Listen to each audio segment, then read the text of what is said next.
Hello everyone, I'm the Saint of Soul, and in this video we are going to be putting the fate of the galaxy in the hands of Lady Luck. Today, under the leadership of our brutal Dragon King, Azov the Lucky, we will be expanding our empire and killing all who oppose us, but only if a coin flip says to do so. You see, Azov is a superstitious young dragon lord who believes fate, luck, and destiny are the only things in this universe that matters. And while he's leading our empire, all major decisions will be left to pure chance, either by flipping a coin or by rolling dice. Then, late in the game when Azov dies, there will be one final coin flip, and that coin flip will decide the fate of the galaxy as we know it. But all of that is in the future, and before we get there, we must understand this kingdom's past, and how Azov got his lucky title. Long ago, during what draconic historians call the Age of Matrimony, the world was united by a series of high-profile marriage unions. One after another, the dragon lords of old united their families and realms until the entire world was unified under a single royal family. The draconic people enjoyed peace, progress, and stability for a millennia. But all of that changed. All of that came crashing down when the toxic god visited their homeworld. The damage was instantaneous and devastating, destroying the royal city along with much of the planet, twisting it with toxic residue that we still don't fully understand. But one thing was certain: the entire royal family was dead except for Azov, making him the Dragon King by default overnight. Initially, he was nicknamed Azov the Lucky by his people, mainly as a cruel joke, but no one could have anticipated how far he'd take his lucky title. And now, with the history of our people laid bare, let's go over the civics of Azov's empire. First and foremost, we have Philosopher King, as everything we do in our empire is due to the philosophy of our dear king. Nothing gets done without his say-so, and whatever he says goes, no matter what. This has always been the nature of draconic monarchies. Secondly, we have Mutagenic Spas, a pet program introduced by Azov meant to increase growth, evolution, and spiritual closeness to the toxic god.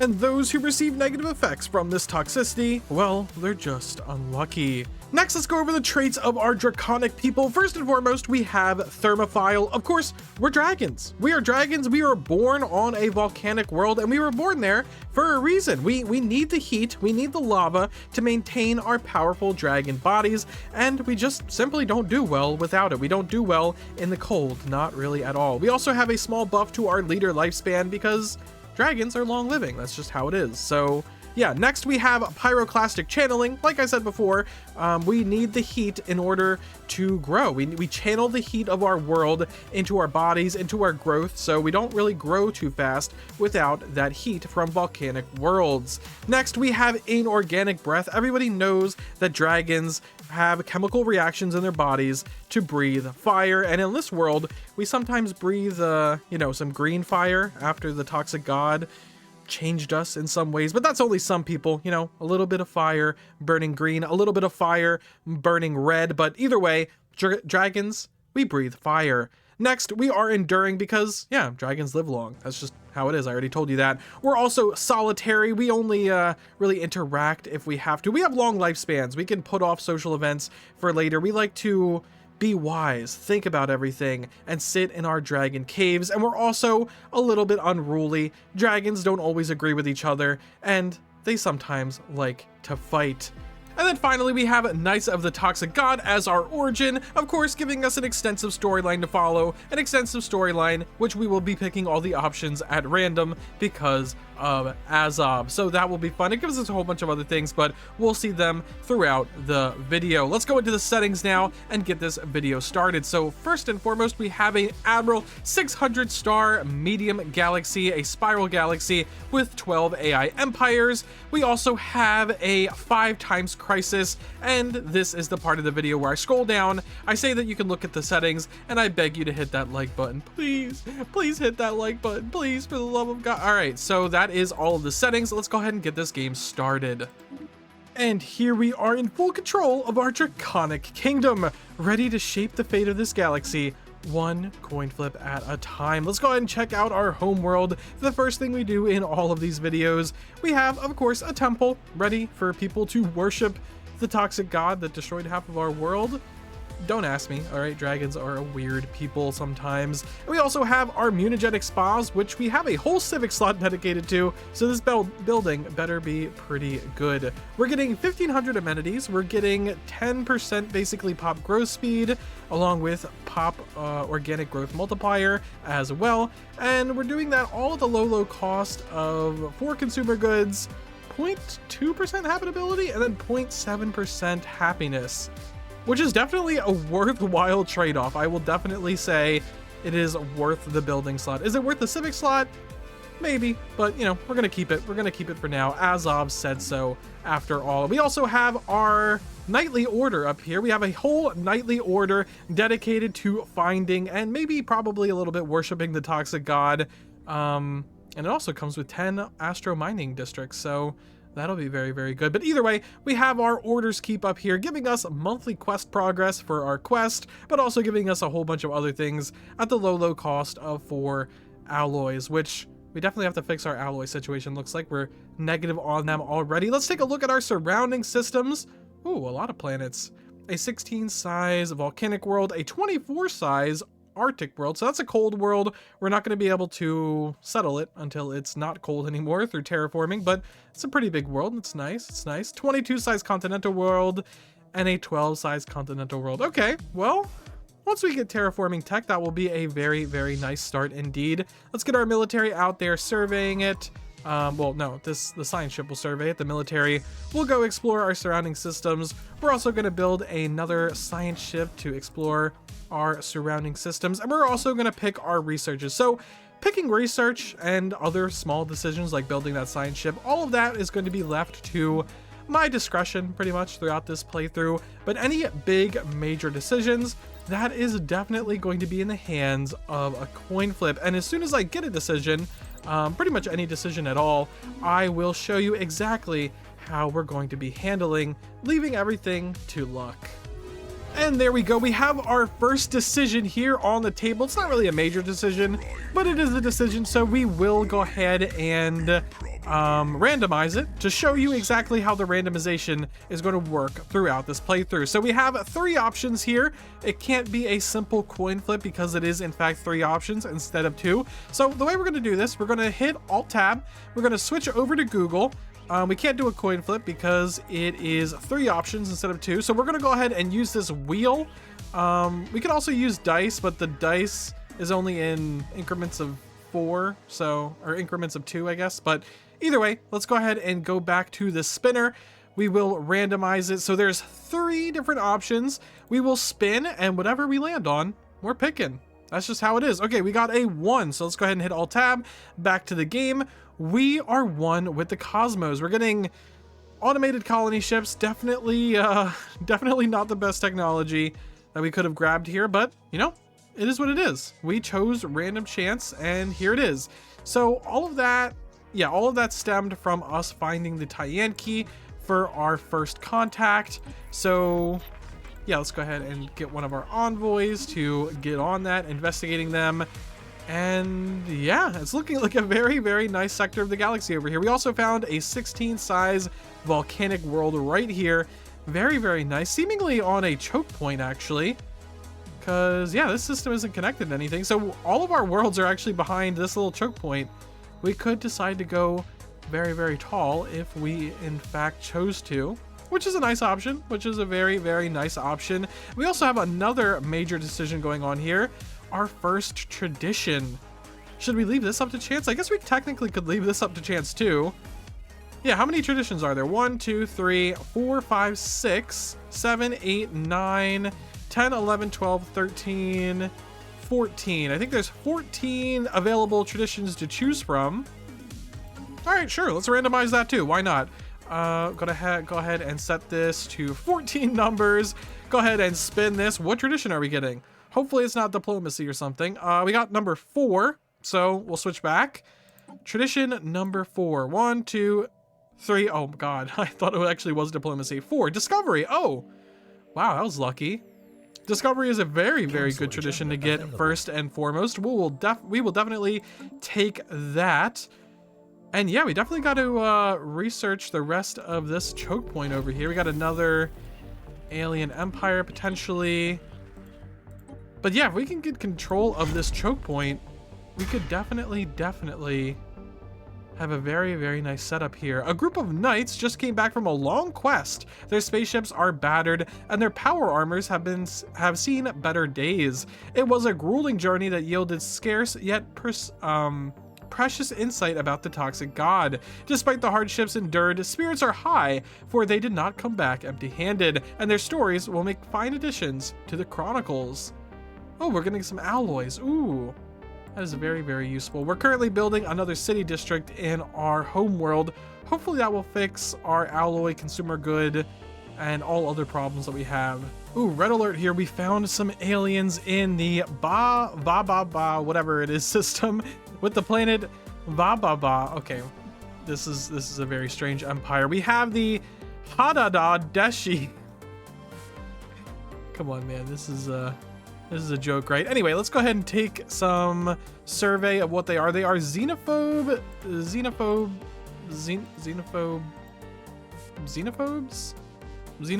Okay, they're very xenophobic. Xenophobe authoritarians.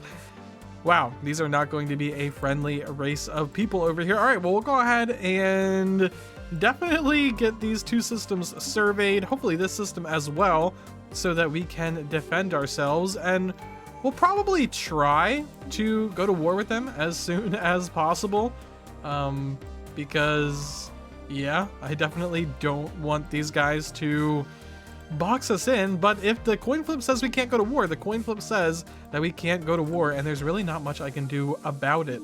So, hopefully the coin will say that we can go to war with these guys. Otherwise, they are just definitely going to close their borders and box us in. These xenophobic authoritarians that have housing and amenity issues, apparently. Interesting. Good news, we have claimed the Barana system, a very important system for us to have, a system right next to the Ba homeworld, or whatever the hell it is. We have claimed it, which means we can escape our home cluster. It is currently the only way out, and it would definitely be closed off to us if the Babas got their hands on it. We definitely also need these systems over here to get out as well, but we're surveying it, they're not surveying it. I have full confidence that we will be able to grab them. This one was a little sketchy considering it's literally right next to the Ba homeworld, but no, we did claim it. We'll probably claim this one, and we'll claim this one where there is a 13 size volcanic world, so that will be very helpful. In other news, we have a leader leveling up, a very important leader, the daughter of Azov the Lucky, our Dragon King, our 50-year-old former priest. Apparently he used to be a priest, I guess, before the entire royal family died and he was the Dragon King by default. He used to be a priest. And we have, of course, our dragon princess Kira, 42 years old. 42. And Azov is 50, which means another fun fact is that he had our princess at the age of 8, which is a fun fact we will never mention again. Either way, our dragon princess needs a level up, so that is what we're going to get her. Oh, another fun thing about our dragon princess is she's currently the head of the Knights of the Toxic God. She is the governor of their fortress and the leader of the organization in general. So let's go ahead and get this up. We're going to go ahead and hit Alt-Tab. We're going to grab the spinner. We're going to go ahead and grab 4 numbers. Boom. Let's go ahead and hit this spinner here. We got a 2, which means, oh, that's not Alt-Tab. A 2, she has an eye for talent. Wow, a good eye, Kira. That eye for talent trait is going to help our leaders level up faster. It's going to give them more experience, including herself, including her father, the king, as soon as we get that council seat ready for her. She doesn't currently have a council seat, but we are making one. 52 months away from making the new council seat, which of course our heir is going to be sitting on. So yeah, that'll be a very nice bonus. All of her traits, all of our leader Azov the Lucky's traits are going to be randomly generated. Our other leaders, we're going to have a lot of leaders throughout this run, and they're going to have a lot of times leveling up. So I'm not going to do the spinny thing for each of their traits, but definitely for Azov and definitely for his heir, Kira, we will be doing the spinny thing for all of their traits. I can't promise that I'll show you every single time that we do the spinny thing for their traits, considering that would be a little annoying seeing every single time, all 9 times they level up. because these dragons are going to live long. Hopefully they all reach level 10. But any major decision, you will be seeing the coin or the spinny wheel spin. Like this decision, our first ascension perk. Now I counted these. We have 11 to choose from, 11 different ascension perks. Hopefully we don't get anything too terrible, like shared destiny or something. That would be very, very unfortunate, but we'll see. We'll see exactly what we get. Let's go ahead and alt tab over. We have 11 ascension perks to choose from. Boom. Let's do a spinny thing, and we're going with number 2. Okay, what is number 2? I know. Okay, nihilistic acquisition. We're going to be raiding. We're probably going to be slaving throughout this empire. Okay, well, sure. Nihilistic acquisition. I hope that's not still like broken. I know there's been some glitches with that, but yeah, nihilistic acquisition. Definitely not the worst ascension perk we could have. Definitely not the most useful first ascension perk we have, but it is what it is. Here we go. First coin flip of the run. It is not a very important one, I will say. It's either Principled 2 or Eye for Talent 2, but I just want to see a damn coin flip. So let's go ahead and call heads for Principled. Eye for Talent is going to be tails. So let's go ahead and flip. Boom. We're going to get tails. Okay, Eye for Talent it is. That is going to be our leader trait. Not the most exciting decision we will make throughout this run, but I'm just happy to flip a damn coin at this point. Here it is, a very important development. Communication established with the Hadadadeshian, whatever the hell, systems. All right, let's go ahead and see what they are. They're an imperial despotic empire with hegemonic imperialists. Yeah, I kind of knew that they were fanatic xenophobes and authoritarians. You hacked into us and now you call us friend. I never called you my friend. All right, they're claiming our stuff already. They closed their borders just like we predicted. And we have exactly 2 options here. So that sounds like a coin flip to me. The spirits do not look favorably upon you. We'll call that heads. And then you will serve the Dragon King. Ooh, that's a pretty cool line there. I guess we'll call that tails. Let's go ahead and hope for tails again here. We're going to get heads. Oh, well, it is what it is. The spirits do not look favorably upon this meeting. Hadadadadeshi, ababa, bababa, da-da-da, whatever the hell your name is. So we got our technology. Let's just go ahead and see their empire. Okay, 3 planets, 3 systems, a very compact empire, but they have more planets than we do. I get, well, we do have a habitat. If you count habitats, they don't. We're going to go ahead and close our borders as well. And hope they don't attack us, because we haven't actually built up a military, and our military is out to pasture at the moment. So, in fact, yeah, we should probably build some more ships. This is concerning. I'm not going to lie at all. I'm not going to lie. Where do we want to build our defensive station? I definitely want to build some kind of defensive station. I could either build it here or here, back where the planet is, which is probably more intelligent. I'll build it here where the planet is. So we need, how much to upgrade this station? 170. Can we just cancel this and then, I guess, buy some? Oh man, we don't have the resources, unfortunately. We need a little bit more trading. Okay, 177. All right, let's go ahead and get this. Oh, we're still lacking 23? How? Damn. Okay. There we go. All right, let's go ahead and upgrade this station. Hopefully we'll be able to hold them there if they do attack us. A station is always more powerful than a fleet pretty much in the early game. 500. Oh, they have a 500 fleet. Worrying, actually. Here we have our council position ready. The council position we have been preparing for, of course, our daughter, our heir, Kira, the princess of our empire. We either have a Lord Chancellor position, which is for all classes of leaders, and then we have a Warden of the Baths, which could also be for Kira because it is for officials, and it's 2 options. So let's go ahead and flip a coin.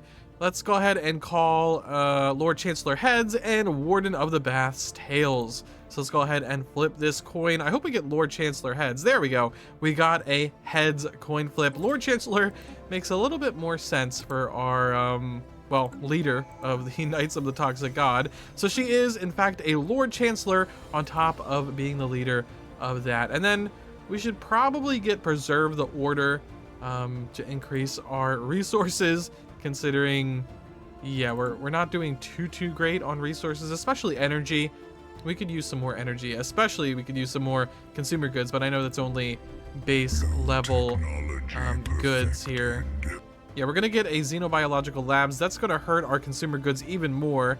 But then I'm gonna clear this industrial wasteland and build another city district. We cannot really keep up with the demands of our empire, and we have a war looming, which is even more concerning, to be completely honest. How far along is this station? We're still upgrading it, right?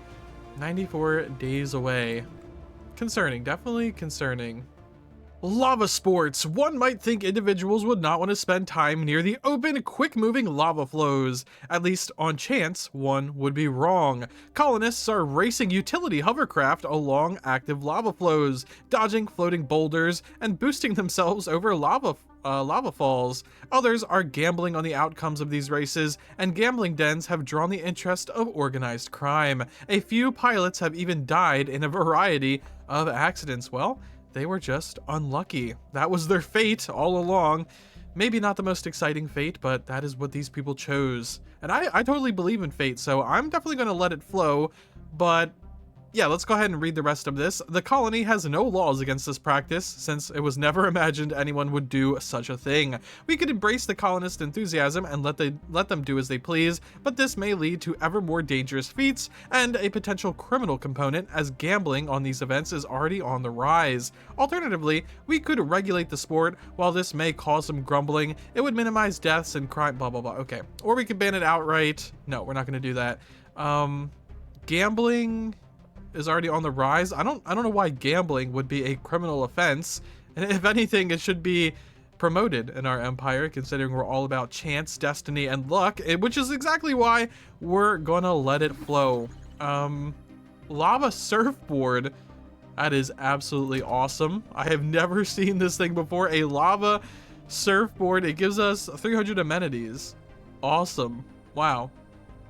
Yeah, honestly, yeah, I would do a coin flip or a spin or whatever, but the theme of our empire is chance and risk and luck, so there is no reason why we should ever ban that. I wonder if there's going to be, okay, there is a follow-up event. There we go. Let it flow. Allowing colonists to pursue this trend has generated a boom of excitement around lava sports. Images of pilots veering their hovercraft above lava flows are quickly becoming a symbol of chance's local culture. Yeah, take a chance.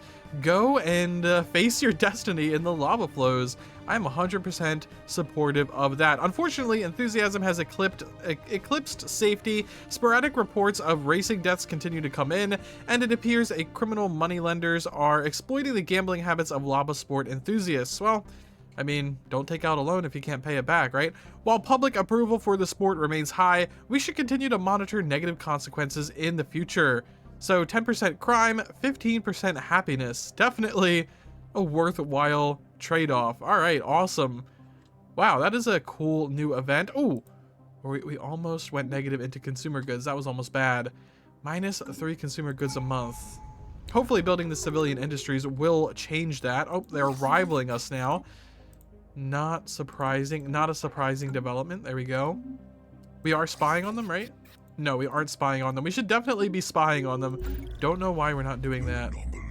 You will forgive me if I dim my display, Draconic. I simply cannot stand to look at your nauseating appearance.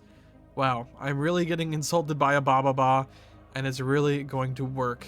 Overwhelming compared to us. Their fleet power is overwhelming. 2,000 fleet power. That is actually very, very impressive. I don't know how they're doing it. Honestly, don't know how they're doing it. At this point, even our station does not really even the odds, unfortunately. Okay, what did we just get? Some improved deflectors. Okay, we definitely could use improved deflectors. We could use improved anything at this point. Anything to give us some kind of advantage. 4 months from now, we'll also get some armor, so I'll wait to upgrade our ships. But man, this is just unfortunate. Ship build speed. War exhaustion. Okay, well, we got that at least. Not that I think is really going to help too much. Display of power. I mean, we don't have too much power, honestly. Let's go ahead and grab the evolving society. Easy prey or fascinating creatures. Probably going to go with fascinating creatures for now. We don't need a war on another front. Okay, we'll get some afterburners, I guess. I mean, worker pop output, that would be very good. It's only 18 months. This is 23 months, but we kind of, I mean, yeah, we kind of need, we need some kind of advantage. We need some kind of advantage, and the only way we're probably going to get that at the moment is through technology. So let's go ahead and upgrade our, our ship here. Auto upgrade is off. Wait, no, auto upgrade's on, just auto generate is off. Yeah, that looks good. Looks decent. Okay, we'll go ahead and save this design. Hopefully this helps us even the odds just a little bit, but I don't think it probably will. Yeah, it's not even going to bring us up to 800. Damn. The Tale of the Knight Gavuthos? The Banishment. Okay, Knight Gavuthos, Gavuthas, whatever it is. Thy reckless behavior almost brought death upon 5 of your fellow knights. Thou art of pure heart, and thou goals art noble, but transgressions against the order cannot be overlooked. The knight commander was stern and severe. Around him, all the knights were present, either in the flesh or via holocomms. They stood silently as the commander spoke. Is this Commander Kira? It probably is. By my powers, I strip thee of knighthood and banish thee from the order. May fate have mercy upon thee. Gavathas bowed, deposited the insignia of the order in the hangar's floor, then turned without a word and climbed aboard a small ship. Later, chronicles would report the banished knight Gavathas knew the sentence to be fair, but it did little to ease her grief. When one's whole life has been in service of the order, to be cut from it is like losing a limb. As she had done many times before, Gavathas flew out of the keep's hangar and into the great beyond. This time, there would be no return. Okay, well that was a very dramatic retelling, but somebody got kicked out. Good luck out there, Gavathas. You probably don't even want to be in this empire anymore, as we are on the verge of a war, and we are not on the, we are not looking to be on the winning side of that war, unfortunately. You need to be an admiral. You need to be an admiral and lead this fleet, lead our empire out of this very, very dangerous situation it is in. The Tale of Knight Gavathas. Okay, the stage. Cast out from the order, Gavathas made her way deep into the nebula. On a previous quest, she and her squire met a sage living on a secluded moon. Great was their knowledge, and greater was their powers, for they belonged to a coven of shroud witches. Gavathas was in need of guidance, and she hoped to find solace in the sage's advice. Stories tell that Gavathas renounced her weapons and spent months among the sage's students. On this moon, the values of the order mattered little, and while chivalry was respected, it was not an end in itself. Many were the lessons imparted by the sage, but the ambition of Gavathas was an unquenchable thirst. The quest called, and she would answer once more. It was late in the night when the sage came to visit Gavathas. They handed back the weapons that the knight had abandoned, along with a data crystal. Thy squire is in grave danger. Thou art knight no more, but the young one's life rests in thy hands. Go now. The perilous nebula awaits. Make haste, Gavathas. Okay, we have Gavathas on her quest. We could use some basic combat rolls. Yeah, that would be very, very helpful. Okay, we're doing a lot of research for this early game. Will it cost us everything, though? That is the question. Where is their fleet? I know they don't have 131 fleet power. Where is their fleet going? That is so concerning. What are they doing up here? I don't know. Are they in a war? No, they're not in any war. And it seems like they only know us. Only Superior now, though, so we are making progress. The Tale of Gavathas the Fae. The information led Gavathas to an asteroid field. Anchor to one of the largest rocks was the Damsel, an ancient corvette. Next to it was another of the Order's ships, betrayed by the presence of a knight. Worryingly, its distress beacon was active. We might need some of the knights of the Order's corvettes for this war. Apparently they have corvettes. Order ships. Well, I guess it doesn't say they technically have ships. They just have Well, yeah, they just have ships. They don't have corvettes. Gavathus entered cautiously, stepping into the theater of a brutal fight. Weapon impacts, both ancient and recent, littered the walls, and fragments of the robots were strewn about. A little further in, lifeless remains of a knight of the order. Oh, of our order? Wow. And the trail of a wounded draconic beckoned Gavathas. Deep within, the banished knight found a body in stasis, her squire's body. Monitors showed that the young... I'm not even going to attempt that, was wounded but stable. However, when Gavathus approached the ship's security system's word online, a chilling voice echoed, "Step back, marauder, thou art not welcome aboard. Stay thy weapons, I am no marauder." Okay. Sinopole. Okay, we're meeting someone now. What is going on? I know I've played the Knights of the Toxic God Origin, but I don't remember all this. Let me get a good look at thee. Indeed, please accept my apologies for the confusion. I am known as Sinopole. I am the sentient AI of this ship. How did my fellow knight die? Knight, sayest thou? Were thou related? If so, accept my condolences and another apology. I thought the intruder to be a marauder. When I asked that they leave the ship, they became highly aggressive. Several of my maintenance droids were destroyed trying to stop them. And my squire? What art thou doing to her? Thy squire made me realize the mistake I'd made. She had been wounded in the fight and lost consciousness soon after. I placed her in this medical stasis so that she may heal. Ever since my crew was abducted by the marauders, I have been very lonely here. I hope to enjoy thy squire's company for a moment after she healed. What did the marauders do? I was hacked and taken offline when they approached, but once I overcame the hex they cast upon me, the security footage showed them capturing my crew in a fierce fight. They have probably taken them into slavery. My databanks indicate that marauders often do so. All of this was a long time ago. It took ages to repair myself after the hack. Many parts of my memory banks are still locked, even to me, because of it. But tell me, if thou art a knight, what is thy quest? We are looking for the Toxic God. I have multiple records of encounters with toxic spacefaring entities. Unfortunately, most of my memories are locked and I can access the index of the records, but not the information itself. If I help thee, I want thee to take me off this ship. I long for contact with other sentient beings. Wouldst thou bring me to thy lord?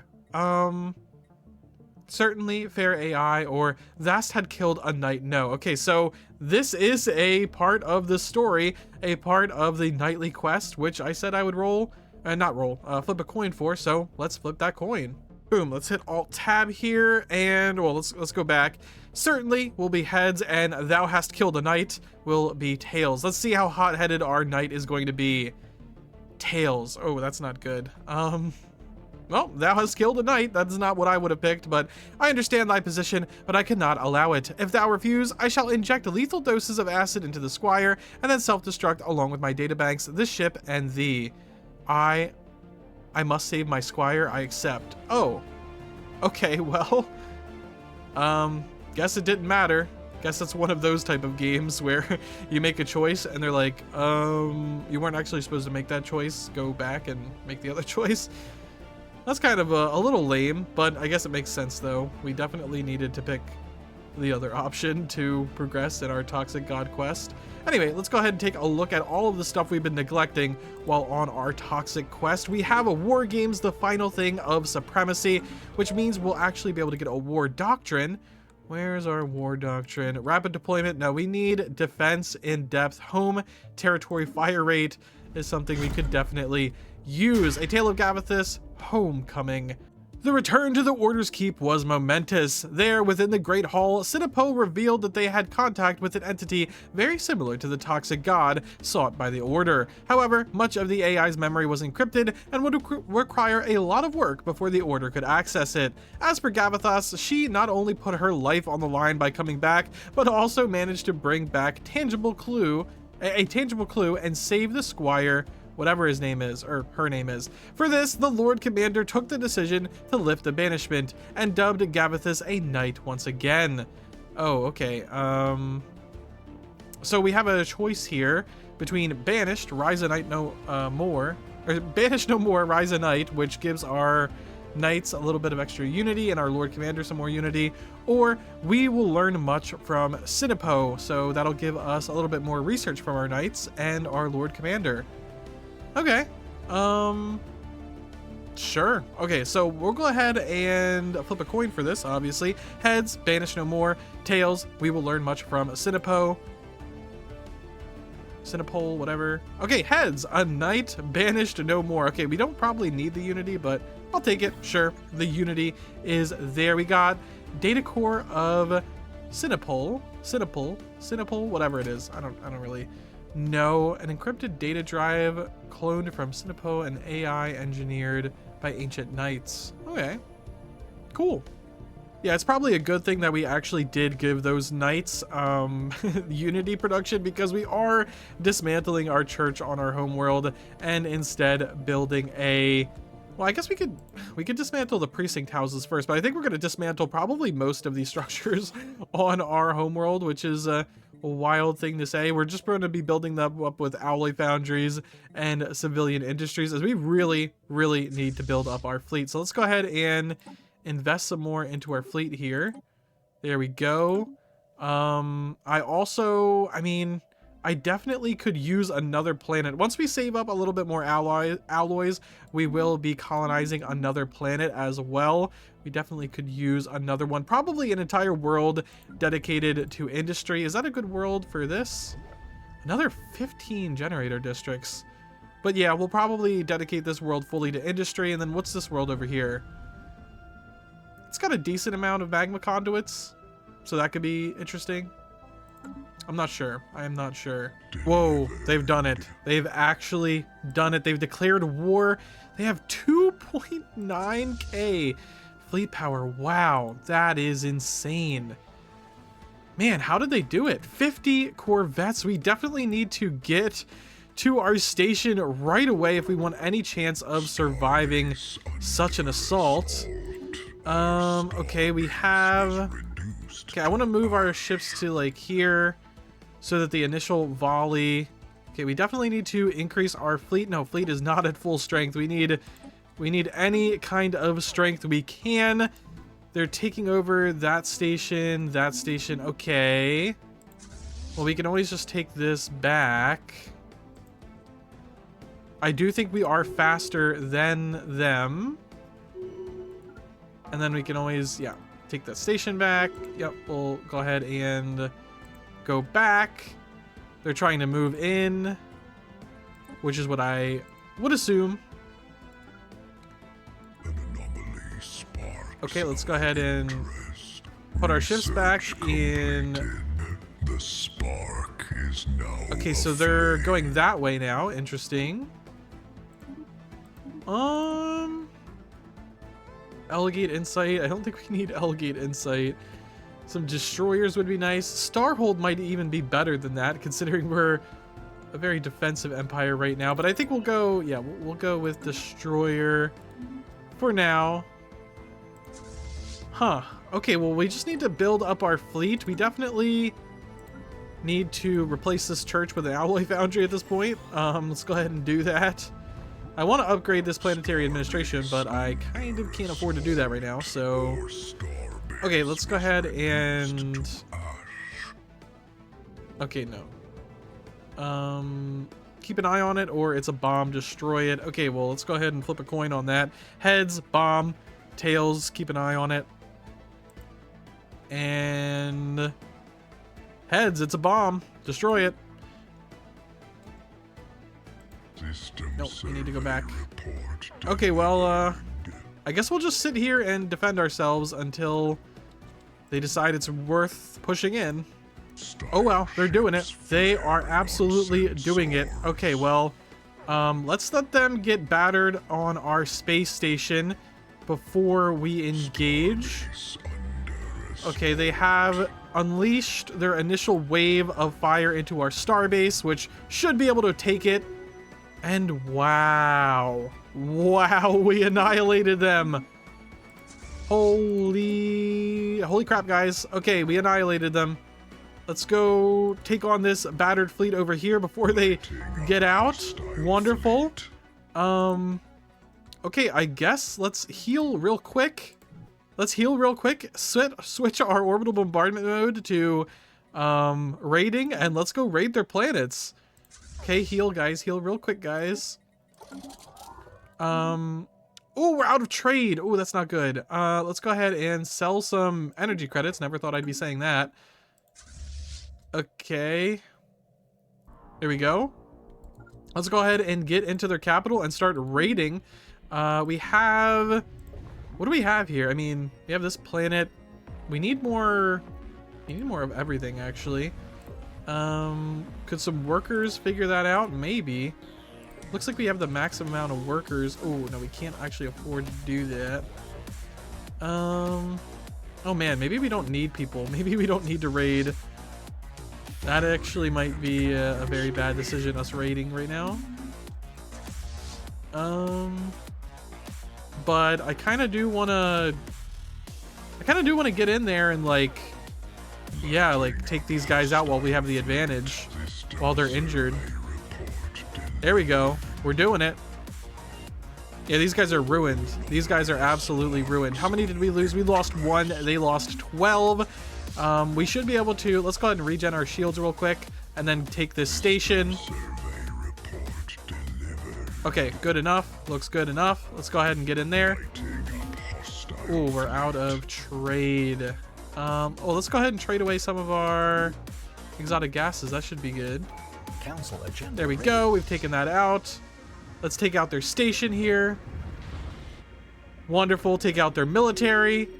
Awesome. Absolutely amazing. So let's go ahead and start raiding their world now. Looks like they have some hedonists.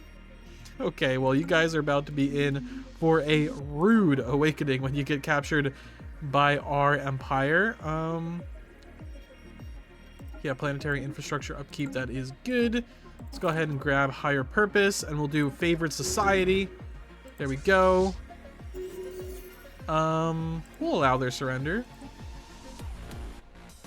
Yeah, how many armies do they have? They only have 150. Although we can't actually build any armies, though. So we have abducted one of their pops. Let's go ahead and see. What world did we get that guy on? Okay, we got... Wow, 300. Are you guys demoting? Okay, yeah, you're being demoted. Wonderful. We're out of food. Okay, well, it's fine. Let's go ahead and... Yeah, these guys are slaves. Living standards. Decent conditions. No. No. Indentured servitude. No. No. There we go. Alright, let's go ahead and move these guys. Move these slaves to somewhere more useful. Like... Well, where are they more useful? This place has some jobs, but not too many. This place doesn't really have any jobs.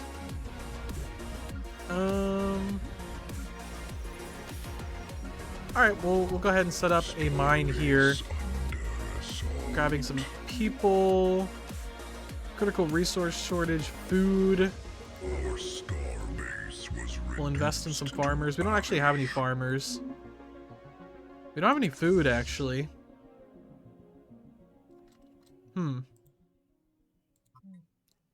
Actually, I don't think we can keep these people. I think they're just gonna have to die. Yeah. Purge play. Why can't we do forced labor? Purging must be allowed. Purging must be enabled in policies. Okay, well, let's go ahead and change that policy real quick. Purge. Oh. I thought you could purge as an authoritarian. Guess not. You gotta be some kind of xenophobe. Huh. Well. Yeah, we can't actually grow food. I mean, we technically can, but it's not easy for us. Oh man. We might have messed this up, actually. They're gonna capture our station. Damn. Starbase under How quick are we? assault. Can we get back before they... Station. Probably not. Have we messed this up? Starbase was A little bit. reduced to ash, lighting Okay, well, we hostile figured it fleet. out. Okay, I'm just gonna retake my systems and end this war. I don't think there's anything we can gain from actually taking more of their citizens, or even taking over anything, actually. We definitely don't need their stuff, so... what is the status quo currently? Yeah, you're definitely not getting that stuff. So, An anomaly sparks. let's go ahead and grab back our stuff and end this war. Okay, let's go ahead and get this white peace signed. I don't think we have anything to gain from being in a war with these guys for any longer. There we go. We will accept this for now. Yeah, sure. We'll accept it for now too, buddy. Let's go ahead and get our military fleet over to here to rescue our scientist from a Cthulhuid, and yeah, just take a look at our empire over here. We need a lot of minerals. We're doing pretty much good on everything now, and yeah, we're very scientifically ahead of these guys, I'm pretty sure. Okay, apparently our technology level is still equivalent, but I do think I've researched more important technologies, like destroyers. They definitely don't have destroyers. I haven't seen any. So we do have destroyers now. I do think we are coming out ahead, but I don't know. It's still sketchy. It is still sketchy, our position in this galaxy. We are receiving some communications from apparently fanatic xenophile authoritarians. Could be our first friends, but I mean, that's kind of up to the odds, isn't it? So let's go ahead and hit Alt-Tab. We will do a spinner for the first time in a while. We'll do a wheel size of 3 and spin it. I really hope we get a 1 here. Oh, yes! Okay, we actually got a 1 here, so that actually means we can be friends with these guys. I'm not sure they are going to be our friends, but, you know, it will be very helpful, you know, just having that option. Also, we have a directorate here contacting us. Okay, that's this empire here. Okay, so they're chosen by blah blah blah directorate. They are a fanatic authoritarian fanatic materialist. Okay, so we have fanatic xenophobe authoritarians, fanatic xenophile authoritarians, and now we have fanatic materialist authoritarian. So everybody has a little bit of authoritarian in them in this galaxy. No freedom in this galaxy. We got a 2, so let's go ahead and say that the spirits don't look too favorably upon this meeting. Ooh, looks like our only friends are all the way over here and currently being occupied by a different nation. Okay, you're our friends, right? Cordial, yes. Okay, I would absolutely love to establish an embassy. But I would even love more if you could give us an active sensor link, even just for a little while. Looks like you'll do it for 200 credits and be really happy about it. Let's go ahead and do that. They're being invaded by... Whoa. They are being absolutely destroyed by someone. Yeah, they're being destroyed. Oh, there's an asteroid. Or no. They're being destroyed by avians, it looks like? Avians, huh? Well, I guess our only friend in this galaxy is not long for this world. Oh, these guys could be our friend. I'm not in the business of improving relations, but they could be our friend. I don't see why not. They're rivaled with the same people. Oh, wait. Yeah, they're rivaled with the same people we're rivaled with, so I don't know why they're very suspicious of us. Is it just because of our unfriendly beginning greeting? It is what it is. A show of level-headedness. Very good. Bring them on screen. Okay. The burned are a warlike species who value above all else what they call a warrior spirit. Okay, I guess we showed them a warrior spirit. Fanatic militarist spiritualist, the Flameforged Legion. Okay, well, we know the Flameforged Legion. I mean, I know him. Hopefully you know him if you've watched my videos. Oh, I guess we got to do another spinny spin here. We got a 2, so middle of the road again. You will not threaten our Dragon King. Yeah, I mean, you won't. Our Dragon King is very, very dear to us. They closed their borders. That's fine. We don't have to bother closing our borders. They're far enough away. I don't really care too much. All right. Well, oh, we got a cruiser out of an event. Cool, cool. Yeah, our empire's doing relatively good. Everything we're doing positive on except food, which we don't really care about food. And our worlds are being built up nice. Even our Kira's Keep over here, which I've renamed because the other name was like unpronounceable. It is even getting built up at the moment. This little thing over here, we have a generator support district with a lot of generator districts. A very, very important generator world for our empire. Of course, our capital has basically become all no nonsense, only alloy foundries and civilian industries. Hopefully when we Venture is going to be an industrial world, not a research world. Once we build up a Venture, hopefully we will be able to take back a little bit of our capital here, maybe allocate some resources for some more, I don't know, more unique things maybe. But let's go ahead and get a Mutagenic Spa down. And yeah, everything's going good with our empire until these guys attack again. But they're only equivalent to us now, and we have plenty of alloys, so I don't think even that would be a problem at this point.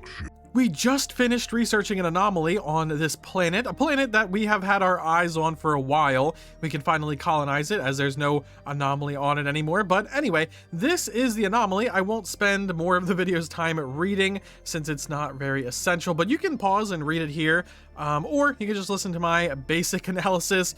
Basically, there's a scientist. He's in this like research bunker, and he has this very brutal, we'll call it an alarm clock that wakes him up and forces him to work, I guess, in a very annoying, maddening way.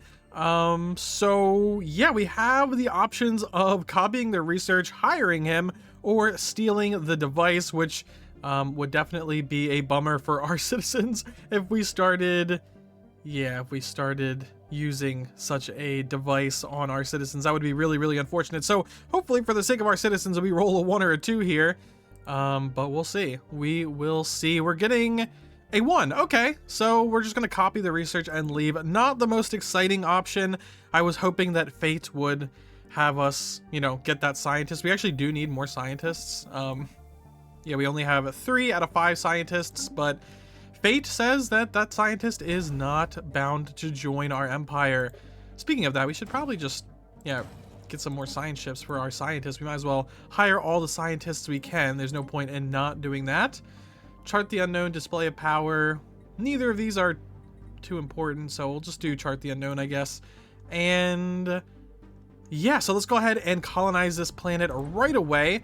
Grab that. This planet is going to be called Gambit because it's a little bit of a gambit. It's a little bit of a gambit colonizing a planet outside of our core systems.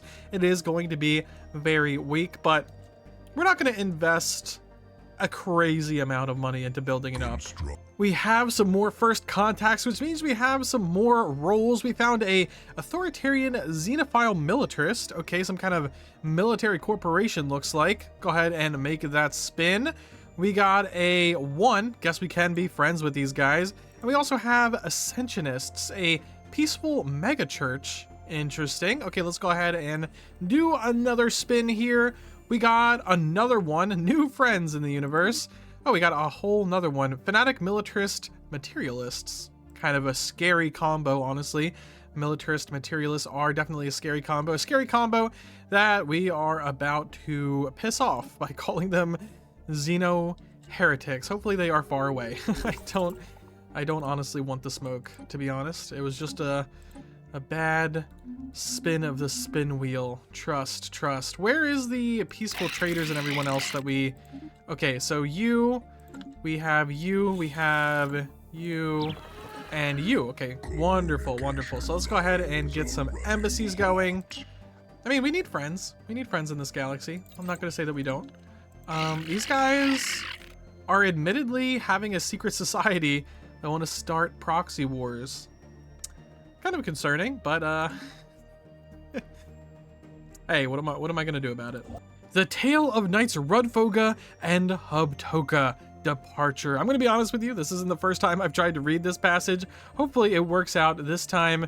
Rudfoga and Hubtoka. Why do their names gotta be so insane? But anyway, worry not, for I shall soon return, and if fate favors me, I shall bear with me fresh news of the deity. Tales tell of Knight Rudfoga, who left the keep many years ago on a secretive mission, never to return. Such was her prowess that many refused to believe she had perished, even though her return was long overdue. Among them was her partner, Knight Hubtoka. Long did he search for clues as of Rudfoga's destination. Finally, he discovered a dusty parchment in a hidden compartment of their quarters.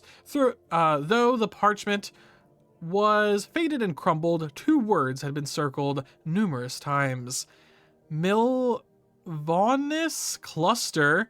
The Knight Commander swiftly approved a quest to pursue this lead. May fortune favor thee, Hubtoka. Yes, good luck.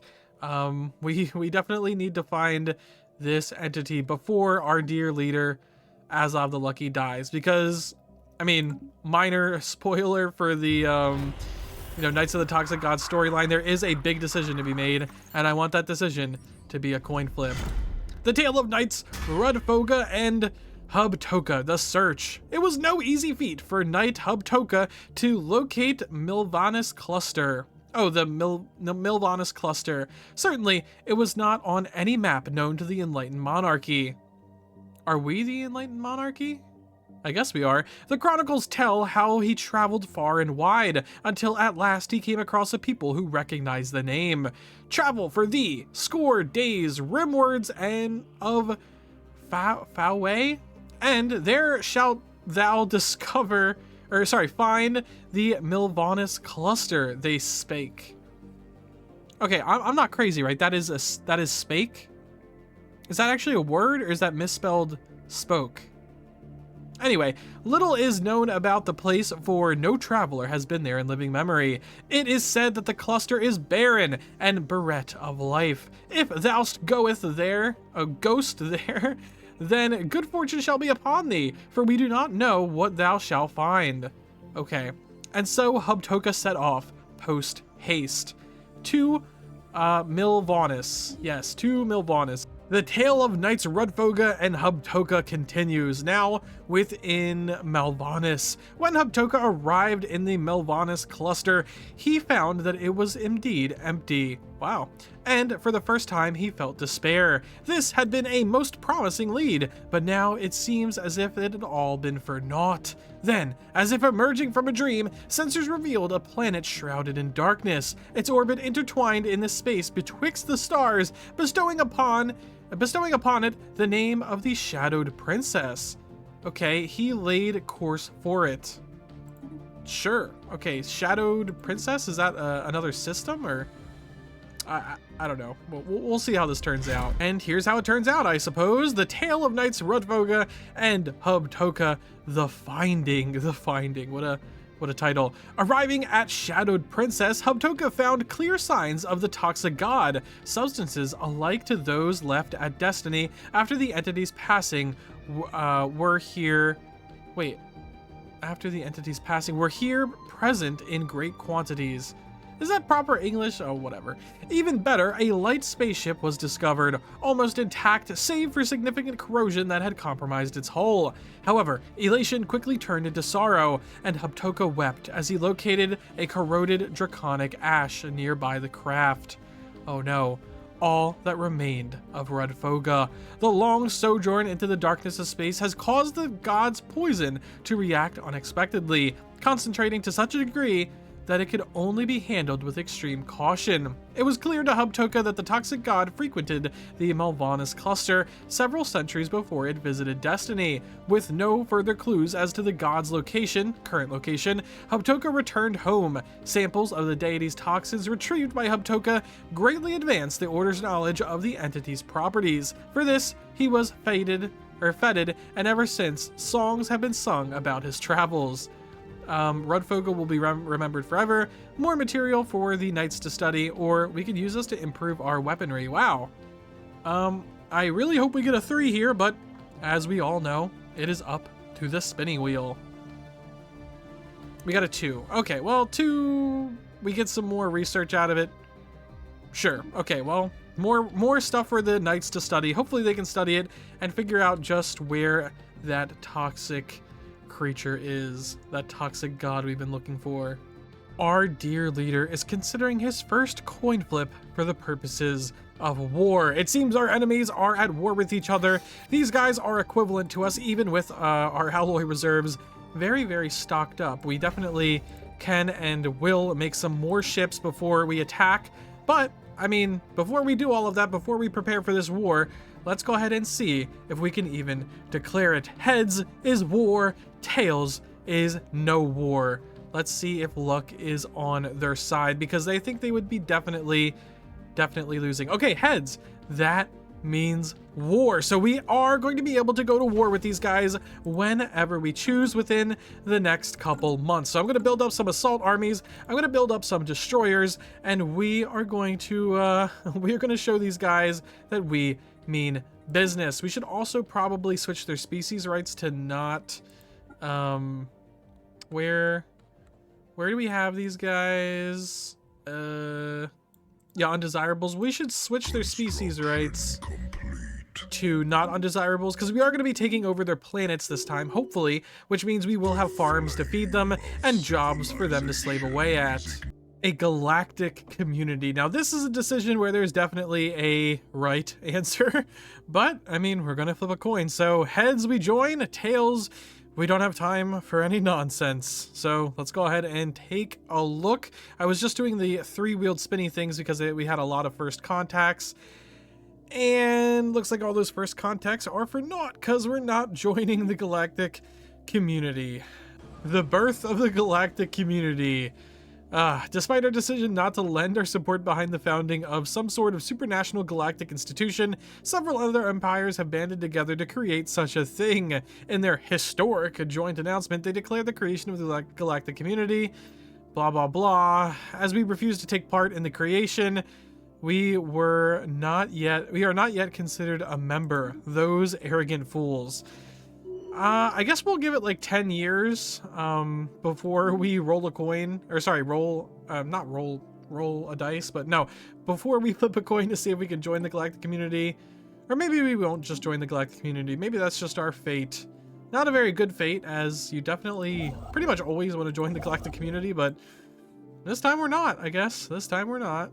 And here we are on the eve of war, our first war that a coin flip allowed. We are going to conquer our claims, and yeah, these Ababa aliens, they're tested in many ways. The conflict will only make us stronger. I don't think this conflict is going to make you stronger, buddy. Sorry to say it. Really not that sorry to say it, honestly. These guys have been trying to pick on us for a while, so I'm not sorry to say it at all, actually. I will say, not at all sorry to say it or hear it or anything like that. Let's go ahead and clear that, clear that, clear that. There we go. We just got the tech, and I missed the battle, but it's not like there was much of a battle, honestly. I very much think there was no battle at all. Let's go ahead and switch this over to indiscriminate. Not really getting much use out of our raiding bombardment stance, I will say. But, you know, we didn't choose that. Lady Luck did, so maybe in the future. What is where's the Covenant? Is that someone we like? Yeah, we're just not going to risk an altercation. I don't really care about their minerals all that much. Armies, what is the army situation here? Okay, army situation is looking winnable. Let's go ahead and get in there and win this planet. Wreckage cargo returned. Yeah, you're welcome, whoever you are. Image them for the archives. And there we go. We have their home world. So, yeah, until I see a significant military force enough to kick us out. Yeah, that's only 1,000 versus 10,000. That is not going to work, Chief. I don't think this war is going to last too long, honestly. We just finished up the prosperity tree, and we are getting ready for the biggest game of chance this empire has seen yet. This dwarfs all of our other dice rolls, all of our other coin flips. This is basically the choice of a lifetime here. Biomorphosis, the flesh is weak, synthetic evolution, or mind over matter. Truly, probably going to be the most important decision made by chance in this entire run, even more than, you know, the decision we make at the end of the Toxic God quest, I assume. This decision will either haunt or bolster our empire for generations to come. So without any further ado, let's go ahead and switch on over. We could do a spinner, but this is exactly 4 options, right? So yeah, 4 options. We can just roll a dice. This is a D6, so obviously there's not 6 options. That is not going to work, but a D4 we could roll. Google, be kind to me. Don't pick a 3. Okay, a 1. A 1, that means biomorphosis. We can get purity, cloning, mutation.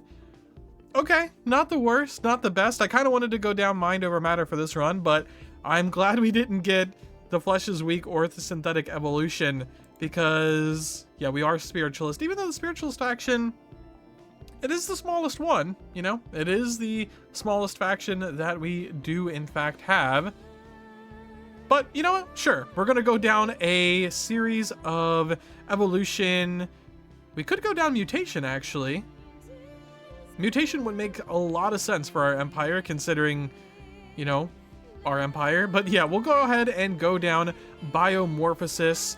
And now that we're going down biomorphosis, I'm going to cave into the spiritualist demands here. No empty shells. You're not getting represented on the council because you don't have any good leaders. But questing knights, where's empty shells? Robotic workers, there we go. Outlawed, boom. No more robotic workers. That should make them a little happier. Okay, 5% happier. Okay, we have altering the essence. Well, mutation kind of just makes sense for our empire. We should dice roll this, right? I mean, this is a coin flip empire. I guess we're gonna choose what we do through the spinny wheel. So let's go ahead and get 3 numbers set up. Boom. Spin that along, and a 3. Oh, we're going down mutation. There we go. This doesn't guarantee that we're going to get mutation, as it's just the first part, but I'm happy that we're starting down the mutation thing. We're going to get habitability from genome researcher facilities. Man, that's actually the worst one, but okay, actually I'm not as happy, but fine. I mean, I guess it'll help with habitats. That's the only saving grace, really. I don't understand something here. Our capital is not doing too well stability-wise because our people in charge are very, very unhappy. They're kind of unhappy because they're spiritualist, but they're also very unhappy because of pop jobs, minus 35%, which I'm not exactly sure how that works. They should only be getting, yeah, see, minus 35% pop jobs. They should only be getting minus, let's go ahead and check it out here. Minus 1.4% happiness, which, yeah, I don't know why that's 35%. Minus 1.4%? I don't get it. On the other planets, it, you know, makes sense. These guys, okay, we have 1 Lord Commander, and from pop jobs, he's minus 4%. Wait, are these guys? Okay, yeah, minus 4%, which I guess kind of makes sense, right? If each of these guys, if each 100 jobs is 0.7, yeah? What is the difference? I'm not really understanding. These guys, minus 2% from pop jobs. This is minus 17% from pop jobs. Because we have a fully upgraded thing? I'm not exactly sure. I'm not exactly sure why some planets have more negatives from pop jobs than others. Maybe it's because, yeah, this is plus happiness from pop jobs. I'm really not understanding. Okay, I get it now. It says here, right in our civic, that the urban districts and industrial specializations increases this effect, which I didn't quite see in the economy tab, but if you take a look, obviously, yes, it is increasing the effects. Minus 35% from pop jobs because of all of our industrial and just regular city districts. So that also means that our pop growth speed should be getting greatly affected, and where is it here? We are getting plus 91% pop growth speed from pop jobs. Wow. I gotta say, that has to be worth it, right? We got to move some of these people off planet so we actually get more benefits from the pop growth speed, because if there's no room for people on the planet, we're not going to benefit from that pop growth speed as much. So we're kind of wasting our stability. Our stability just went up somehow. I guess we moved away some of the criminals. I don't really know. Oh, we're also at war. Totally forgot about that. But yeah, I'm building a whole bunch of buildings now. Hopefully on all these other planets, I will have plenty of jobs for our mutated, very fast growing population. Oh, we're negative in trade again. Honestly, this could be a trading commercial district. There we go. Let's go ahead and do that. There we go. Also, we're definitely winning this war. No ifs, ands, or buts about it. Let's go ahead and hold this choke point up here and just take all of our claims, because this is where our claims end. We could push up to here or here if we wanted to, but honestly, I don't want to shake up my economy too much. Taking 3 worlds, or 4 worlds actually, is going to shake it up enough. We have achieved victory. We have achieved the best possible outcome. The Bababas have been thoroughly defeated, and all of their core systems are now ours, which is absolutely wonderful. Let's go ahead and get you to research this debris first and foremost. There we go. All right. So we have a bunch of planets now, probably ones that aren't all that useful. We have some genomic researchers. Oh wait, this is Gambit. What am I looking at? The one world that has none of them. This world has 3,000 of them. What is this world? A research enclave. Interesting. Then we have a society research civilian industry world with 500 of them on it. Well, we could totally we totally don't need this world, but I guess it's not like the worst world I've ever seen. Then we have Bababa, a wonderful world here. I guess this was their former industrial capital here. Some mixed industry, some archives. Not anything too important. Way too many holo theaters. Okay, and then we have finally a civilian industry, pretty much exclusive world. Huh. With 1.6k of them on it. All right, I gotta do some thinking here. I gotta do some thinking on which of these worlds I do in fact want to keep. I can only currently get rid of one of them because it costs 200 to remove all of the pops from a world. Which world do I definitely not want is the question. I guess a society research civilian industry world is not like, it's not the worst. It's also not very useful. We have a research enclave. I'll be keeping this one. There's plenty of jobs. We'll keep the capital. And I guess we'll keep this one since it's in our core sector. I mean, it's a 13 size kind of just, yeah, artisan world. I guess we'll keep that too. So the only world we're going to get rid of is this society research civilian world. We will be moving all of these. Oh, we have Reliketh slaves, huh? Okay, interesting. We will put these guys over in Venture. Sure, we'll put these guys over in Venture. It's not going to be a nice place for them to live, but it is what it is. And then the rest of these worlds I'll just have to fix. And one last thing I need to do is set these guys' species rights back to slaves? I guess slaves. I mean, we could make them residents. We could make them residents if we so choose to. I mean, we've been hating on the Bababas forever, but I mean, there is a reason. You know what? No, we're just gonna make them slaves. We're just gonna make them slaves. We're gonna make them indentured servitude. Migration controls enabled. Population controls not enabled because that would make them really, really mad. Military service exempt. Basic subsistence. We'll see. We'll see if we can afford to give them anything better than that. If we can, we can. If we can't, we can't. And I just wanna put this through a month and test it. Okay, so we really are -30 in consumer goods, food, and energy. So we will definitely have to fix that at some point. Yeah, oh, these worlds are absolutely abysmal when it comes to stability. So let's go ahead and get some elites of our dragons in here. Maybe fix stability? No, these guys aren't even all that happy. Stratified economy. Well, you're the rulers now. Do you know that?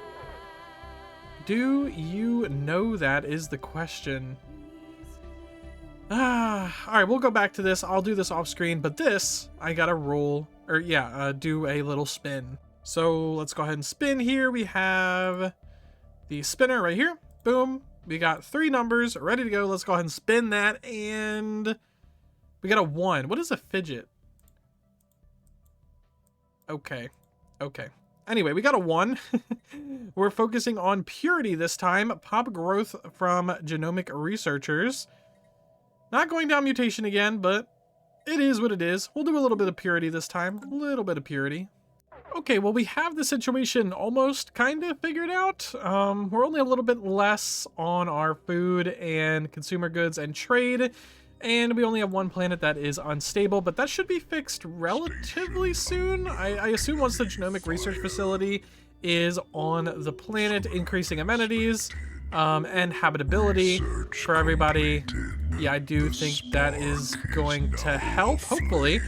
We have terraforming, which is good. Volcanic terraforming allows us to terraform volcanic worlds into temperate climates.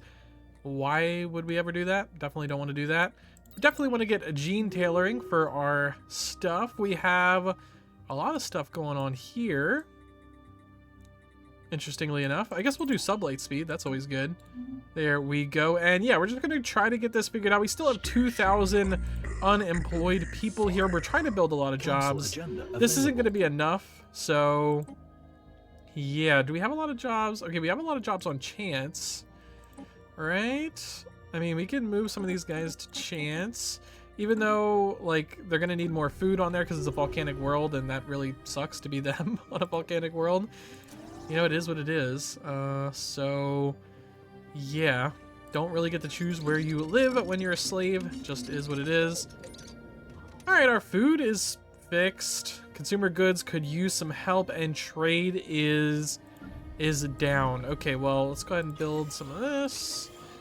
Consumer goods. We have a whole world dedicated to consumer goods now, so don't exactly know how we're messing it up. I mean, maybe the stability could be better. Not sure. Not sure. We'll figure it out, though. This is a manageable economy at this point. Evolutionary crossroads. Here we are, once again, ready to pick our trait. We either have a purity, cloning, or a mutation. Obviously, I want mutation, but we'll see what Lady Luck wants here. We're getting... oh, cloning. Okay, so we've done 1 of each now. We've done cloning, we've done purity, and we have done mutation. I guess, yeah, let's go ahead and master cloning. We're getting a little bit of everything in our wonderful, I don't know, yeah, tradition tree that eventually we will get out of the situation. And I guess we can pick any of the 3 when it actually finishes, whether, you know, what we want to actually go down, what we'll choose to be the ultimate expression of our biomorphosis, as it says. I, again, hope it's mutation. And while we're here, we might as well roll a d4 for King Azov's, where is it? Mr. Lucky. Let's see what he gets. We get a 2. United Focus, unity from jobs. It's not really the greatest trait, but it's better than Cartographer, because I remembered that you actually can only terraform planets when you go down, or you can only terraform planets into volcanic worlds if you go down like the crisis path, or if you choose a civic that I think you can only start or choose at the very beginning of the game, right? You need, what is it again? Where is it? Yeah, planet forgers. Yeah, cannot be added once the game started. So I'm not sure. I'm not sure. Although I am sure that terraforming is not that good in our current situation. The Visitor. The Shroud can reveal many secrets to thee, if thou art willing to pay the price. In the year of 2267, so the chronicles state, a holy visitor comes to Kira's Keep, a figure shrouded in mystery of a species hitherto unknown to us. He calls himself simply Hod, and offered us a bargain. In return for a price yet unnamed, he would send a knight into the Shroud. From an entity within, the knight would at last glean the knowledge we sought.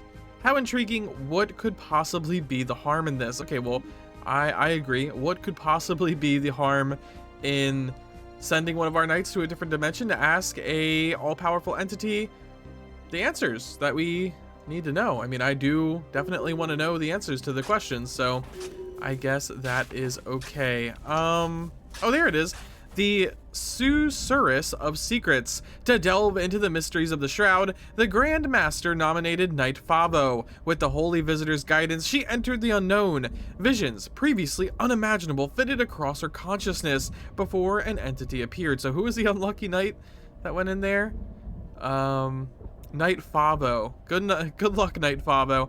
The Susseramus, whatever it is, of Secrets, the visitor whispered. This being took a form Favo could only later describe as a beauty beyond compare. Give us the secret of the first day of summer, the satisfaction of a challenge overcome, and the warmth of a lover's embrace, it spake. Why does it keep saying spake? Is that actually like an old English word, spake? Anyway, then shall I reveal to thee what thou wish. I mean, I could say the price is too steep, or we could show it, a lover's embrace. I don't really know how we're gonna show it a lover's embrace, but we're gonna flip a coin for this one, obviously. Hopefully we, you know, I don't know, get the information, I guess. Let's try it. Boom. Okay, there we go. Heads, we're gonna give them that lover's embrace. Tails, we don't give them anything, apparently. And we got heads. I have a feeling that even if we picked the prices too steep, it would end up, you know, like doing it for us anyway. The Humongous lives again. Yep, that's great. And Favo felt new memories entering her mind. Suddenly they, and indeed all Draconics, could perfectly recall the very moment the toxic god unleashed its gift upon destiny. Gift is a wild word, even though it lay centuries in the past. As one, the entire population of the Draconic Kingdom of Fate and Destiny felt a profound yet intangible sense of loss sweep over them. Formerly unpleasant sensations were dulled, apathy spread like wildfire, and afterwards it was hard to dredge up motivation for even the simplest of tasks. For our entire empire, we just got a big dip in motivation. That is concerning. Wow. For 10 years? Holy. Okay, anyway. Despite this, the Order thanked Todd and praised Favo for successfully bringing back new memories from the Shroud. How does this even help us? Like, we already knew kind of what happened back then. Like, I'm sure people didn't just forget. This drives new recruits to the Knightly Order. The Order's Keep will now grant us 200 knight jobs, low motivation for 10 years just across our entire empire? Wow, man. That's tough. We shall erect a new monument on Destiny. Okay, Citizen Pop happiness. Remove a blight from the land. Ooh. Oh, man. So this one is just basically a pure benefit if you're willing to spend the Unity. I really hope we get that. Heads, a new drive. Tails, a new monument. Come on, Tails, please. Please. Oh, we got Tails, yes! Okay, a new monument. Okay, I was actually kind of worried. We remove a blight upon the land. Add blighted remembrance. Okay, what is a blight upon the land? That's a blocker, I'm assuming? Yes, it is said that in this place the deity first smote the land in anger. Little remains of what was once here. All right, well, we're going to go ahead and get rid of that. Oh, is that still a blocker, or do we get a new district? Oh, we do get a new district. Oh, that's so cool. And we get 10% happiness, which is actually something we really need on this planet, considering we have, yeah, wow. Okay, 14% happiness. That's really not good. 34% happiness if they're part of a faction that actually likes being here. Minus 54% happiness from pop jobs. Oh, it also has minus 10% happiness from low motivation. Anyway, clones walk among us. Full citizenship for the clones, or they are second-class citizens. All right, heads for citizenship, tails for second-class slavery. All right, we got heads. Full citizenship. Why not? Why not? They're dragons just like us, I guess. And here we have the path taken. Not a moment too late. The path taken is here. So we will know what it means to be pure. We will clone ourselves to success, or we will harness mutational powers. Let's go ahead and see exactly what we're going to get here. Wait, I guess we could get any one of them. All right, let's go ahead and spin here. Spin for the win. We got 3. Oh, we got mutation. There we go. Okay, wonderful. All right, let's go ahead and, yeah, we have mutation here. Let's go ahead. What do we got here? Adaptive traits increase to 15%. Allows the assimilation of pops into or out of a hive mind. Pops with auto-modding traits. Weird. Can ignore phenotype restrictions for adding phenotype traits. I've never gone down mutation, I don't think, before. Besides the one thing that's basically all mutation. Leaders can have backup clones. All eligible leaders gain the backup clone trait. Oh. New leaders start with backup clones. Leaders may gain the backup clone trait. Leaders with the luminary trait cannot be cloned. Oh. We could clone Azov the Lucky if we wanted to. Huh. I kind of want to do that. 63 months. We gotta wait 63 months until we can clone Azov. Perfected. Founder species current habitability trait is replaced with mutagenic habitability. Huh. Okay. Gotta wait 53 months and then we can clone Azov and he can live just a little bit longer. Azov the Lucky, our dear leader, our unquestionable monarch, the destined ruler of our kingdom, and the savior of our empire from our enemies, both within and without. He is everything to us, which is why the depressing, no, terrifying fact that our Dragon Lord is 118 years old, approaching the age where dragons could just die naturally at the age of 120 and above. It's a very scary thing thinking Azov the Lucky could die at any moment. A terrifying thing, a thing that would derail our destiny. It would derail everything. But luckily, our Dragon King, the Luck Master himself, has lucked out and he has a solution. Backup cloning. A clone of our leader, a clone that will enact the luck policies that our current leader has, including our mutational policies and everything else that this wonderful empire thrives on. As you can see, obviously, we are banking fully on mutation, a genius foresight from our, from our leader having mutagenic spas. Now we're just going fully into mutation, which I'm gonna be honest, at the beginning of this run, I didn't even plan. It just kind of worked out that way. Destiny is a crazy thing, right? Either way, our backup clone is active, and if our dear leader dies, he will replace him at a moment's notice, maintaining the rule of coin flips and prolonging that big coin flip at the end that decides the fate of the galaxy. We are not ready to decide the fate of the galaxy. The galaxy is not ready for such a fate, and we are not powerful enough to enact such a will. We can't enact our will across the galaxy, whatever the coin flip says that will is going to be. So we need a bit more time. This backup cloning is definitely going to help, and hopefully we also mutate into some long-lasting genes. We need some good genes in our empire. Sydney Sweeney, come bless us with the genes of long life and prosperity. It is time, or at least hopefully it is time, to go to war with our enemies once again, claiming this entire sector of the galaxy over here, crippling the Empire, and subjugating them in one fell swoop, taking all of our claims, subjugating the rest, and claiming this, basically, quarter of the galaxy over here. You know, we'll call it a third. Okay, it's not a third or a quarter, but we're going to be taking a large portion of the galaxy in this war, a war that I hopefully can even achieve, because, well, Azov is gonna flip his coin, and the coin flip has to be heads. We are calling heads once again for this war. I mean, before I talk more about it, I guess I should flip this coin. Like I said, heads, war, tails, no war. Oh, we got heads. Oh, this is a lucky day indeed. Our plans are coming to fruition. So let's go ahead and lay those claims, get our ships ready and out there. We'll get our transport fleet. Yeah, it is aggressive. It is moving after it.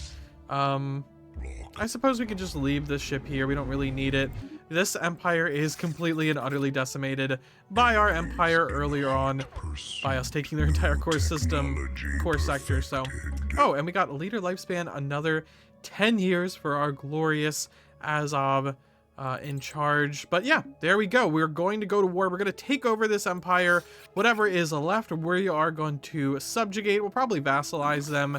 And then we'll set our sights to other empires, flip some more coins, and grow our imperial reign. I do think that this will be the last land capture in our empire. I mean, we might grab a few systems here or there, but I don't think we're going to be capturing any more planets. We don't really need them. And even if we did need them, like, we don't really need the planets themselves because we can raid them because... well, kind of unfortunately, we got raiding orbital bombardment earlier on in this game, even though we don't really need it. Okay, let's go ahead and just declare this war now. Yep, we're gonna do a vassalization. Let's make sure we have our claims. Yep, our claims are there. Vassalize, and boom. This war is but a stepping stone on the road to our true destiny. Yeah, it is. It is a stepping stone to your destiny of being my vassal. That is your only destiny at the moment. I am so sorry to tell you. Wow, 0 armies on this planet. Yeah, it's gonna be a very quick war. Somebody got a negative trait. Okay, we got insulted. Don't really care. Let's gain some physics insight, and we captured the system. What is this station? Is it actually formidable? Kinda. You know, I'm not gonna lie, kinda, but no, we will crush it in short order. And yep, no losses on our part. The resistance is jumping in, and I do think we will be victorious, hopefully, flawlessly so. Yep, it looks like we have a flawless victory here, and they lost a lot of their fleet. Oh, I almost feel bad for the poor old Bababas. But no, we are going to... Oh, you should go back here. We are going to heal up our ships after that one, because we did get a little bit low, and take the rest of these systems. I don't think it is going to be too hard. Also, we found the homeworld of the First League. We will be colonizing the planet. We're also colonizing this planet, which is a desert world, but at this point we have so many habitability boosting things, it doesn't even matter that it's a desert world. We'll figure it out. And we're also making some habitats, because I have the habitat technology, and we have a lot of people without jobs in our empire. Speaking of, there's 600 jobs here, and I just know there's some unemployed draconics on this world. There's a lot of unemployed draconics there, but they can at least work as squires. Man. Yeah, there's a lot of unemployed people. We definitely need more planets, more industry, more jobs. There we have it. Fate was on our side again, and we have conquered our enemies. These guys are now our vassal. Not exactly sure what our contract is. Okay, expansion permitted? Restricted voting. Overlord conflicts none? Man, these guys have lucked out on their contract. Do I have, like, benevolent contracts going on here? Where is our contracts? Man, there's so many laws here. I'm not complaining. I mean, more content's good. So many laws, though. I can't find war philosophy. Oh, oppressive vassalage?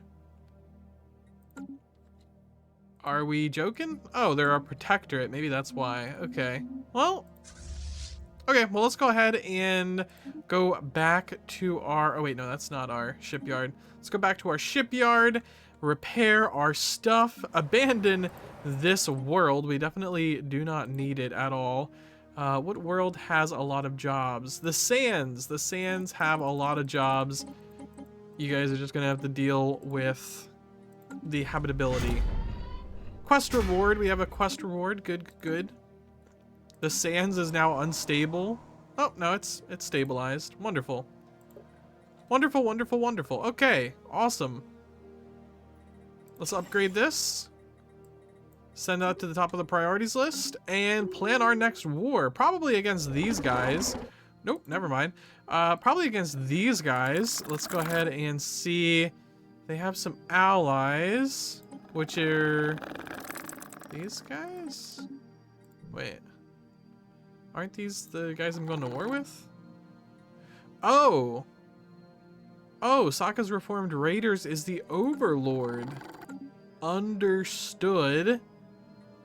Okay, what about the Flame-Forged Legion? Pathetic. Okay, these guys. That's our next war target. Got some Shroud Seals going on. Yeah, we'll go ahead and invade the Flame-Forged Legion next. I mean, let's go ahead and just flip a coin for that now, considering we gotta wait 10 years to flip it again. So let's go ahead and flip that coin. Heads, war. Tails, no war. And we got heads, war again. That is what I like to see. Thank you, Lady Luck. Let's go ahead and build some cruisers. And, well, I gotta design my cruiser first. Let's do some big weapons. We can have 3 slots. Some big weapons. There we go. Probably want to do mostly lasers. There we go. Wonderful. Yeah, let's go ahead and build some. That's the line. Yep, wonderful. Let's go ahead and build some cruisers and get to this war. Azov the Lucky, our beloved king, has an important announcement for the Draconic people. The age of unnatural selection is about to begin. Through the genius of draconic scientists, a combination of luck, evolution, and technology will be our path to supremacy. Soon, all dragons will report to their nearest gene clinic and be ushered into the next step of our evolution, into the golden age of dragonkind. This is the culmination of Azov's genius idea of mutating with the holy leavings, the holy toxins left behind by our god. An idea that has left dragons with an age of prosperity and productivity. A genius idea all around. Let's go ahead and grab this right away. Obviously, we're going to have a government reformation. Yes, yes, yes. We're going to become genomic expansionists, greatly increasing our habitability. Basically doing a whole bunch of things for us. The only negative, I guess, is that we have less recruitable leaders, which is fine. We'll just, train the ones that we do have. So let's go ahead and grab that. Let's go ahead and make a new species for our dragon people to become. Oh, we can't actually. Okay, we don't actually have the ability to get rid of enduring, but we do have a whole bunch of other things like robust. Robust would give us 50 years to our lifespan, which I'm very, very... Job efficiency as livestock. Ductile. I've never seen this trait before. Okay. But yeah, there's a lot of traits here. I probably should just look over them and see what's best for our people real quick. And here we have it. The new template for our draconic people. Here we have adaptive mutations, obviously a must. It costs 0, which is absolutely amazing. Then we have robust, which gives us a huge boost to our habitability, as if we didn't already need that, but now we can definitely colonize any planet, and that is no issue whatsoever. We're also getting some job efficiency, and most importantly, some leader lifespan. We also get erudite leader upkeep minus 10%, which we definitely could use. We're also getting exotic metabolism, which gives us another plus 50 years. It gives us some pop growth speed and some habitability. Now that I'm looking at it, honestly, I don't think we need this. Yeah, we really don't need it. We already have the backup clone trait. It's just not completely necessary. What else do we need? We could use Crucible Community, or we could just take away our solidarity.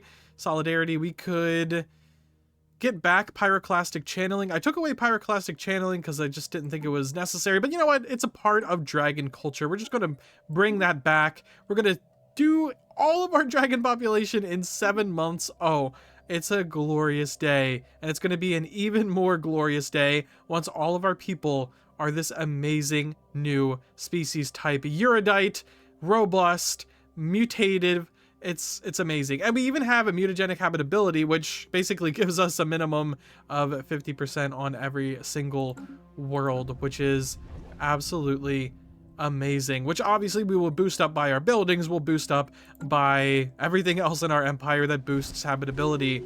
I wonder how habitable we are on the sands. Okay, after mutagenic habitability. Let's go ahead and take a look at our people. What is the actual habitability of our people now? Okay, yeah, habitability of 99% on a world where basically they're like, we're not habitable on. We're on this, you know, desert world. So I guess we can just colonize whatever desert world we want and we will be completely fine. Yeah, things are looking up for us, for sure. Also, our military and our army are on the way to the Flameforged Legion. Here we have the tale of Knight Chakato, the Challenger. One day, a stranger arrived at the keep. As a tournament of squires was being held, most of the Order's knights were present. Clad in a neutronium armor, the stranger strode into the combat grounds. The joyful chatter of the crowd died down as the newcomer drew his weapons. The challenge was clear, and with the blessing from the Lord Commander, whatever her name is, Knight Potlov answered the call. Within moments, the fight was over, and Potlov lay bested on the ground. Knight Rudfoga met a similar fate, as did her sibling, Knight Hubtoka. With 3 knights down, the Lord Commander summoned the Order's champion, Knight Chakotay. Okay, Chakotay? Whatever it is. The chronicles are now full of mighty warriors, peerless knights who have never known defeat, and Chakotay was well on her way to join the ranks of these legends. The champion entered the arena, weapons at the ready, and saluted her opponent. So a stranger? Like, is this even a dragon? Or is it... okay, I mean, sure. Many a ballad would be written about the duel between Chakotay and the Sable Knight. For hours they fought, the challenger unable to trump Chakotay's guard, the knight unable to pierce the advanced armor of her adversary.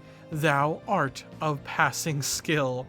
Okay, nice reference. The stranger's voice echoed in the arena. I see thy reputation is no boast. He laid down his weapons. I yield to thee, champion. Would thou'st allow me to return from whence I came? I mean, it depends, I guess. The Order's code was strict, and that question had but one answer. So, the Sable Knight, named after the color of his neutronium armor, departed aboard a small ship of alien design and flew into a tiny, unstable wormhole at the periphery of the system. Lord Commander, whatever his name is, expressly forbade anyone from following, and sent Chakotay to monitor the unstable wormhole until a science team could be dispatched. Is this actually going to create a wormhole in our system? That is going to be unfortunate. Not long after, the champion was confronted at her post by Knights Pavlov, Rudfoga, and Hubtoga. They asked to be let through so they could face the Sable Knight again. Give us a chance to restore our honor. Thou hast never known the bitterness of defeat. Its foul taste is best washed out in blood.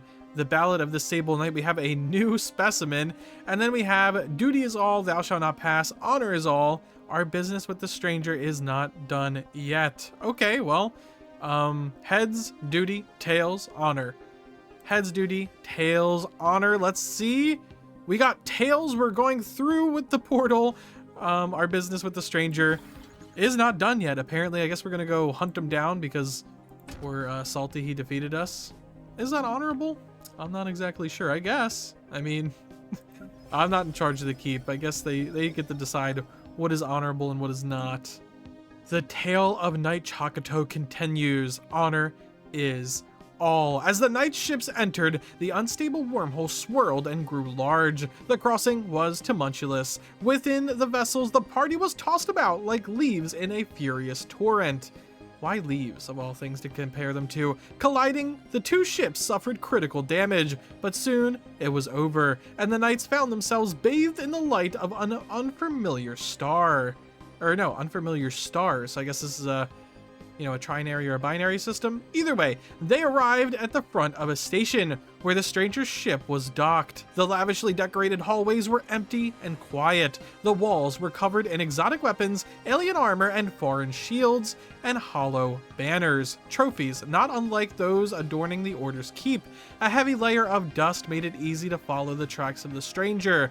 They led the knights to a massive door, beyond which lay the station's great hall. The place had been set for a scrumptious banquet.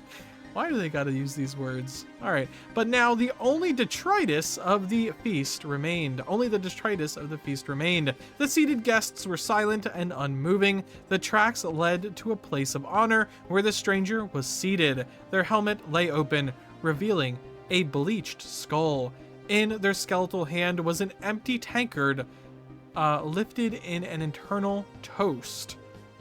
Okay, so he's like dead or something? Recover and study the neutronium armor. We must pierce its secrets, or this is too unsettling. Leave this place. Armors from dead knights is too unchivalrous. Who knows what manner of curses linger on this place? Well, that is kind of valid, but I would like, I would definitely like to remove the pestilent wasteland from our home world. We'll get some districts. We'll get, holy hell, we'll get 15% resources from jobs. Oh, wow. Okay, lots riding on this. 15% resources from jobs forever on our most important world. Please. Also a district. Okay. Heads, we're gonna get the district. Tails, we're gonna leave. The curse is too scary. We're gonna leave. Please get heads. Come on, heads. Come on, heads. Oh, yes! We actually got heads! Holy crap, I gotta say, we've been getting lucky throughout this playthrough. I mean, I guess a few times we got a little unlucky, but mostly we've got pretty dang lucky throughout this playthrough. I can't complain at all. Also, what are these void worms doing? Let's send our fleets to go kill those void worms first. Oh, they're already gonna kill the void worms. Well, let's just make sure they do. They're still headed on over to the Flame-Forged Kingdom. A lot of stuff is happening in our empire just on the way to going to war, and including all of those things, we have another very, very important decision in our empire. Yeah, we can either go, not hydrocentric, I mean, I guess we could technically go hydrocentric, which makes no sense. We could go down the galactic hyperthermia trait, we could go down galactic nemesis, we could go down cosmogenesis, we could do a whole lot of things.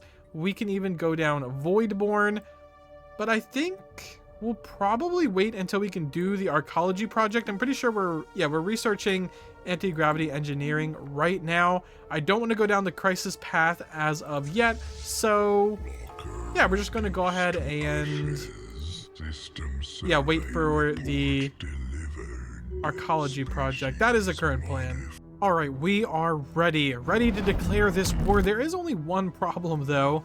Let's go ahead and make them our vassal. There is one problem, and that one problem is, this kind of pissed off Wankwort fleet.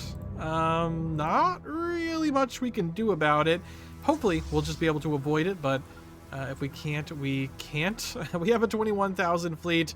It would suck having to fight a 9,000 fleet power fleet, basically just to help out those guys, considering, it would basically just be to help out those guys. So hopefully that isn't what's going to happen, but if it does, I mean, it just does. I can't really do too much about it. Let's go ahead and invest in some more shield technology. Let's go ahead and take a look here. What's in this? Okay, there's 500 little mining corp here. Okay. End of the raiders. Sokka's reformed raiders have taken out the old raiders. Okay, I guess they really are reformed, fighting their former compatriots. Wonderful. Let's go ahead and, what do we got here? All right, targeted gene expressions could be cool. Let's go ahead and grab this, and then this is going to be the moment of truth. Can we actually avoid a fight with these? Oh, well, if they keep doing that, I can. Oh, this guy just leveled up. Sublight speed is good. Oh no, we can't avoid the fight. Okay, so hopefully we'll just be able to come out on top here. How much did we lose? Doesn't look like we lost too much. Okay, we lost a few destroyers. We can rebuild those. Whoa, what's going on here? A star is exploding.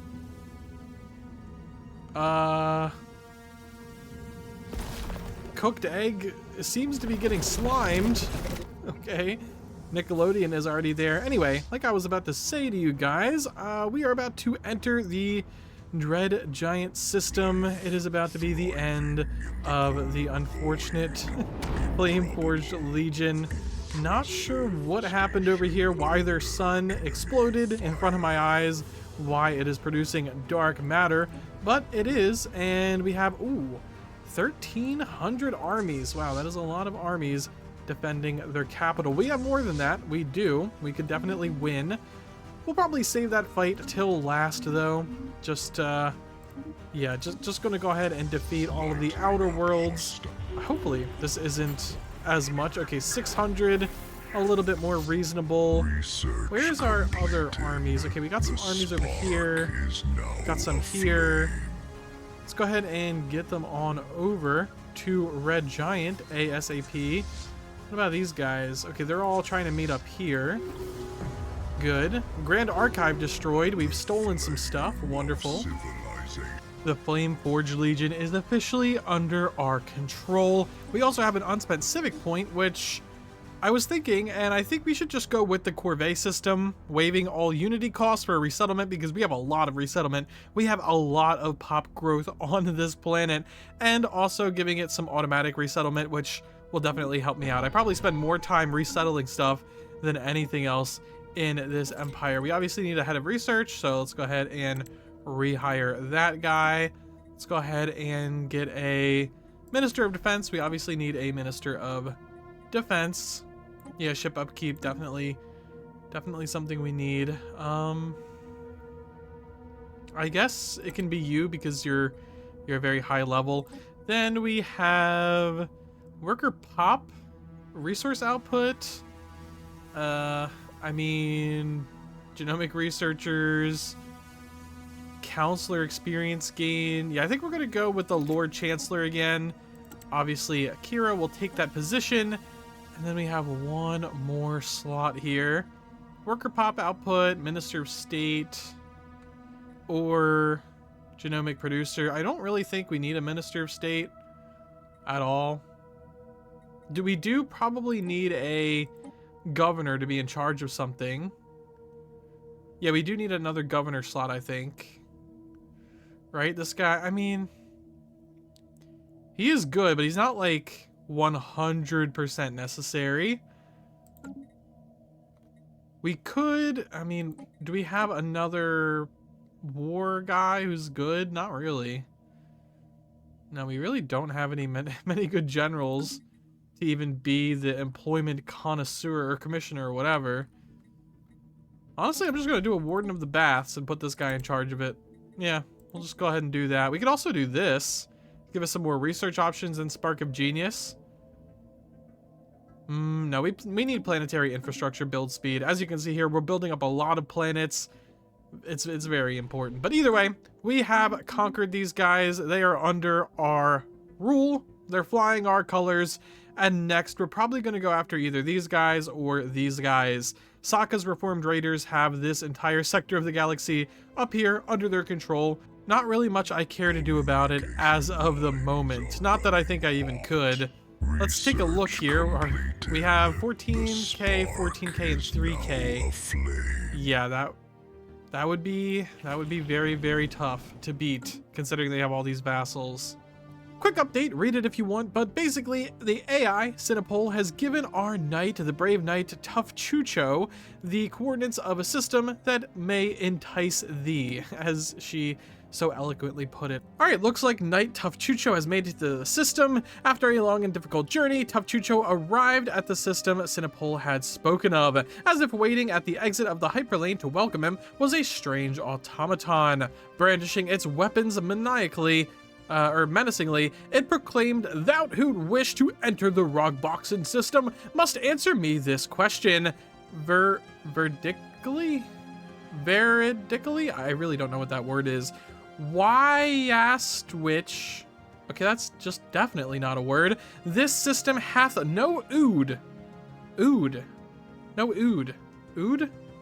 You mean food? You ate it all, so I guess it's food. Why hast to which this system hath no food?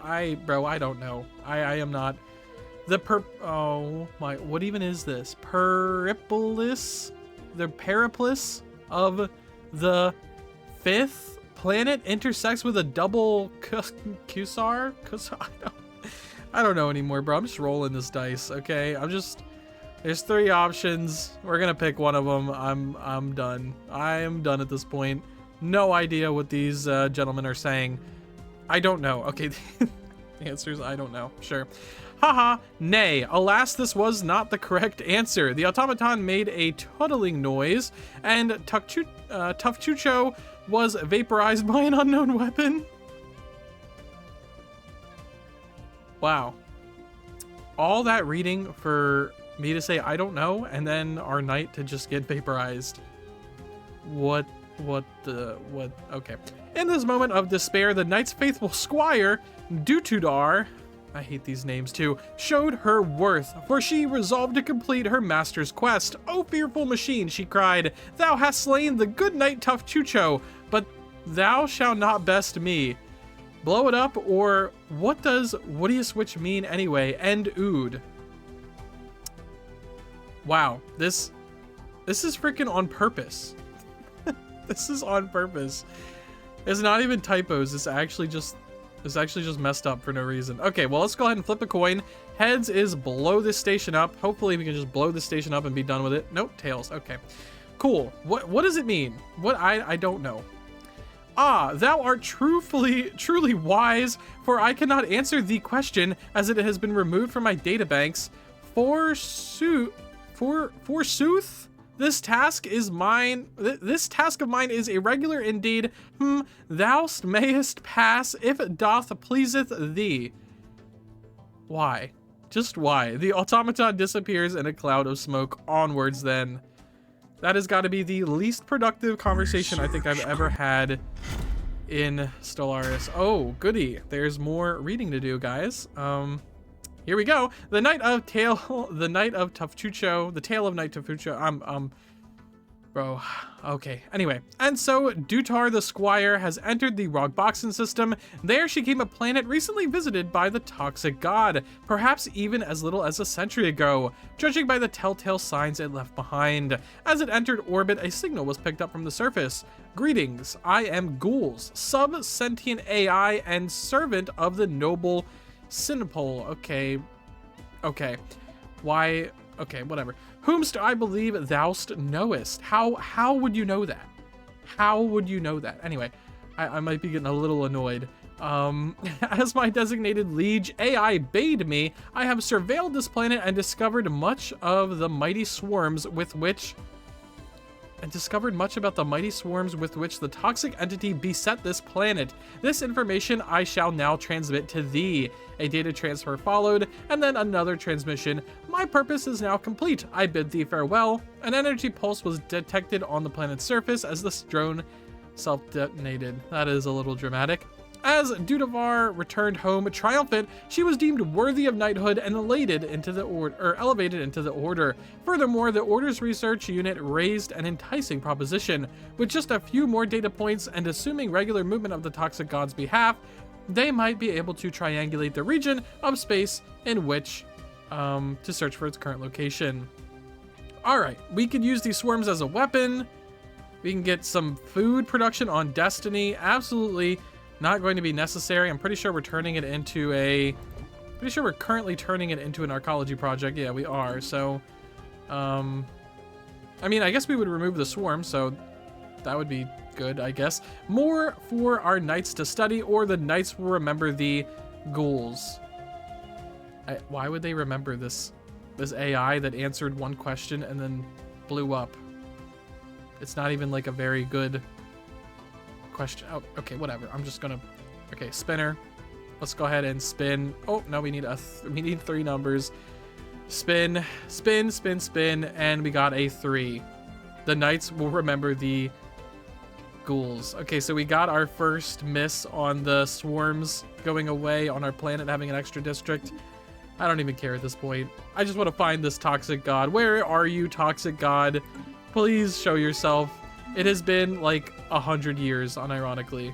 The 100 years quest. I was just talking about this. I was just talking about how this has taken 100 damn years. 100 years ago, we took to the stars. It was a new beginning for us and for the quest. With seemingly infinite opportunities opening up to us, a century has passed and nothing has been accomplished. But either way, our population feels divided. Yeah, I feel freaking divided. Dividing my mind. You know how much this costs, by the way? We're doing generous funding, which means minus 30% monthly energy credits and minus 15% alloys from jobs every single month, all the time, forever. That is what we've been dealing with forever, and we're still rich, so somehow we've done it. Anyway, while our achievements are undeniable, there are voices doubting the purpose of the knights and the quest. No, they're giving up hope in our Princess Kira. I believe she'll find him. It's just taking an annoyingly long amount of time. Are they just relics of a bygone age? No. The answer to that is no. They're not relics of a bygone age. They're just very expensive and taking a very long time to do what I need them to do. So we have the options of holding a festival for them to honor our knights. We have no time for such trifles, or yes, it was a century of failures, put an end to this. Obviously, we cannot pick that.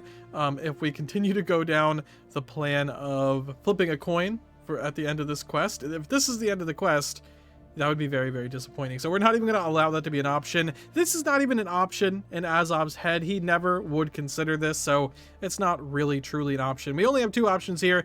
Heads, we hold a festival. Tails, well, we have some disappointed knights. That would be actually really disappointing. I mean, we have plenty of resources to throw this festival. So, I don't know. Basically, Azov is, either flipping a coin to throw a festival or not. Heads, festival. Tails, no festival. Let's see what happens. I'm hoping for heads, as always. Oh, we got heads. Okay, there we go. We'll hold a festival for our knights. I know that wasn't like a true leave it up to chance thing, but we kind of needed to do that. I mean, we need to flip a coin at the end of this quest to decide the ultimate ending when we do find the toxic god. This whole playthrough would be very unsatisfying a little bit if we didn't do that. Ooh, battleships. That is satisfying. The galactic community has what looks to be a council. Ooh, that is really not good. Our stability is already absolutely trash on this world. We might have to disable the mutagenic spas for now. We might have to disable the mutagenic spas all across our empire, because as you saw, our stability went from 4 to 66 overnight, disabling our mutagenic spas. And while it's very nice having all that extra pop growth, I mean, it is very nice having all that extra pop growth. I'm not gonna say it's not. Either way, that is not what we're talking about. I might get rid of the mutagenic spas. That is what I'm saying. Once we hit a amount of pop growth that we just couldn't possibly need anymore, then I'll consider getting rid of them and maybe even getting rid of the civic, as we've kind of outgrown it. We know exactly how and why to mutate our people. We've made it down to a science, actually. Oh, we even have an extra trait pick. Oh no, a trait pick, but not a trait point. Okay, I digress. Either way, we have seen the formation of the Galactic Council. I almost forgot that we weren't even in the galactic community anymore. We got the new Ascensionists, the Sokka's Reformed Raiders, and the Star Alliance. Is that... Okay, the Mekazurin Star Alliance, that's the guys up here. Where is the new Ascensionists? Oh, these guys. Okay, so this alliance up here and Sokka's Reformed Raiders, which has control of all of these little empires, those are our main, how we say, adversaries? I don't want to say enemies, but So the puppeteers finally reveal themselves. We now see who is top dogs of the galaxy. We haven't taken a look at our own standing. Looks like we are top of the pack when it comes to, top of the pack when it comes to power. Got a few empires equivalent to us.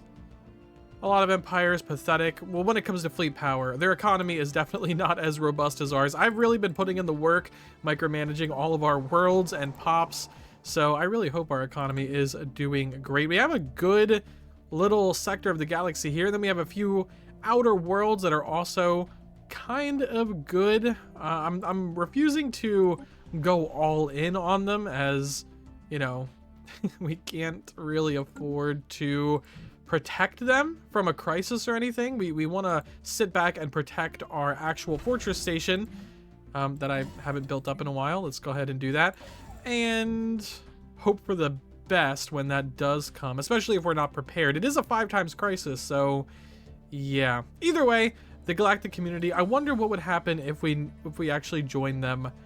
Looks like they got a lot of bonuses, actually. A lot of bonuses.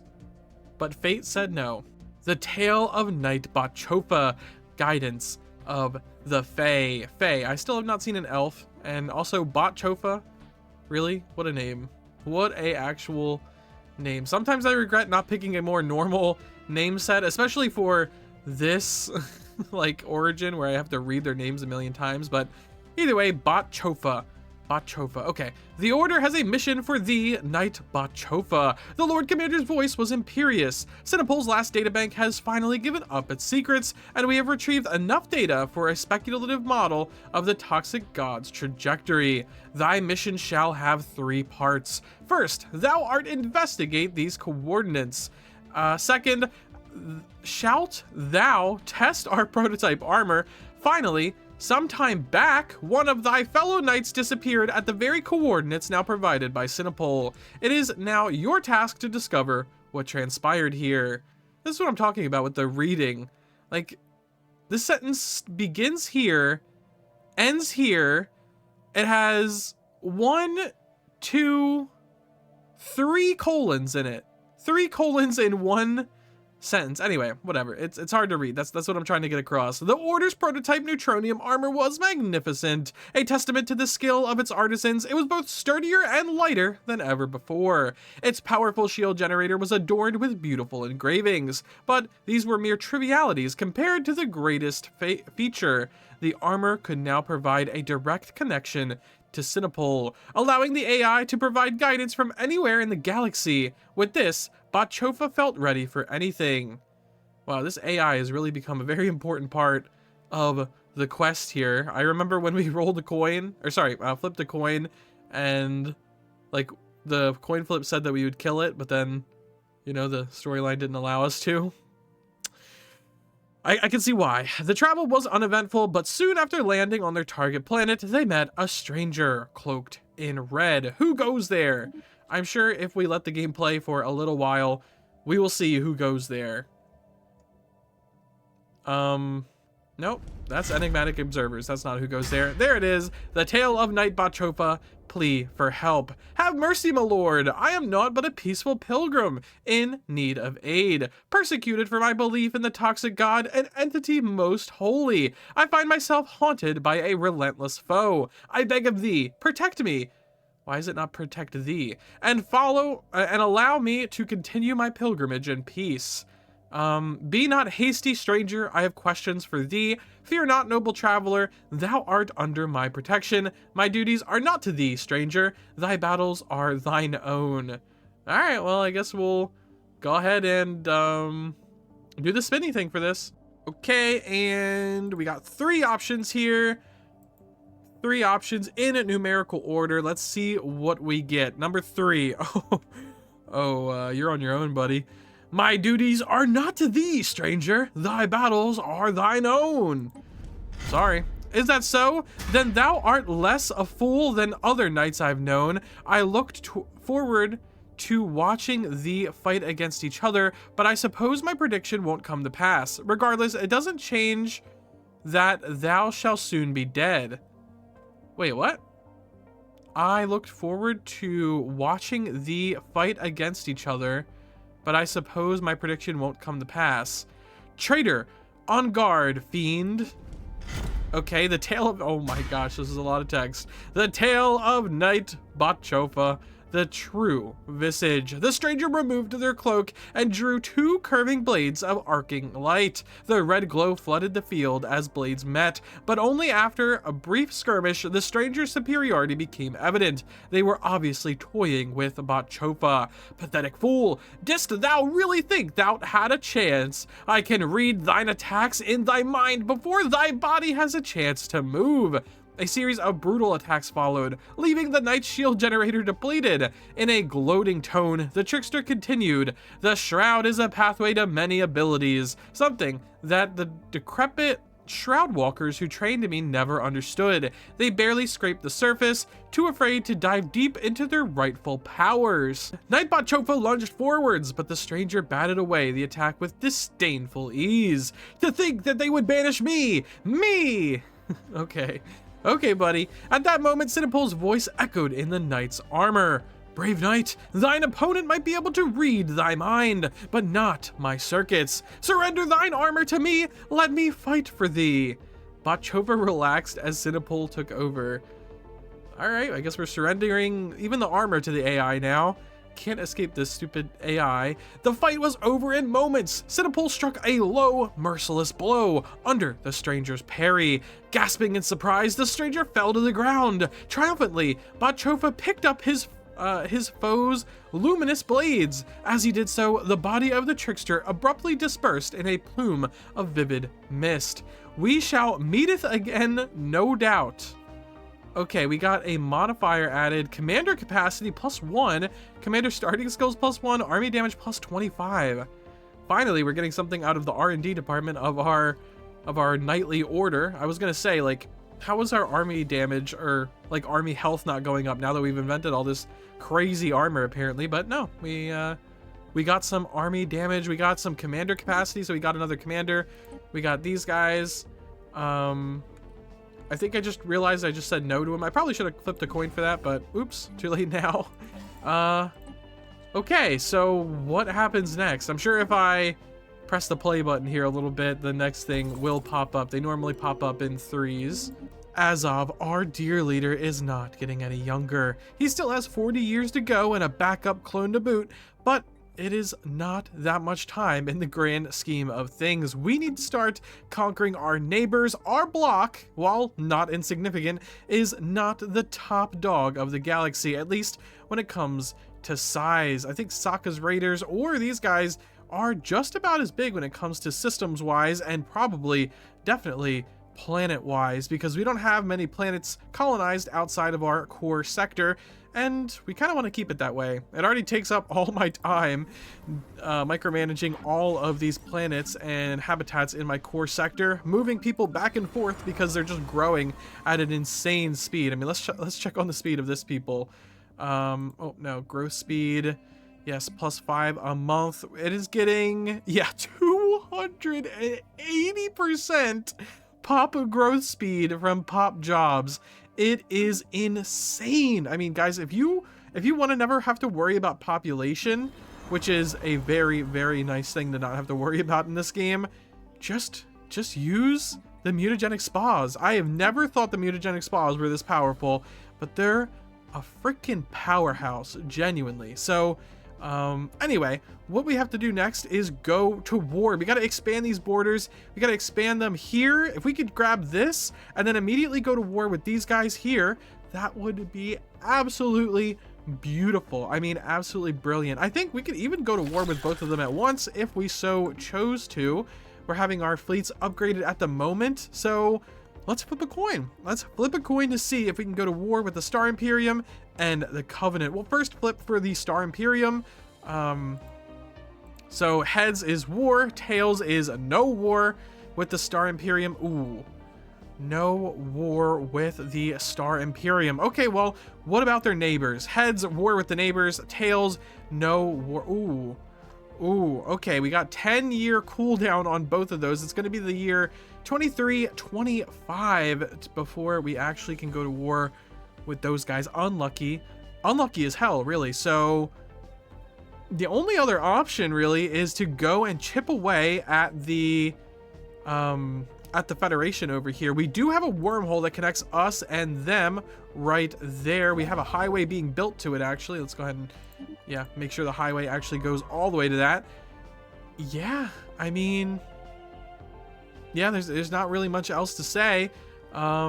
These guys, they have another wormhole. Do they have their borders open to us? They do. Maybe this wormhole brings us somewhere more beneficial. These guys like us for some reason. They hate us. They hate our freaking guts, but they don't have their borders closed to us. I have no idea why. Okay, let's go ahead and explore that wormhole. I'm not going to flip a coin to see if we can invade the Federation, because if I flip a coin and it's heads, we're going to war. That's just how I'm going to treat that. So I'm gonna check out our options, see if we have a path. Conscription agent, that is interesting. You are a governor. Scout, I mean, I guess you're a conscription agent now. All right, you, buddy, quicker, quickly. Get into this system. We need to see where this wormhole leads. We could definitely invade these guys. These guys are pathetic. They have no allies as far as I'm aware. If only I had access to them. But currently, I don't. So, yeah. Because this wormhole is within these guys' territory, one away from their territory. But they have their borders closed to us. Maybe I can offer these guys some money and they would like us more? I mean, that's the only thing I can really think of. I don't know if giving money to our enemies is really the smartest idea, but what are they going to do with energy credits anyway, right? Global stock exchange is good. Oh, oh, wait. They did open their borders to us. Oh, they're neutral now. Oh, awesome. You know what? I'm going to improve relations and everything. Keep those borders open, guys. Let's flip for a war with the Irenic Imperium. The guys I definitely want to conquer ASAP. Well, they have a wormhole here. I wonder if this wormhole connects that. Okay. No, it goes here. This could also be an option. They're at war. They're at very high war exhaustion. Okay, so we're gonna go ahead and flip to see if we can go in the Irenic Imperium. Let's go ahead and flip. Heads war, tails not war. Ooh, okay. Well, last option here. These guys, I mean, no, they're being annexed right now anyway. Huh. What about this empire down here? Okay, they're all alone, but I can't get to them. Am I friends with these guys? They're wary of us. Do they have their borders closed? No, they don't have their borders closed to us. And I flipped to go to war with the Federation, right? I think I did. Man, we have one option left, and it's these guys, I guess. Okay, let's go ahead and see. Coin flip for war with the Uffram Puff Empire. Heads, war. Tails, no war. Okay, heads, war. Okay, wonderful. We can actually go to war with someone. All right, all right. Too many lucky coin flips in the past. Okay, you guys lost the coin flip. Let's go ahead and mobilize our military, you guys in particular, to go to war with these guys. Luckily, these guys have their borders open to us. They even have a hyperlane network, which is pretty dang awesome. Wonderful, wonderful. You, I don't know what you should do.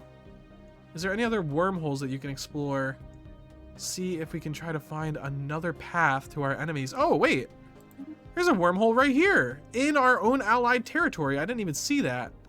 Okay, let's go ahead and check that out as well. Ooh, a spicy bit of political news. It seems like the new Ascensionists and their Federation has declared war on the other major power of the galaxy, Sokka's Reformed Raiders. Let's see what this war is about. They're at war with, okay, so Security Pact is at war with the Sokka people for an ideology. Wow. They're having a huge galactic war for ideological reasons. Man, I should have definitely been able to attack the Federation there. That would have been the perfect time to strike. But alas, I guess we'll just go ahead and let them fight it out while we upgrade our ships and snag some empires over here, which all seem to be gray for some reason. Not sure why all of those empires are gray. All right, it's time. Time to go to war with these guys. I speak on behalf of the blah, blah, blah Sucks because they're neutral to us, but I need to be, well, okay, I need to vassalize them. Is there any faction that really would be sad if, okay, oppressive subjugation policy. Yeah, they want an oppressive subjugation policy. These guys, oppressive subjugation. Okay, they want oppressive subjugation policies, which we should probably edit at some point. Like these guys, we have them. Actually, they're a protectorate, so they're actually also pretty much off the hook when it comes to our oppressive subjugation policies. I don't think these guys will be a protectorate, so these guys are going to get screwed by this. Either way, we gotta vassalize them. You cannot hide on destiny forever. Of course we can. Of course we can, and we will, because we have a very, very powerful station guarding us. A 15k. 15k. It's pretty good. It's not the best. I want some more construction ships. I want to build one of those big old defensive platforms. Yeah, the deep space citadels. I definitely want to build one of those. Oh, we need some better stuff for that, honestly. This is not even all that good of a station if we build it. We gotta find some, yeah, point defense, and we gotta invest in some hangar tech. Yeah, we'll do that eventually. Also, this wormhole connects right into their systems. I don't think I mentioned that. I think I found that out off camera, but yeah, that is very, very helpful indeed. There we go. Let's take this system. Is this colony? Oh, this colony has no defenses. So there we go. We've taken it. Take this and slowly work our way through their empire.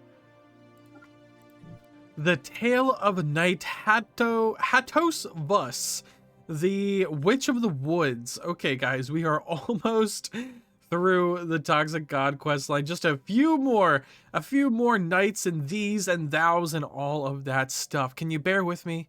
Bear with me, guys. Also, if you're wondering how the war's going, we're basically meeting no resistance, and we've taken a few of their planets. Anyway, it came to pass that during the travels of Knight Hatavus, an otherwise obscure and disfavored knight, she happened upon a signal emitting from a debris field in the space between the stars. She speedily laid in a course to investigate closer. As she neared the source, she heard a beautiful voice calling from across the ether.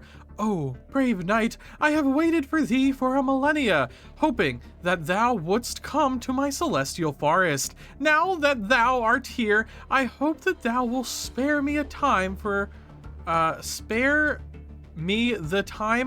visit to mine own humble abode." Wow, so enticing. "I promise you, yond thou shalt findeth it worthwhile." No, oh my gosh. A small station has appeared as if from nowhere. Impetuously, whatever. The years of fruitless searching have made her impatient for a stroke of fortune. Hatos Vos moved her craft to dock on it. Be cautious, Hatavos. This could be a trap. Siamali, Spirit of the Wayfarers. Oh, I didn't mean to move that. The Tale of Knight Hat. That's what I'm just nicknaming her from now on. The Tale of Knight Hat entering the station. As Knight Hat boarded the station, she was greeted by a feminine being of incredible beauty. She looked like a draconic, and yet there was no mistake that she was an entity far more advanced. She smiled, and Hat realized her concept of attractiveness had been limited, even constrained until now. She felt an uncontrollable lust growing within herself. Interesting. "I am Simile, Spirit of the Wayfarers and Vagabonds. I hast deemed thee worthy," she drawled. She looked at Hat up and down. "I, worthy forsooth. I, worthy forsooth. Worthy of what?" Yeah, that's a great question. Simile smiled again, inviting this time, stepping closer to take Hat by the claw. "I wisheth to partake in amorous rites with thee, so we maketh many fine offspring." Okay, I guess it's a coin flip. Heads, offspring, tails, no offspring. Heads, offspring, tails, no offspring. All right, heads, offspring, gladly. Gladly. Will gladly maketh thine offspring. The choice. What followed defiles description. What? And Hat would later refuse to speak of it. After the conclusion, her view fell upon a curious device. The air seemed to shimmer in ever-changing patterns around it, and though it was quite small, it somehow gave off an aura of vastness. Hat was sure that she had never seen anything like it before. Okay, well, did they actually have children? Because, like, you know, I'm not trying to be any kind of phobic, but that was 2 females there. I mean, I don't know how dragons work. Simile lay asleep. Hadavus hesitated. Some instinct told her that she should leave now. Quickly, before Simile awakened, despite her fairness, she sensed a great wrath in her, slumbering below the surface, and yet the Knightly Order. Which for so long had treated Hat with scorn during her long and fruitless search, would surely praise her highly if she returned with a mysterious object to investigate. Take the device or depart with a kiss. All right, heads for kiss, tails for take the device. Tails for steal, heads for kiss. And okay, we got tails. All right, we're stealing. All right, quickly, away. Deceit, thou wouldst cometh here and seduce me and then stealeth from me? Villain, I hadst thought to blesseth thee, for thy performance was most pleasing. But now leaveth I, thou may taketh your device. 'Tis almost worthless, just be gone. Okay. Hat left as quickly as she could, and though the knights back at the keep would find the device to be very opposite of worthless, for unknown means it would manipulate the very dimensions. Why do we need to manipulate dimensions anyway? How does that help us find the toxic god? She would always wonder what blessings she may have received had she only given to temptation once. Quickly, away. Okay, now our knights produce extra research, and it enables the decision to activate manipulation device on Kira's keep, granting extra living space on the habitat in return for dark matter. I mean, we do have plenty of dark matter, so that's cool, I guess. How much dark matter do we even... Okay, we have 317, but we're not actually mining it yet. Azov the Lucky, ready to level up and select his destiny. Is he a peacekeeper? Is he a gray eminence, or is he a perceptive mentor? I mean, I know what he probably really is. None of these options are really great, honestly. These might be like the 3 worst destinies. Like, genuinely 3 worst destinies.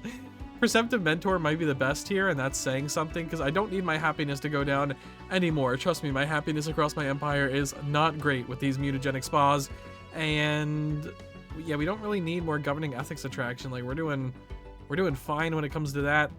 Peacekeeper is obviously not something we need or want. We don't need pacifist ethics attraction, but sure. We'll go ahead and roll for this. 1 out of 3. We'll do it in, I guess, left to right order. So 2. Okay, we're doing gray eminence. I guess that makes the most sense for him.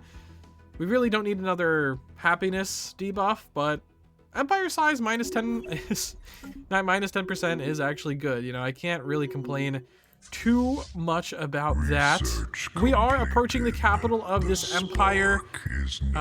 This guy looks to be okay. You just go here. We want to attack these guys and their capital simultaneously with both of our fleets.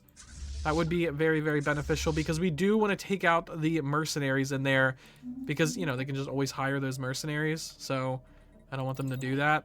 All right, we're here. We're ready for battle. Let's go ahead and attack these guys. Let's slow down. Yeah, let's slow down the game a little bit. Turn off the HUD and watch this glorious battle.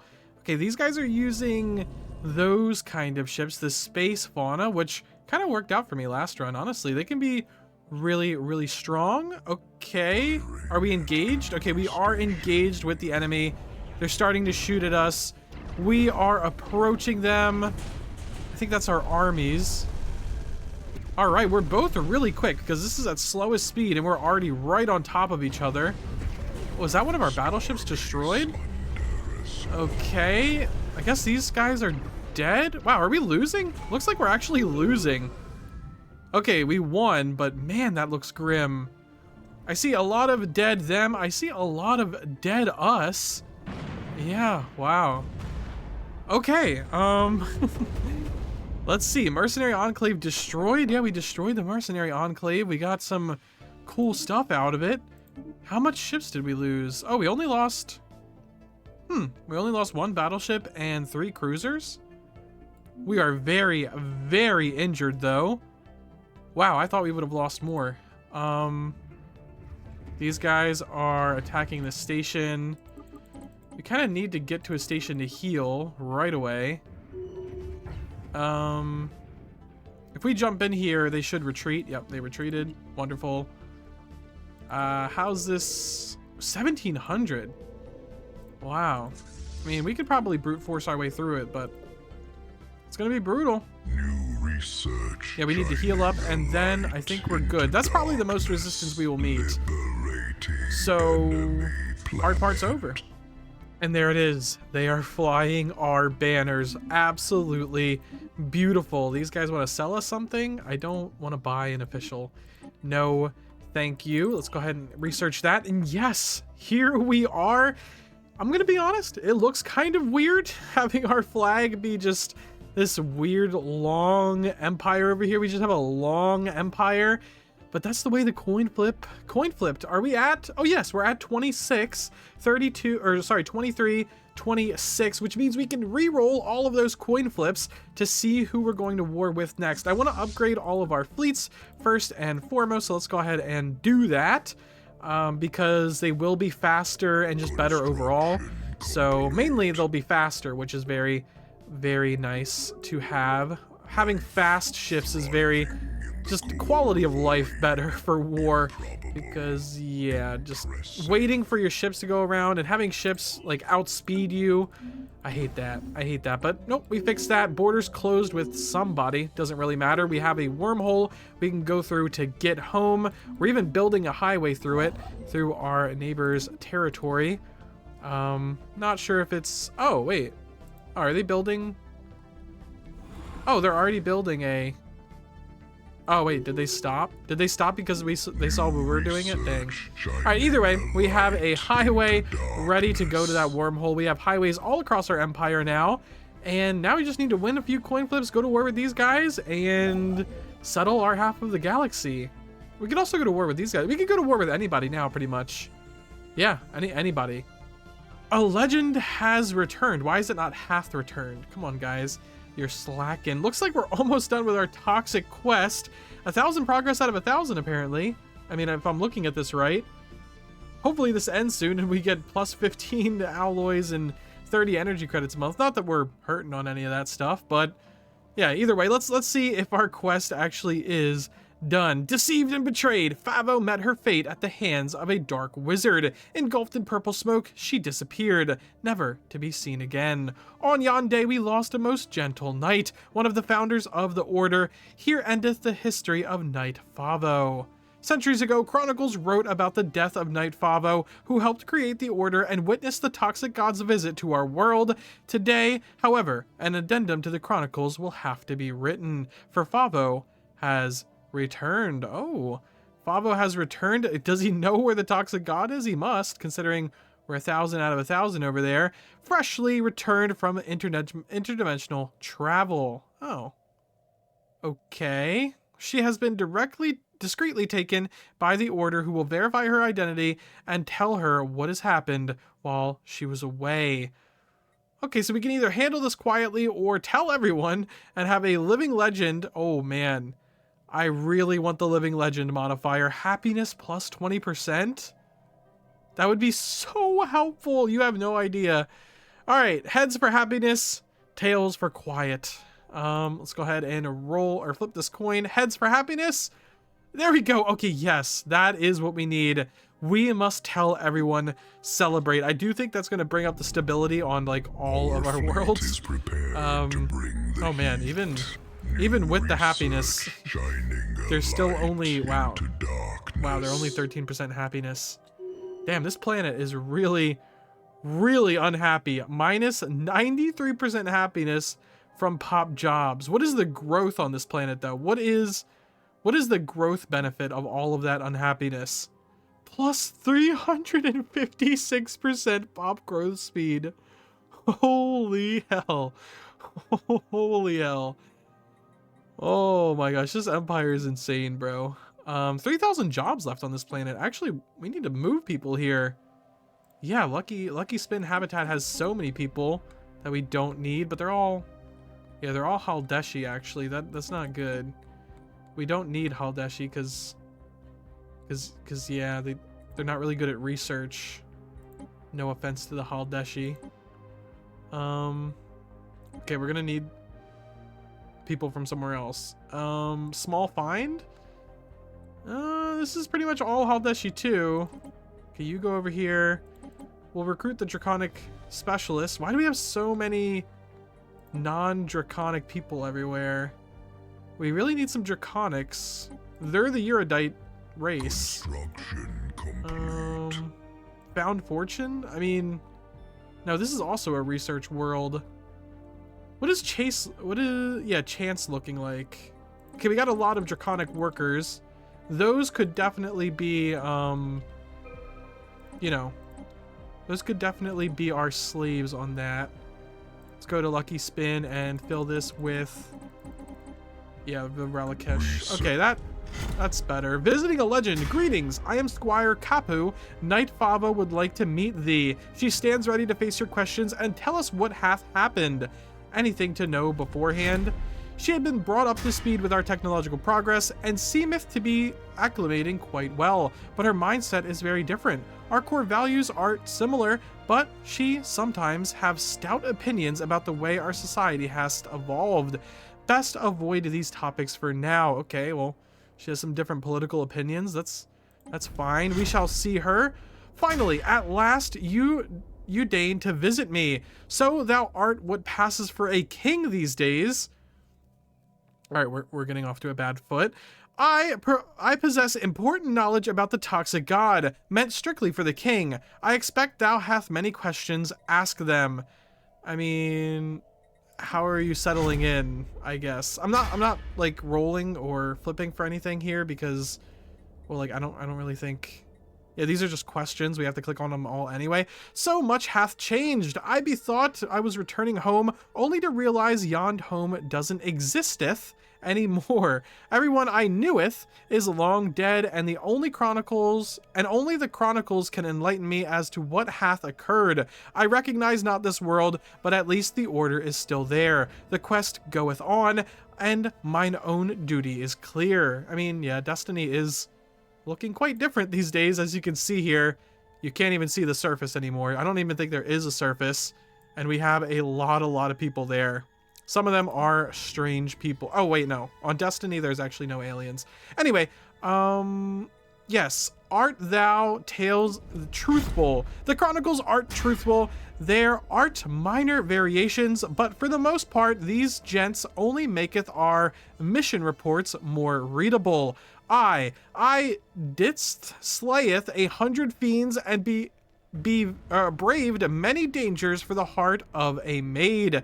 Not that it matters in the present day, the lady is as dead as the others.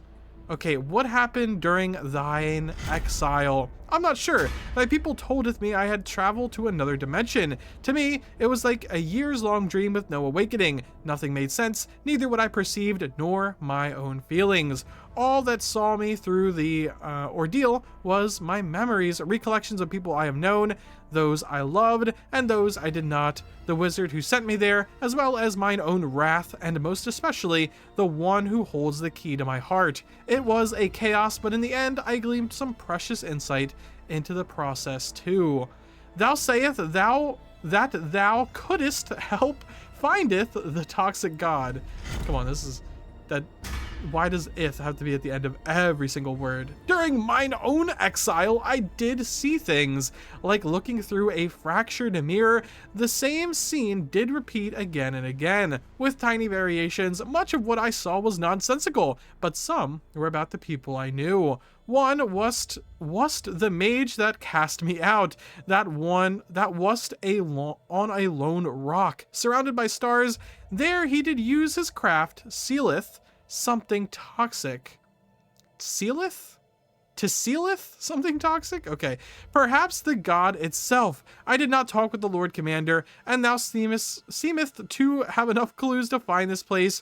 We needeth thy permission to leave. Prepare the knights, we leave at once. Well, nothing needs a coin flip there. Oh, here we have Kira's Destiny, Peacekeeper, Grey Eminence, or Perceptive Mentor. All right, let's go ahead and do the spinner. We need a 3. Again, left to right here, and we got a 2. She's going to be Grey Eminence, just like her father, making everybody miserable. Okay, well, we have a real happiness epidemic in our empire. At some point, we're definitely going to have to switch away from those toxic baths. I think we have plenty of people in our empire, more people than we need normally. Although, somehow our stability is doing just fine. Somehow. I actually don't even know. Our population approval rating is 0%. We have a 0% pop approval rating. Everyone in our empire is absolutely the most miserable that they could possibly be. Not on this planet, but like every other planet.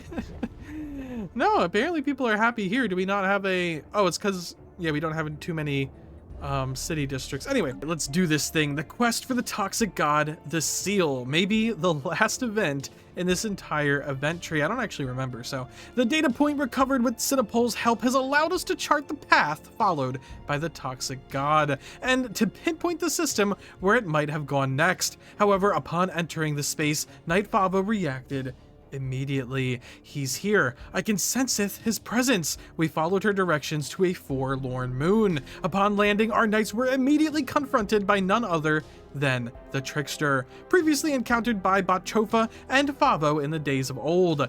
Thou art persistent, the trickster said, but this is the end of thy quest. Mine own master shall not tolerate thy foolish beliefs to fell the balance of the shroud any more than they already hadst. Who's your master?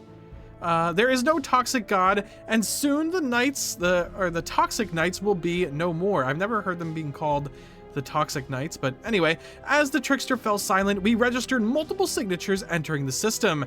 Have at thee, or die, heretic. Well, I guess we'll flip a coin, not that I think it matters. Heads, we're gonna tell that heretic to die. Tails, we do the boring option. Oh, okay. Have at thee. I'd rather tell the heretic to die. Okay, never mind. We got more reading to do.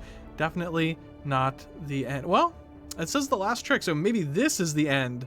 Shroud entities. The Order's fleet was beset by energy beings summoned by the trickster. At the same time, the moon itself, our valiant knights were set upon by a host of shroud beasts conjured by the rogue Shroud Walker. Our knights were driven back until the Lord Commander rallied them for the Order. Wow, the Lord Commander's there too? Is our whole knightly order there? Is this the real final battle of everything?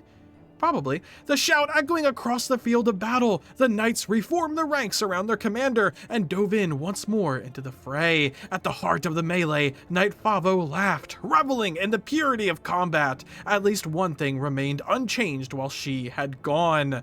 Suddenly, the knights broke through. Only the trickster stood before them. The rogue Shroudwalker unleashed a blast of psionic energy aimed at the Lord Commander. No, not the Lord Commander. In the last moment, Favo doth intercept the attack. Knight Hatovus, famous for her encounter with Simile, delivered the final blow to the trickster. I love how, like, the disgraced knight that is kind of only now known for, like, having unchivalrous relations with I don't even know, another trickster being. Anyway, that delivered the final blow. Good job. Foul knights, may your people fall to woe and all your knowledge be forgotten. The trickster's last words sizzled with malign energy. Okay. On the ground, Favo was also about to expire. Chronicles would later report her last words, "Rather he slayeth me than my liege, for my death shall not be great harm, not half as much as his." She saved the Lord Commander, guys. She did it. Favo! No! Curse of the Trickster modifier added for 2 years. Happiness minus 30%. Research speed minus 20%. Wow. I'm glad we got that happiness bonus when we could, because if not, we'd be at a pure minus 30% happiness. But I think right now we're only at a minus 10% happiness because we got a plus 20% happiness. You know what I'm talking about. But upkeep for researchers is minus 20%, so that's kind of cool. And we got the Claw of the Trickster. Okay, the quest for the Toxic God, opening the door. In the aftermath of the battle, the knights searched every inch of the moon. At last, deep within the southern reaches, they discovered a baneful contraption left by the Trickster. Energy thumed as cracks appeared in the machine. With the death of its creator, it was gradually unraveling. Seams of psionic energy spilled forth. Within moments, the machine was reduced to cinder. From orbit, the ships reported a strange subspace phenomenon at the edge of the system. Gravity itself had shifted to accommodate the restoration of a blocked hyperlane. Okay, the machine was blocking a hyperlane or something? The resulting energies unleashed a powerful EMP, frying most systems aboard the Order's ships. To fully understand what transpired that day, we will have to dispatch a fleet of our own. Send the nearest fleet. Concludes the situation. Quest for the Toxic God? Okay. Why is this on our border over here? That is annoying. Also, Found Fortune is falling apart because of the happiness debuff. I guess it is what it is. Anyway, we found the Toxic God. Let's take a look at the bastard. There he is. There he is. Look at that thing. And now we'll do probably the most important coin flip of our quest. Well, definitely the most important coin flip of our quest so far. Do we kill it? Or do we not kill it? Heads kill it, tails not kill it? Let's see. Heads. Heads. We kill the damn thing. This is not our god. This is an imposter. A being of malign energy that killed our knights. Or killed something. I don't know. It's definitely going to kill some of us when we go and attack it. So yeah, we hate it nonetheless. Let's go ahead and remain upgrading our ships, and then we'll push in and kill the Toxic God as soon as possible. Also, Found Fortune, I guess you can have a break from mutation for now. There we go. We restored order. All right, a science ship, our fleet's end, the Dimensional Fleet. I haven't summoned it yet, so let's go ahead and see how much it's even worth. 29k, okay, not really the best, but I mean, it is better than nothing. We'll go ahead and send all of these guys over to the Toxic God, getting ready to start our glorious battle with him. Or if this isn't the Toxic God, then it's something. Oh no, Toxic God, Toxic God. Yeah, okay, that's the Toxic God. So let's go ahead and get in there and slay the damn thing. Get revenge for all of the people who died on our world all of those many years ago. Not many good techs remaining. I don't really need any of these. I guess climate restoration would be like the best of the bunch. Research completed.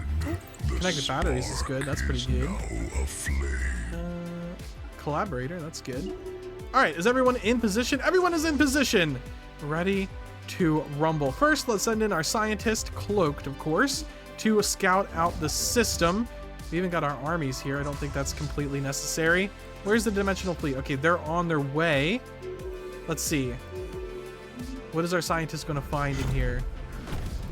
The quest for the Toxic God, witnessing divinity. Nethupa is home to swirling corrosive mists, and within them lurks the toxic entity that we have been searching for. Searching for so long. Over 130 years now. A metallic maw, chitinous carpus, tentacles, and a gas sacks. Sorry, several sacks, guys. This spacefaring behemoth glows with a sickly green light. We are not welcome. Well, our god doesn't like us. It is what it is. It is too hideous for words. The god is testing us. Summon the fleet. All right, well, we already said we're summoning the fleet. We already did the coin flip for this one. So the god is testing us. Summon the fleet. All right, we have our science ship in here. He is checking everything out, checking them out. I think all of our military is here. Yes, let's go ahead and send in the expendables first. There we go. Make sure they're ahead. They're not ahead. Okay, I'm glad we made sure that they're ahead, because they're simply not. Wow, these guys are slow. Look how quick our fleets are compared to the dimensional fleet. Remember when the dimensional fleet used to be OP as hell? Okay. He is engaged. We are engaged with the enemy. I mean, if there's any time ever to slow down the game to a crawl and watch, it is now. We could be messing up big time. I'm not 100% sure how powerful the Toxic God is. Like fleet power wise, fleet power equivalent wise. He seems to be just not moving, decimating this poor unbidden fleet. Where's our fleet? They're not here yet. Okay, we are here, ready to go. These guys are already decimated, so not sure how useful even it was sending them in just to get decimated. I mean, it would have been very useful, but okay, some of our ships are taking some heat. We got a whole bunch of lasers coming in here, all hitting the Toxic God's shields. Oh, we're getting some around the shield. The Toxic God is turning. Its ire is upon us. Our knightly chivalrous craft have defeated it. It has vanished into the ether, back to whence it came.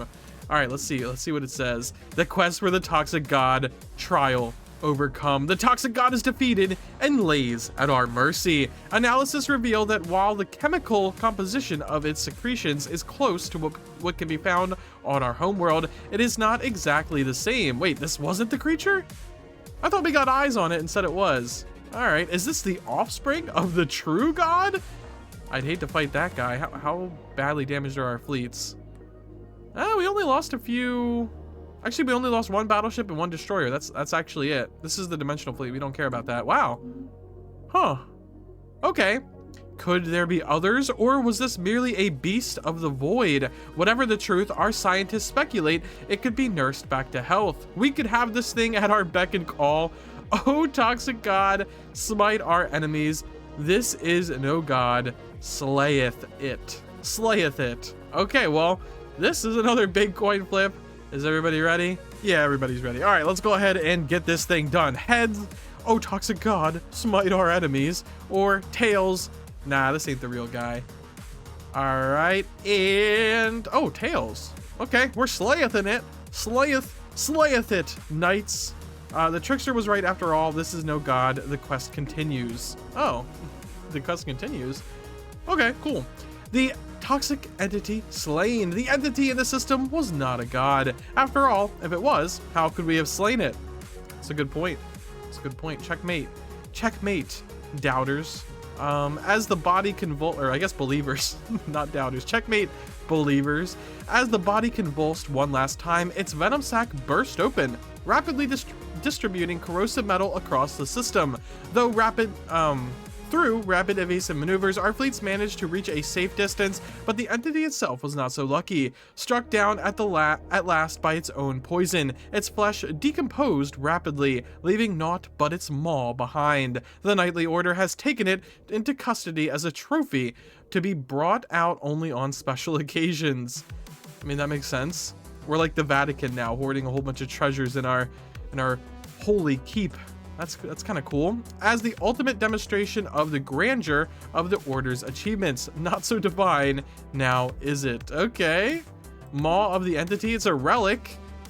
I mean, if it's a relic, we should just be able to take it out at any time. Unlocks a decision to consecrate a habitat and establish an Order castle there. Oh, wait, what?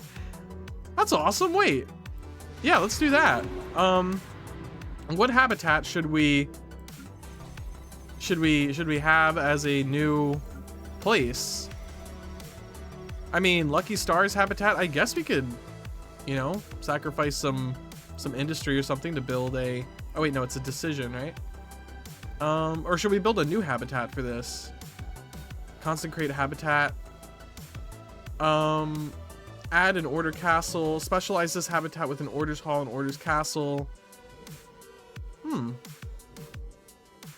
Okay.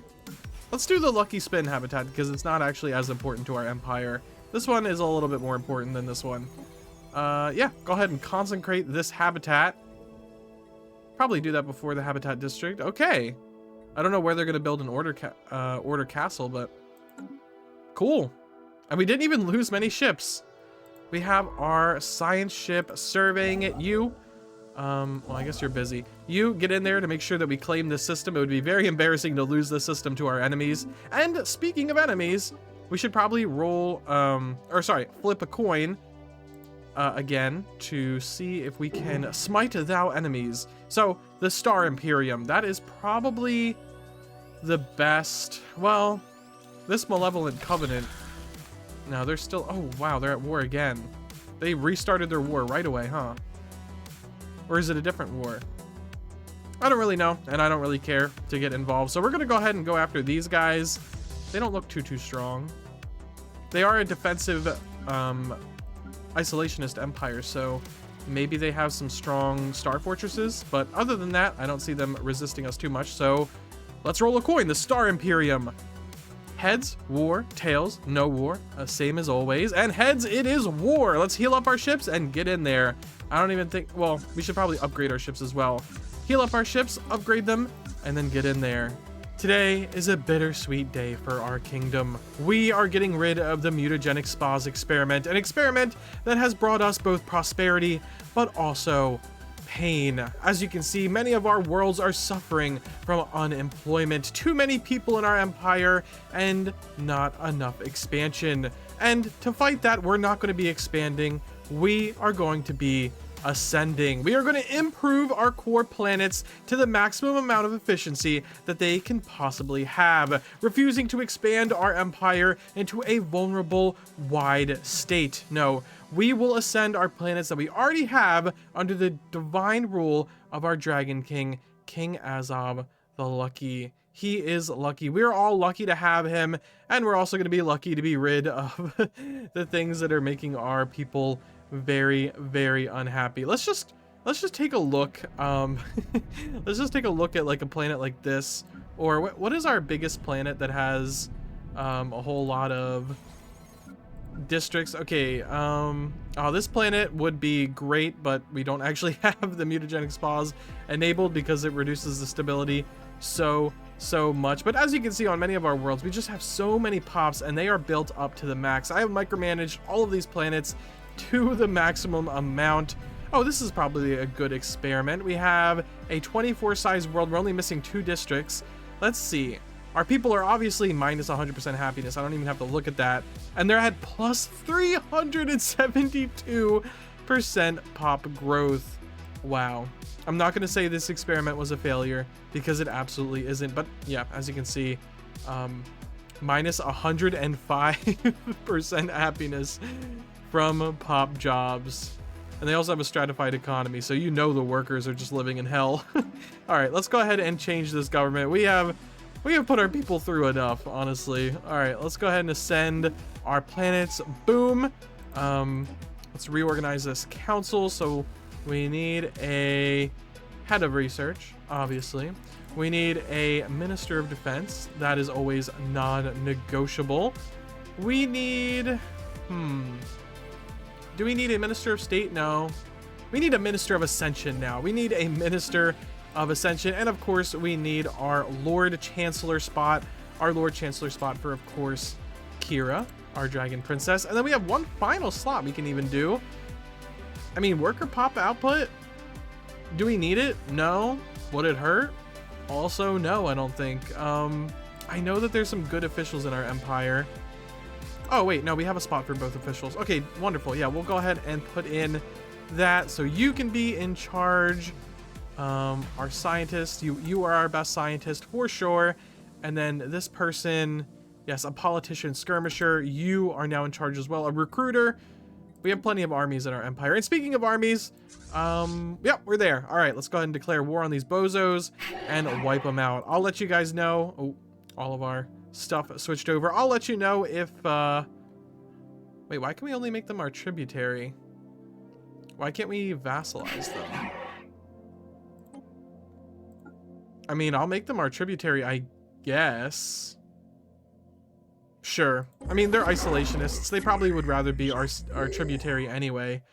We'll let them keep some of their independence as they are isolationists, and we'll just take away their rights of, I don't know, not independence. But why? Why? To expand our glorious empire. That's why. To make Azov's flag fly over this entire sector of the galaxy. How are these guys' war doing? I'm curious. Kind of a stalemate a little bit. Defender war exhaustion 100% though. Are they actually going to switch over? That'd be wild if they switched their ethics. Anyway, yeah, I'll let you know if we have any significant resistance from these guys, but I really don't think so. If these are their fleets, yeah, it's not even a tenth of our fleets. It's not looking good for these people. And our military, in case you were wondering, is, well, also quite overwhelming. We're having a little bit of trouble with these guys, but I don't think we're going to have much trouble with their actual fleet. Yeah. Okay, it looks like they have all decided to charge in. Good luck to them, I guess. I don't even think they're going to get one of our battleships, have they? Okay, they did get a battleship. Oh, no. This station over here got a battleship. Over here, no battleships for them. They destroyed some of our lesser ships, which works out for me. Let's go ahead and get this up to 20. Boom. Reinforce that. And don't want to reinforce any nonsense here. No, thank you. Okay, wonderful, wonderful. So we're going to move ahead as planned. Oh, looks like they have some more forces for us to take care of. Are they running away? No, they're not running away now. Yeah, I don't see any more forces in this empire. Time to surrender, buddies. Sorry to say it. There we have it. Another flag. Well, I guess another nation holding up our flag. Only thing left is these guys who seem to have either conquered or have been conquered by someone else. Overlord of these guys. Oh, okay. So, the enemies. Wait, what? They're at war with my vassal right now? Does our agreement not have me defending them? Subject conflicts defensive. Oh. I guess our vassal chose to go to war with them. Yeah, that's a bad idea, seems like. But okay. Either way, let's go ahead and try to flip a coin to get into these guys' space, because that's really all that we have left on this side of the galaxy. I don't really want to oh wait, these guys. Yeah, almost forgot about these lovely gentlemen up here. All right, well, let's go ahead and roll a coin. Well, flip a coin. I don't know why I keep saying roll. I guess I'm more used to rolling dice. For the Covenant, heads, war. Tails, no war. Tails, no war. Okay, well, let's go ahead and flip a coin for the Imperium. Heads, war. Tails, no war. Tails, no war.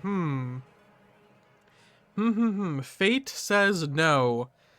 Not exactly sure why fate is telling me that this is a bad idea. But all right. Well,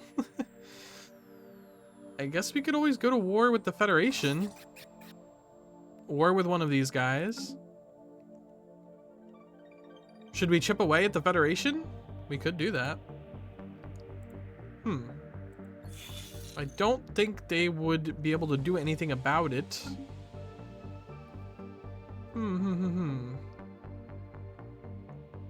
Okay, sure. Let's try to chip away at the Federation. Mechazan, Star Alliance.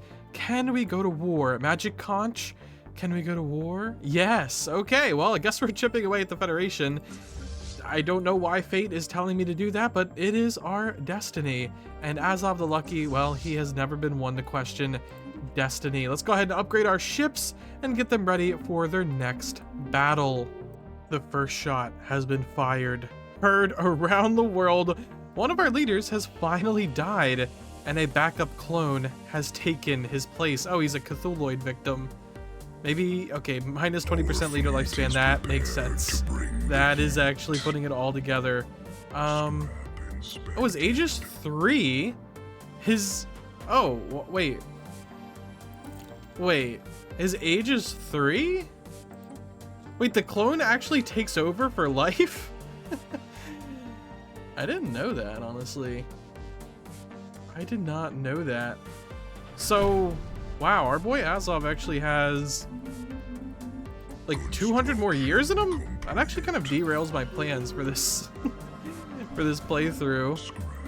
I mean, you know, I did say when Azov dies, he'll flip a coin, and that'll change the fate of the galaxy. I guess it even makes more sense that when he dies, you know, a coin is flipped, and then he himself will enact the change that that coin flip will bring. You know, not to spoil it all, I'll let Azov tell you all about it in his will. But yeah, okay, so anyway, let's take a look at Azov again. He is 192 years old. At the ripe old age of 200, he will die and be replaced with his backup clone, which will rule for another, I assume, 200 years. Wow, Azov is just ruling our empire throughout the entire game.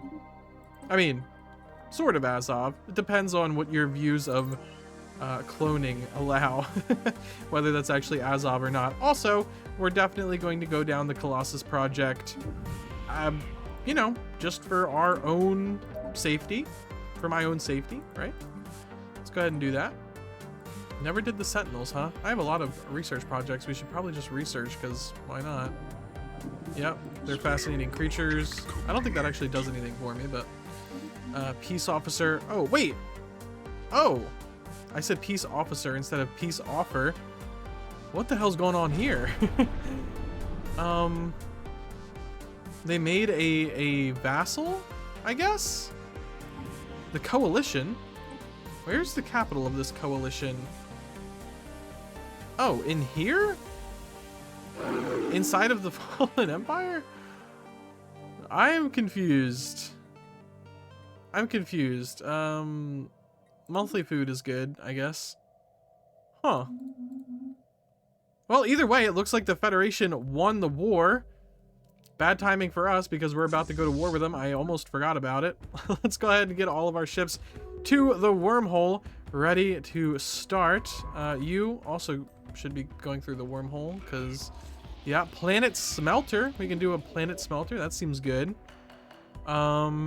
I don't think I've ever had a planet smelter before. Focusing a searing energy beam into the planet's mantle, the smelter destabilizes its core, triggering tectonic chaos and rendering the surface violently unstable. Does it make it a, you know, a volcanic world, or, and what happens if it's already a volcanic world? All of these questions, I'm not exactly sure of the answer.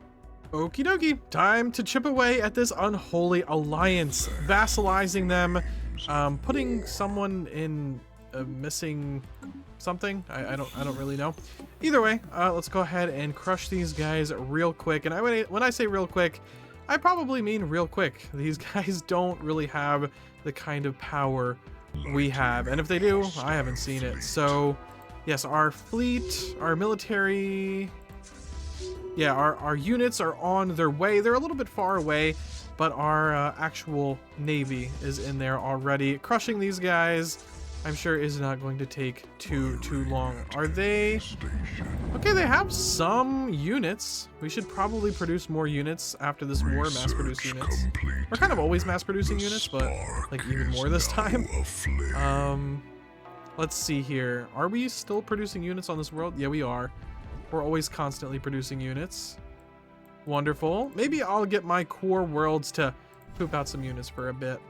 Honestly, to make up for some of the slack. Some Gene warriors. Apparently we can only have 22 of them in the entire empire. So we'll make some slave armies too, why not? Yeah, there we go. That's good. Oh, here it is. The fleets and the Federation fleet. A 73k fleet. Not bad. Not bad. Not bad at all. Let's go ahead and push back if we can. so we can group up and fight them all together. Maybe not. Let's go ahead and switch our policy. I know we've had defense in depth for a while. Probably want to go ahead and do rapid deployment from now on because it'll actually help us. Can you guys get to the hyper relay and jump back real quick? Yep, there we go. Wonderful. You, sir? Go to active cloaking and research special projects for me. Research the damn project. Damn. All right. I guess we just wait for them to attack us now, which they are foolishly doing. So this will be very, very interesting. Is this mainly all corvettes? It is. We have mainly all battleships, so that's kind of, that's a little scary. It's kind of like a good matchup for them. Let's go ahead and cloak these guys. Don't want to risk them. Oh, it got decloaked by something. Okay, that makes more sense. That makes more sense why you were being a coward about it. Let's go ahead and turn off the HUD here. See exactly how this battle goes. Yeah, it looks like we're just sitting back, pelting them from a distance.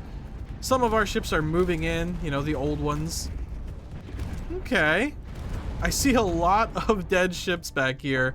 A lot of absolutely annihilated Federation vessels. Not many dead on our side that I can see as of yet. Don't see any dead battleships. Our battleships are moving away. We've moved into the stage of the fight where our front line is pretty much all retreated. And, oh man, that does not look like it went well for the Federation. Well, the good guys win once again, only losing a cruiser and a corvette this time. They didn't lose too much either, if I'm being completely honest. For a war of, for a battle of that scale, they really did not lose too much. Let's go ahead and finish off this, whatever this is. And then, yeah, push further into them. How much is it going to take? Oh, it's not going to take too much.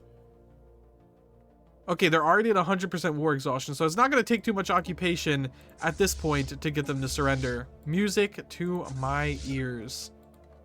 The fate of the Toxic God. I've actually never had the true ending of the Toxic God quest, I guess. I really haven't. I think we reanimated it last time, made it fight for us. But this is the true fate of the Toxic God, so let's go ahead and read it now. After finding the toxic entity, our knights lost the trail of the Toxic God. Oh, okay, so the Toxic entity, we're calling it, not the Toxic God. The connection between the two is unquestionable, but if the archives are to be believed, the entity pales in comparison to the original, which was immensely more formidable and sentient. Oh, sentient, okay. Today, however, our search for the Toxic God finally ends. We have picked up trace amounts of noxious substances expelled from the supermassive black hole at the galactic core. Oh. It is impossible as it seems. We believe the Toxic God is in there and very much beyond our reach. The Lord Commander has ordered all knights to recover anything even remotely related to the black hole, but there is little hope of success. We shall not rest until we find a way. I mean, supermassive black hole kind of just... I mean, that's a little bit of a... Okay, buddy, I mean, you tried, right? You can't be blamed for not trying. I think we just about have it here. They are just getting ready to accept defeat. We have pretty much control over most of their Federation, except these guys. These guys have been relatively untouched, but we are messing around in their capital sector over here. These guys, they only have one world, and we're currently invading. Well, they don't only have one world, but they only have one little sector here, and we're currently invading their home world.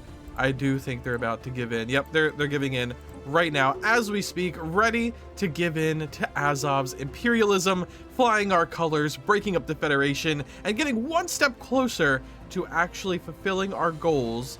Of course, taking over the galaxy and enacting the will of, well, Azov's will. Of course, we all know that Azov has a will, for when he dies, a coin will be flipped, and that will decide the fate of this galaxy. We all know that, and we used to think that Kira would, you know, bring on that legacy. Kira would be in charge of enacting that legacy, but actually just a clone of Azov is just going to bring on that legacy, and he is the age of 200. So soon he will be able to die. Soon he will be able to perish, and the backup clone will take his place. His will will be read out to the people, and one final coin flip will be there to, well, decide a lot of things, decide a whole heck of a lot of things. So yeah, let's go ahead and flip a coin for the next war. Let's get as much done during Azov's lifetime as possible, so his heir, which is himself, doesn't have to worry about it,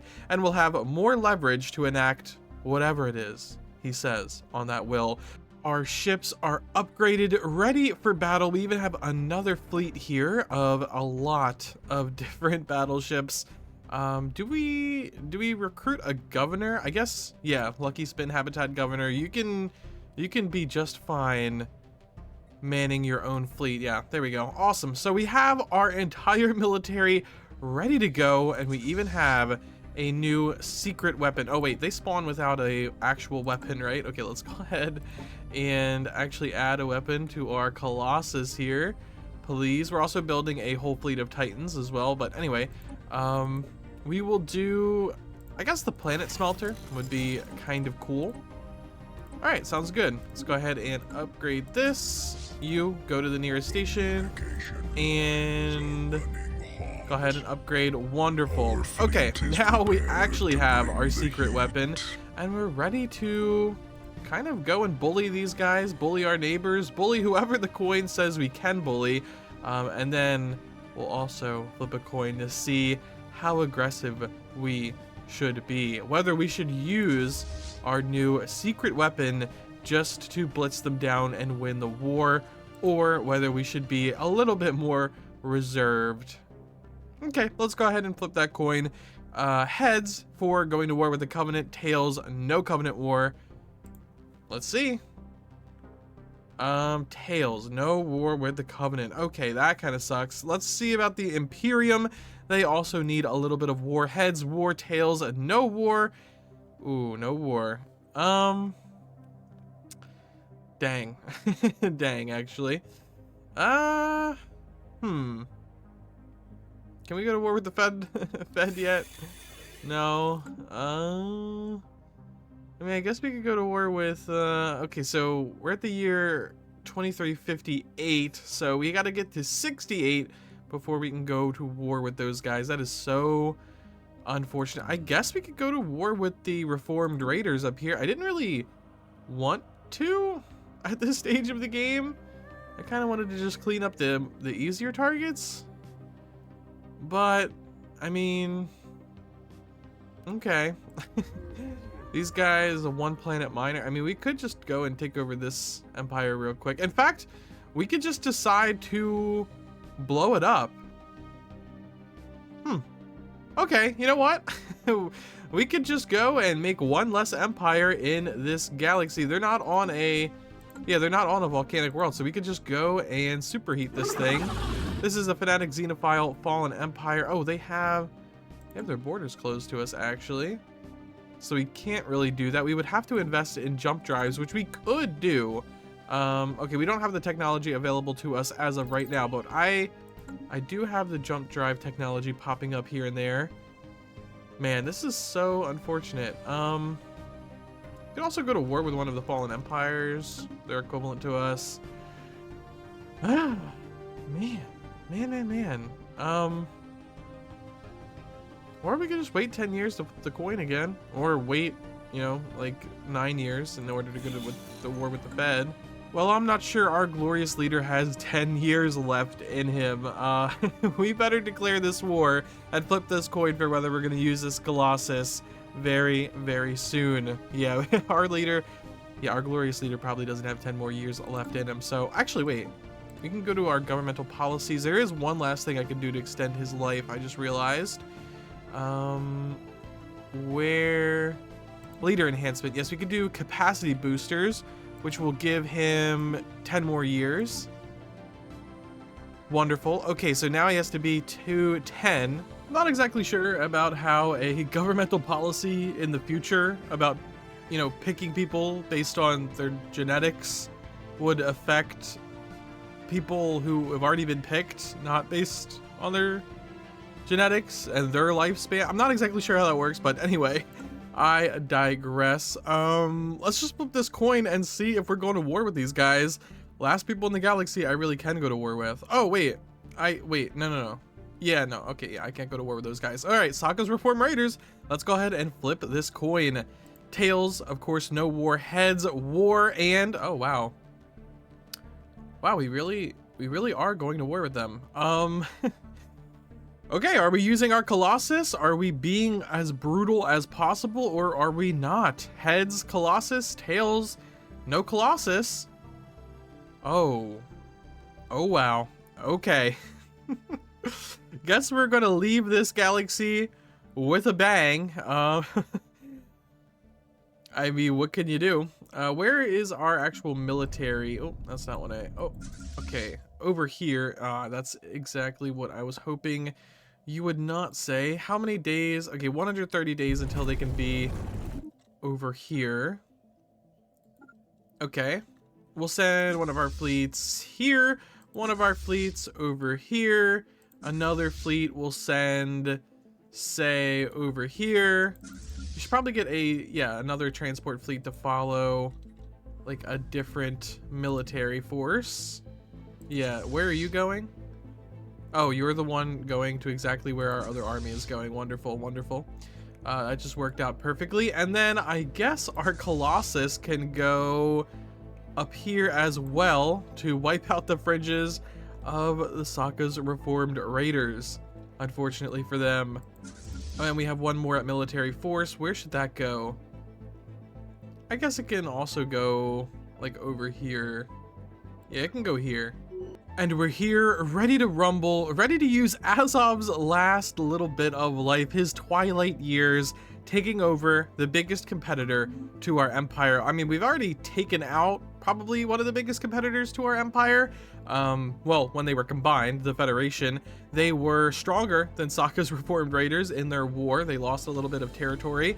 So I guess we already technically did that, but it is still, I'm still making the same point. Anyway, let's go ahead and declare this war. Do not mistake our willingness to negotiate for genuine respect. Okay. We could even go with a total war with these guys, but I don't think that would be very beneficial to anyone. So let's go ahead and declare this war. We offer no mercy, only justice. Well, you're gonna be begging for mercy very soon, because we are not holding back. I wish we were, but we're not. You are going to face our full wrath. And it's not really my fault, it's just fate's fault. You can blame fate. You got unlucky with the coin flip, and now, well, you will be facing the wrath of our Colossus. I don't envy you at all. So let's go ahead and bring in our fleet here. I guess go right to this world. You also go right to this world and blow it to Kingdom Come. Oh, there's two worlds here. A 25 size world and an 11 size world. Even a habitat. Very, very unfortunate for them. Grand Archive destroyed already. Interesting. Oh, we've taken out this. You go here and bomb this. Wonderful. You can you invade this? What is the army situation looking like? Yeah, you can definitely do that. You bomb this. Wonderful. And how many more days? 100 days until we are in orbit. Wonderful. And yeah, we're just gonna blitz them down. I mean, normally I don't show this, but I guess you can get a little taste of what actually happens during these wars right now for all of you curious viewers. We just kind of blitz them down. We just kind of destroy them. I really do like to go full into speed when it comes to this kind of thing. So I have a lot of sublate speed, and I have a lot of quick blitzing warfare going on in these videos behind the scenes. Focused arc emitter. I guess we could do a global pacifier, why not? Flash forward hyper relay. And yeah, we're going to be in orbit soon.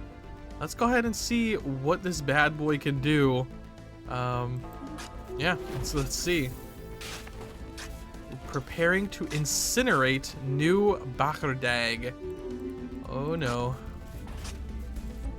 Alright, I've never seen this before, so you're going to be watching it same as me here. Okay, let's check on our war real quick. Let's check on our war. Okay, we have that planet. Wonderful. You go lock down that wormhole. You are set to aggressive. You need to be set to aggressive too. Wonderful. Oh, firing? No. Let's see. Oh, it is firing. We are burning them up. Firing weapon 53% and... Ooh. Oh my. Research completed. Just burnt to a crisp, huh? It even looks like a wound, like a burnt wound with flesh underneath. It looks absolutely brutal. All right, next we're gonna incinerate these guys, and sorry guys, I didn't choose this. I mean, I guess I kind of chose it, but this was just the coin flip. It's not me. I didn't want to burn you all down. It's just how it happened. 23,000. Yeah, I don't think their fleets are really going to do much considering just how powerful our fleets are. 300,000 pretty much each on all of our fleets. Yeah, it's just quite over for them. That's an impressive garrison you got there. Let's go ahead and send you to go take that. Wonderful. Okay, let's go ahead and push into their capital here. Lighting up hostile. Wonderful. Don't really care. And then, of course, once we destroy their fleets, we need to go and destroy this mercenary enclave. Otherwise,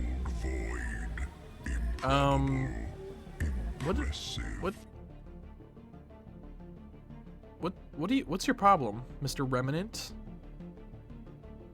We will not be bullied. I don't think.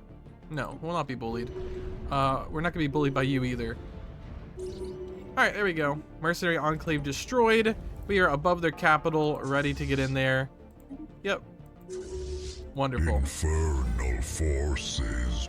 And there it is. We lost a colony. Don't know how we gained a colony. We actually gained a colony over here, weirdly enough. But yeah, there it is.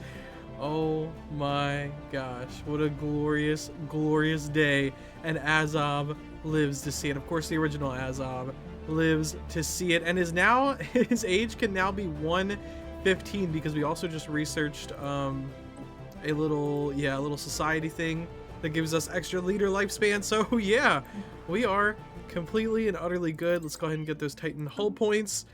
Wow. Do we have any stupid vassalization contracts? That is what I want to look at first and foremost. No, these guys are actually a vassal, which is really cool. Every other vassal I have are all protectorates. Let's just go to the contracts screen here, actually. Ooh. I didn't know I had all of these holdings available to me. I thought I had no holdings available. Yeah, I actually have no idea how we're having holdings, to be honest, because, like, let's take a look at this agreement. Like, yeah, no holdings. So how am I making holdings? I don't actually know, but I won't complain. Anyway, back to agreements. Yeah, I should definitely make more holdings. Yeah, we'll just build probably these two things on every world. Don't see why not. Do we have any weird vassal contracts? Nope, just plain vassals all around. No bulwarks, no other nonsense. Awesome, wow. Amazing, okay. Has it been, no, I think we need to get to 68, right? Before we can flip a coin to go to war with these guys and these guys again. But we are very, very close. Wait, can we go to war with these guys? No, it needs to be 65. Oh, yeah, we can go to war with them in a few months. By the time we actually go and repair our ships and regroup, we should be able to go to war with those guys. So yeah, let's go ahead and repair, regroup, and then get over there. Also, conveniently for us, these guys have a gateway that connects us right back to our own... Oh wait, I guess my gateway isn't completely done yet. Well, it brings us close. It brings us here, which we can take the hyperlane back. The day we've all been dreading is here. Our beloved king, Azov the Lucky, is dead, succeeded by his clone, but not replaced. We will never forget you, Azov. We will never forget your glorious works and the position they've brought us to, the power we have, the security it brings. No other dragon could have done this. No one. But you and you alone. Now, we must prepare for his funeral. All of us, dragonkind, we have been anticipating, waiting for what his will says. This long teased at will. We will finally read it, and we will finally enact his final wishes. Oh, actually, he's been succeeded by our dragon queen, which is exactly what I wanted and planned for a very long time. So that works out just fine for us. I guess Azov's clone will be the Lord Chancellor in charge of the, Kira's Keep. Sure, we'll put him in charge. He can be in charge of that. A clone of him can still be a part of our empire, but no, the true successor to the clone, Kira, has actually taken it, which I didn't know that that's how backup clones work, but I am very, very glad. So yes, Kira is in charge. It is time for Kira to read his will. Kira, my dear daughter, as your father and your king, I entrust you with this final request to be carried out in secret. Inside this folder are 2 wills. You are to flip a coin. If the result is heads, you will enact the will of benevolence. If the result is tails, you will enact the will of power. They will be marked with the corresponding symbol at the bottom of the page. Good luck. Your father and lord, Azov the Lucky. Wow. Okay. We have the most important coin flip ready to go. I have both wills ready. I have both wills written. I don't know, genuinely, I don't know what we're going to do with the rest of this game. I don't know what side of the coin it's going to land on. So with no further ado, let's just go ahead and do it. Heads or tails, this one is for the galaxy. Oh, it's heads. Oh, wow. Okay, things in this galaxy are about to change big time. I mean, things are going to change either way, but heads. Okay. Wow, so that is, as you saw, the will of benevolence. We are going to switch up this empire in a big way. And, well, what other way to introduce you to the will of benevolence than to read it? Dragon King Azov, Last Will and Testament. Okay, here it is, the heads version, of course. Are you ready? Okay, I'm ready. I guess I'm ready. I, Dragon Lord Azov, hereby declare this document to be my will. This will is to be carried out by my heir and respected by all Draconics. The Draconic Kingdom will join the galactic community. We will attempt to mend the relationships of our vassals and earn the respect of the galaxy at large. We will acknowledge our distasteful ways of achieving power, but also remind them that good can only be enacted through a position of strength. From this day forward, we will be a paragon of freedom and justice in this galaxy, and protect it for as long as we shall live. I wish you luck, my draconic kin. Okay, so that is the will of benevolence, the will of our Dragon Lord, of course, and our game plan going forward. We are going to switch to free, full freedom and justice. We are going to switch to full good guys, trying to mend all of the very broken relationships that we have gained throughout this playthrough. Even try to fix our wrongs when it comes to, well, incinerating those 2 worlds that we incinerated. That is probably going to make people pissed at us for a long time. Kind of unlucky that we rolled the coin flip to actually use the incinerator, but then also rolled the coin flip to actually go benevolent mode instead of power mode.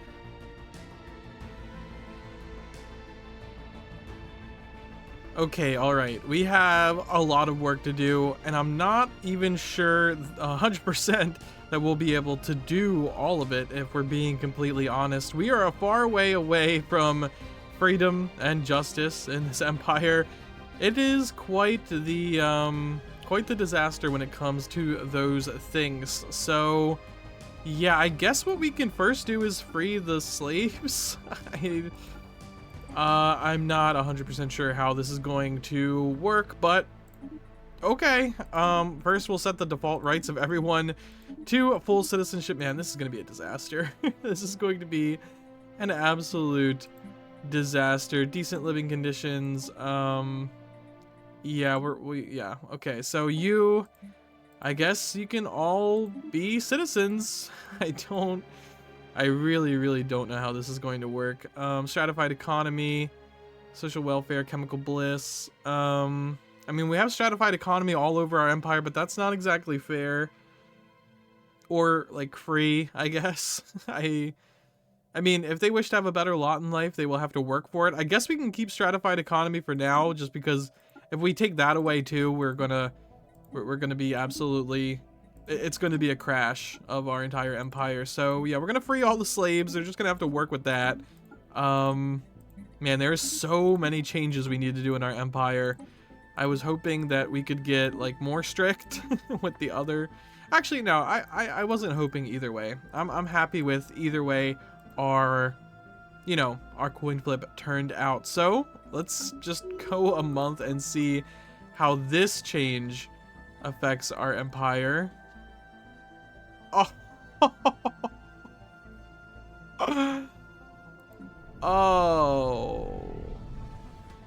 Oh Lord. Okay. Gosh. It does not affect it well. Let's get rid of the slave processing facilities as well on all of our worlds because we don't have slaves anymore.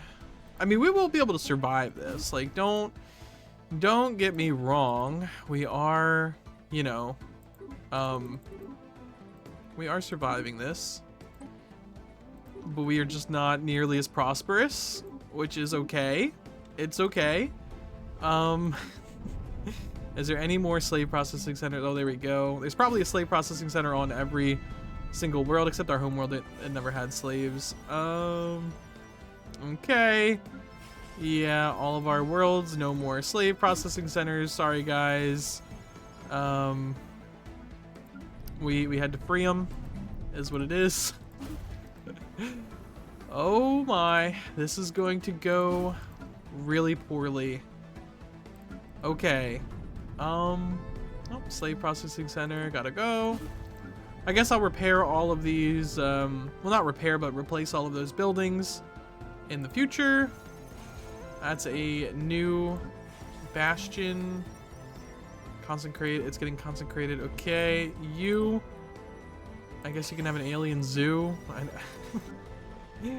And you can have, I don't know, is there anything you need with the research? This is a research world. Oh, you need a research institute. Why the hell don't we have that? Very strange. Okay, okay, and further dismantling our economy. Well, we definitely need some more people on this world before I switch up my ethics. So let me go ahead and move some people to this world. We have a lot of civilians here. A lot of civilians on Venture. Don't know why we have all of these civilians on Venture, but we'll go ahead and move them over. There should be no slaves. I don't know why I'm seeing slaves. Civilians. Oh yeah, things are, the game itself is running slow now. Oh, we have a new heir. Dragon Prince Vidra. Well, I didn't really want an heir because I was just about to change our government to a dictatorship. It's a little bit more free, I guess. Actually, is a dictatorship a little bit more free? Actually, it's probably not. But either way, we're gonna get rid of Corvée system, as that's not really free. That is like the antithesis of freedom. It reads the state considers itself to have the absolute right to dictate where citizens work and live.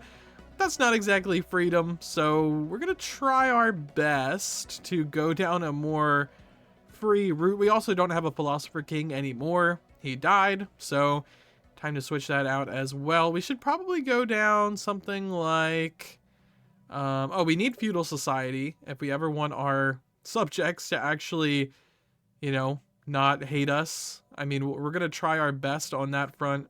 I guess we could also go down civil education, you know, re-educate all of our people, and try to reduce crime in our new empire.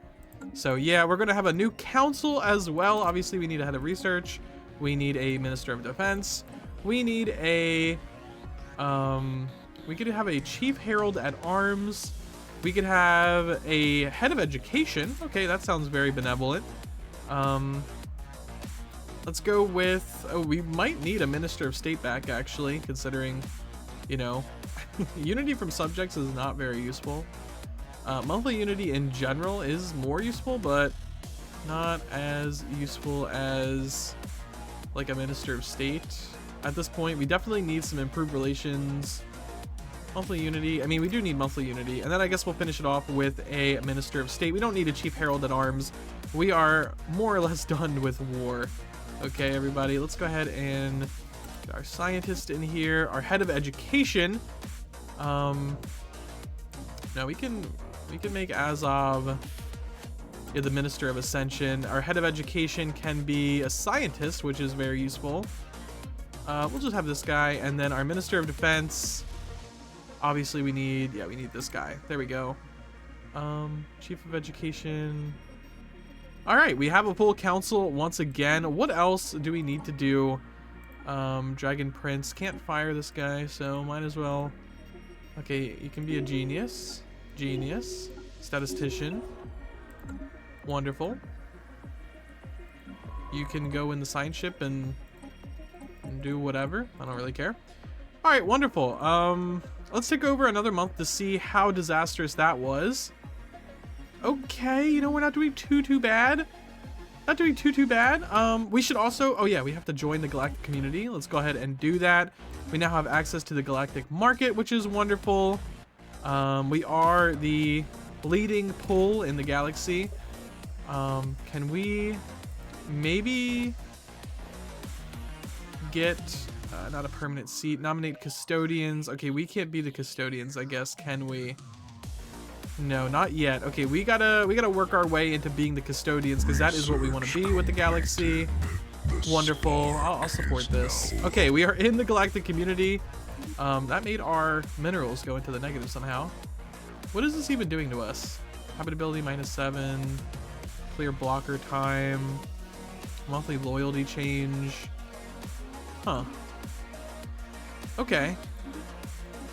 We got some fleet power. Okay. Go ahead and get some leader lifespan for our queen, because she needs to be in charge for a little while longer at least. Hopefully. What else do we need to do? I guess we just need to start redoing all of the contracts with our subjects. I'm sure you don't want to watch all of that, so I'll just do that on my own. Hopefully we can get some of them on side. It's looking grim though. Okay, so serving a master without honor is a burden of the reformed raiders people. Yeah, no honor. I guess that's fair that you would think that. Yeah, incinerated our world. These guys are not going to like us anytime soon. It's very, very unfortunate. And taking a look through all of their vassal contracts made me realize that actually there's kind of no way for us to mend the relations with our vassals, or at least not make them loyal.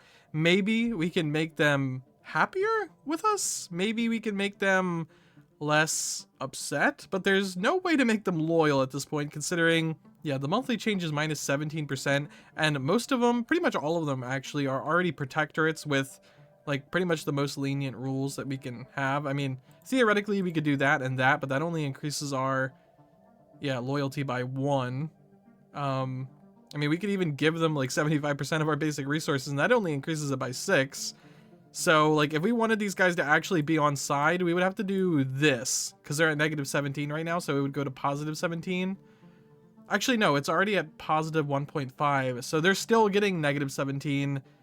Yeah, so even if we did all of this, even if we give them 75% of everything, they would still be in the negatives as a protectorate with the best stats. Long story short, there is no way to make them loyal. There's ways to make them like us more, you know? Not everybody in the galaxy hates us. I mean, I did take a look and everyone in the galaxy does hate us.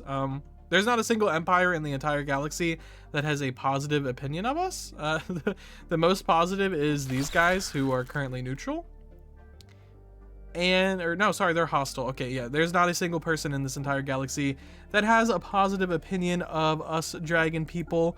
And that's okay, I guess. We'll try to work on it. No more bombing worlds, no more aggressive wars, and we'll try to, I don't know.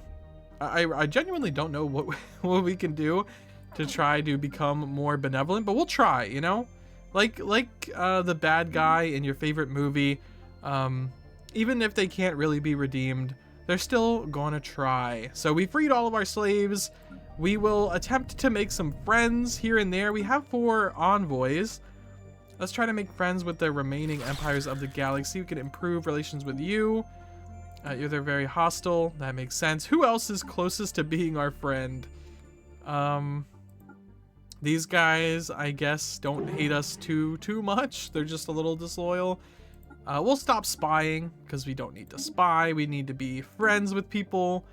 You guys, how much do you hate us? Ooh, you hate us a lot. Okay. What about you guys over here? Research proposal. No, we'll leave them alone. We're the good guys now. Trust me. We'll improve relations with you. Do you hate us a lot? No, you only hate us a little bit. Awesome. We demand a refund. No. We're the good guys. We hope your situation improves. We're trying to be nice. We're trying to be good and nice. I definitely want this sentry array, so let's go ahead and get that. I want to be informed. All right, where those enforcer stations were, where those terrible slave processing facilities were, we are now going to enact state academies. Yes. We are the good guys now. We are just going to re-educate our people. Here, the fundamentals deemed necessary for a healthy society are taught. Yep, we're just having some educators now. No more slave drivers. No, nothing like that. No. So we're just gonna go ahead and put in some state academies. Convince everybody we're the good guys. We got rid of all of our... Oh, wait. There's already a state academy on here. Is there already a state academy here? No, we need a state academy. This guy already has a state academy. We can throw in some...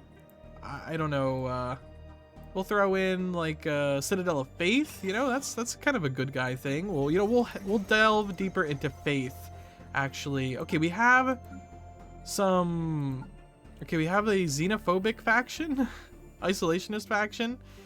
That's not good, guys. We want people to be like religious and stuff, or at least like militarist.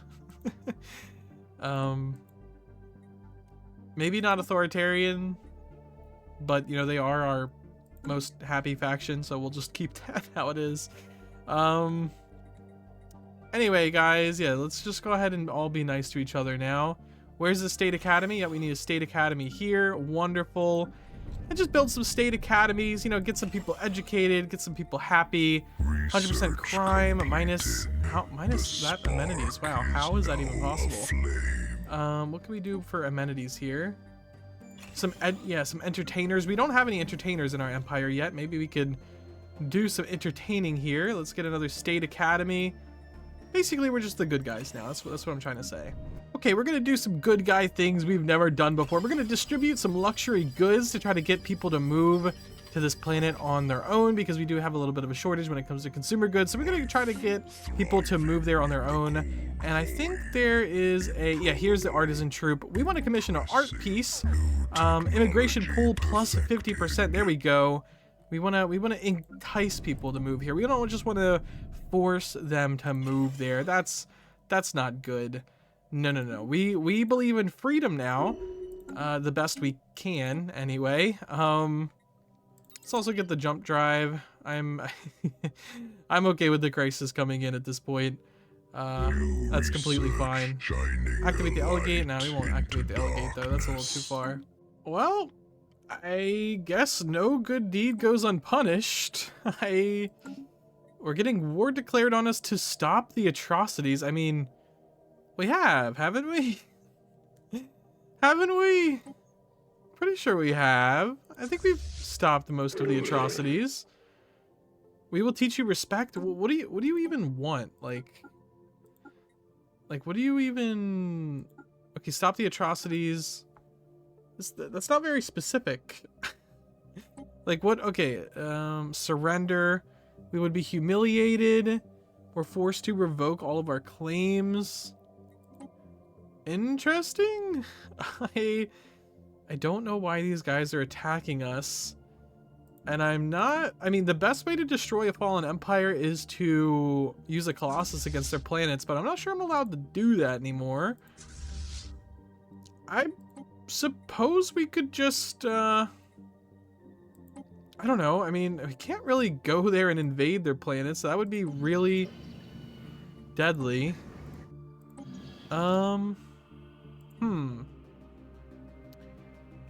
Again, not sure what we're supposed to do in this situation. We're supposed to be the good guys. We're trying. Alright, I guess we'll, I don't know, make some claims or something. We could claim them up. I don't know. What do I do? What do I do in this situation? I'm supposed to be the good guy. But then again, like we're only supposed to, I mean, being good only happens when you're coming from a position of strength, so I don't know. Yeah, we'll just humiliate back. Sure, we'll try to do a status quo peace with these guys as soon as possible. And that will be our plan. Hopefully they waltz into this system. We still have plenty of planets outside of that system though, so you know they don't actually have to. Let's go ahead and activate cloaking on this so they don't destroy that. Same here. Man, this is unfortunate. We're stopping the atrocities, guys. We haven't done atrocities in a while. Looks like these guys are content on bullying our allies over here, which I guess works out for us. We just have to wait until they're at 20% or, you know, 20 war exhaustion, which eventually they will get at just through random attrition. I mean, and time. So, oh, let's also summon back in our dimensional fleet. Definitely want to do that. We've been using our dimensional fleet to pick some of them off, like pick off their armies, just bully them randomly. Nothing really too crazy, but enough to bring up their war exhaustion to 8. We need to bring it up to, again, 25, and then they'll peace out. Don't really like doing war this way, but, you know, we're trying, Azov. We're trying to be the good guy. We're not going in. We're not blitzing their homeworld and blowing it up with our Colossus. We're the good guy now, okay? I'm not used to it, you know? Me, Saint of Soul, he's not used to it. But we're reforming, okay? We are reforming. We're just getting that tech out of the way. But we're still reforming and trying our best to steady our anger and take it on the chin. I mean, these guys are taking it on the chin. We're not. I mean, if they came into our territory, they would be meeting some intense resistance. But, you know, for now, what is that? Dimensional lock destabilizing. I've never seen that notification before. Interesting. We are in there. We're giving him a little bit of issues on the home front. Got him down to only -13. I even got some occupation score going here, which is kind of cool. Just from the dimensional fleet again. We're not actually going to risk our own people. Also, we're on the council. We are on the council. Azov would be very, very happy. Can we actually choose ourselves to be the custodian now? Oh, we can. Okay. Hopefully we can get that passed. I definitely want that to happen. Could the rest of the galaxy outvote us? Probably not, considering we have restricted voting on all of them. So, Council agenda. where? Okay, yeah, we're fighting some of their things. That's good. That's good. We got an insult coming our way. That's okay. We'll take it on the chin. You know, we're the good guys. We're not going to get angry. We're not going to oppress anybody, enslave anybody, or kill anybody unnecessarily. We are the good guys. Wow, Azov would be proud. We're getting offered association status with the Federation. Of course we'll take that. A nice offer of friendship. They're even neutral to us. How is the galaxy liking us nowadays? Wow, there's actually kingdoms that actually like us. There's even a few in the positives, and even though these guys are disloyal because, well, there's just a lot of our vassals, they don't even hate us. They're disloyal, but they don't hate us too much. They still have a little bit of a grudge due to the terror bombing, which is normal, I guess. It is acceptable, you know. we understand that our actions have consequences and that our past actions definitely, you know, definitely affect people's opinions. You know, we denounce those actions, but again, as Azov said, we realize, we have to all realize that it was necessary for us to achieve power, and you can't enact any change unless you have the power to. Wonderful. Okay, so these guys are only -4 away, very, very close to not surrendering, but let's go ahead and make sure that we get these guys destroyed. There we go. Yep, we definitely want to get that destroyed. Let's see, did that help? Okay, we just need a little bit more time, and these guys are willing to capitulate. They are willing to accept white peace, and maybe we can just move on and all be friends, especially us. We're a part of the Federation Association now, even though we stole away one of their Federation members in a previous life, of course, in a previous life. And they are very, very upset at us because we incinerated a world, because they're harming our relations.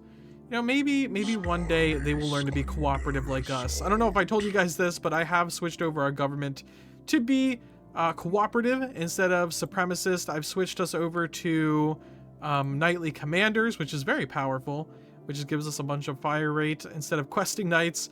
Probably should have done that a long time ago. But yep, knightly commanders giving our ships a boost. I think we also have, refugees welcome, a whole bunch of other nice little policies for our people. We're even currently building a international assembly so that all people can gather in our space and talk and, you know, figure out their issues. The only thing now we need is, of course, becoming the custodian, which, this is definitely going to pass. Wonderful. That will allow us to take care of the galaxy, to be their custodian, to protect them, especially from people like, you know, the knaves over here, the Naven Remnant. By the way, I don't know if the game actually does this, but we had a species called the knaves before. I know specifically I made them, and even it has the Empress Slippery Laggard, so it's even the same name set, it's the same species portrait, and it's the same name. I don't know, I mean, I don't think it's the same flag, but I don't know if the game takes, you know, empires and makes them into fallen empires, ones that we have, because we've had this species called the Knave with this name set. Yeah, with obviously an aquatic world. Yeah. I don't know if they actually do that, but you guys remember the episode, I think. They're ready to give in. I sent the offer. There we go. Yes. We let ourselves get too involved in this. Let us pretend as if it never happened and hope it does not happen again. Agreed. I could not agree more, my new friends. As you can see, we are actually really good people now. So you guys should really stop trying to kill us. We are good guys. We are becoming the Galactic Custodians. We are cooperative. We're even being nice to our vassals and everything. We have freed all the slaves. We've done a lot of good things. And we're even setting up educational reform instead of simply, you know, instead of simply making sure that everyone is oppressed and enslaved. We're educating people. We're not even trying to imprison people anymore. We're trying to maximize freedom while still maintaining a strong state. As you can see here, you know, it's kind of pissing off a little bit of people, you know. But it is what it is, right? It is what it is. We are trying our best. We're trying our best to keep the people happy, but also keep the people free. Which, I mean, it's kind of weird to say that those things are mutually exclusive, but they actually are in this empire. Hey, there we have it. Galactic Custodians of the Galaxy, making sure that we are protecting it at all costs. Let's make sure that we actually enact some reform here. Also, we don't really want a term limit, so let's go ahead and get rid of our term limit. That is very, very important. Nope, don't want to veto it. Don't want to, well, can't emergency measure it. But yeah, that is going to be next on the agenda. We need, well, repeal focus malevolent aura. I don't see a malevolent aura, but yeah, we're going to remove that custodianship limit, and we're going to make sure that we can always protect the galaxy, not just for a little bit. Oh, wow, in the spirit of friendship, they're actually offering us a commercial pact. Of course, we will be accepting that. We will be accepting that and allowing branch offices to be made on our worlds.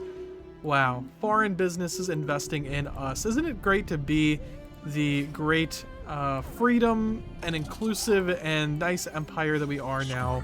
It's going to be beneficial for all Draconics. New jobs for our people. Oh, it's just going to be beautiful. Thank you guys. Obviously, they are building up a obviously they're building up one on here. Wow, they're getting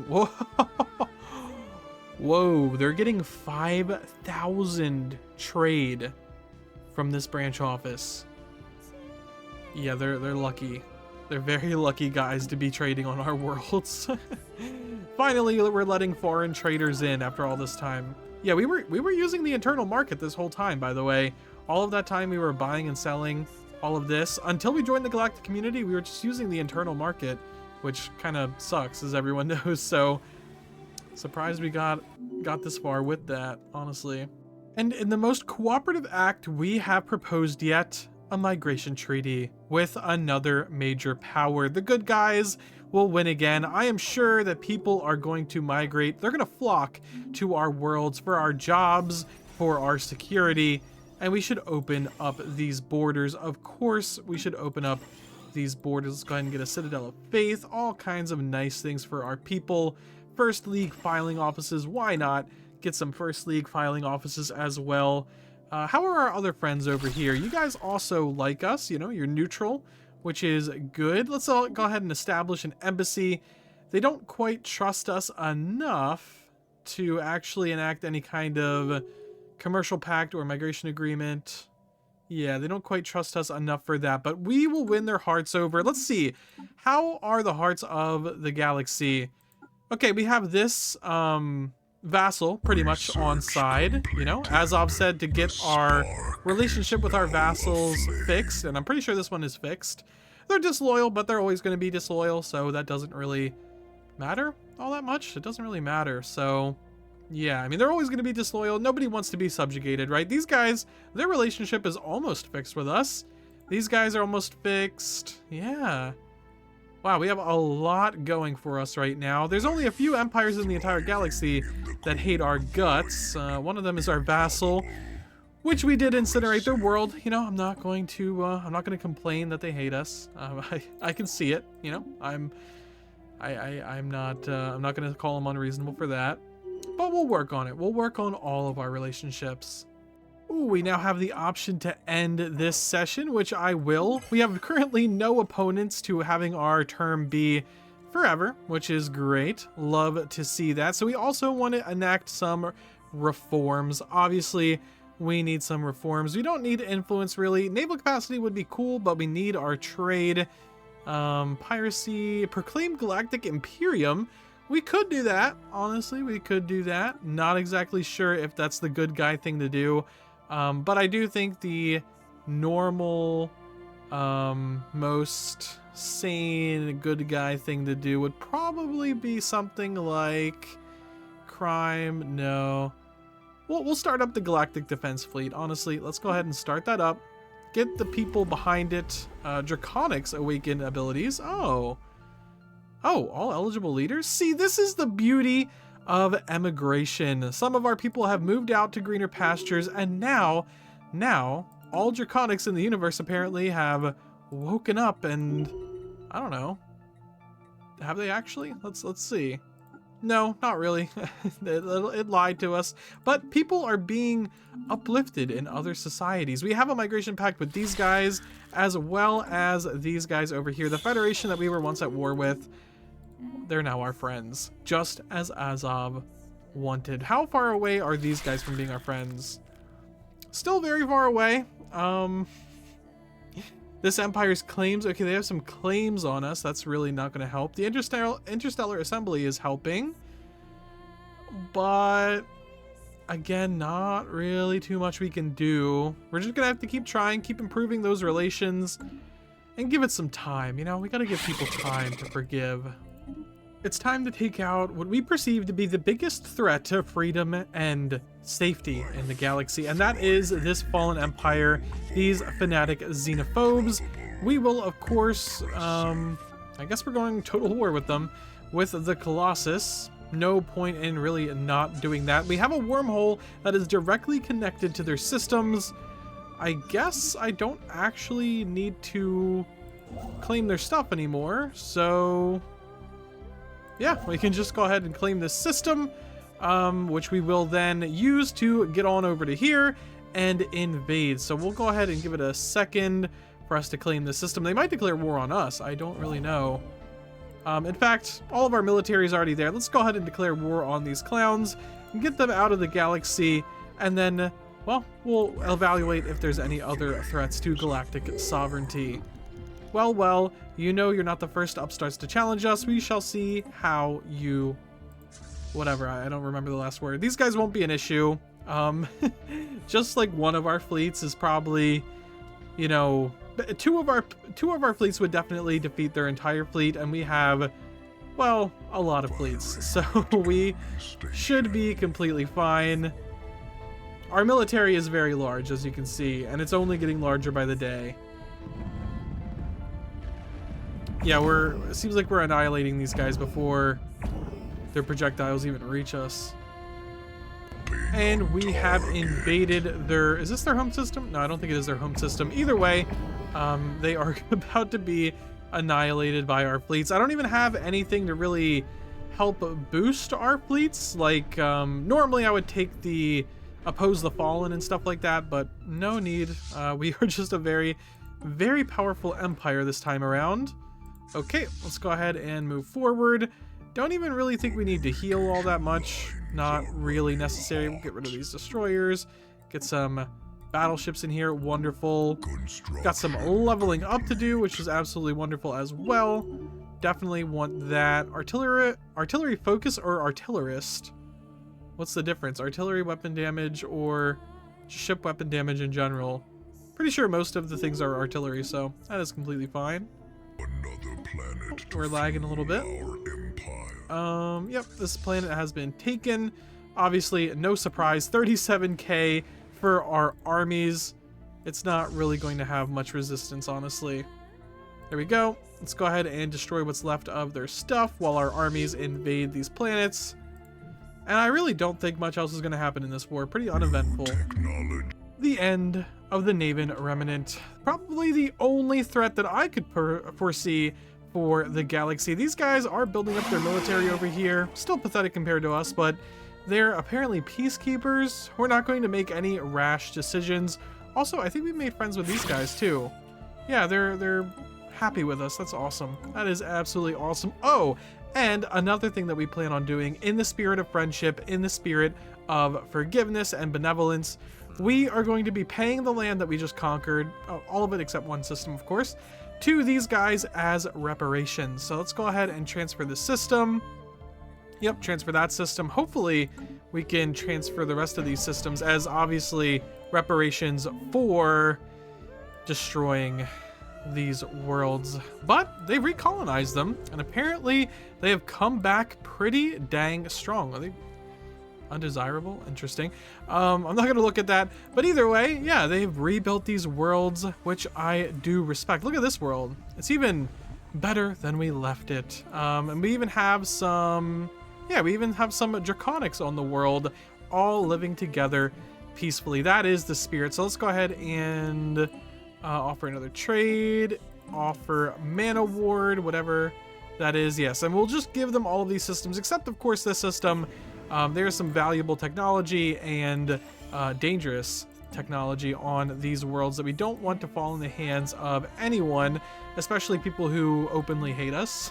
But other than that, yeah, we plan on helping these guys out, fixing all of their mess, and just generally being very, very nice, as we always tend to be now. So let's go ahead and bring our ships back to port over here and give them all of these systems that we don't really particularly need. This system, yep, want to make sure that we're giving away the systems except Paulger and whatever the hell that is. Okay, accept the trade, guys. I know you're not going to like us afterwards still, but it's fine. There we go. Transfer system. And yeah, I think that's all of it. Yep, that's all of it. There you go.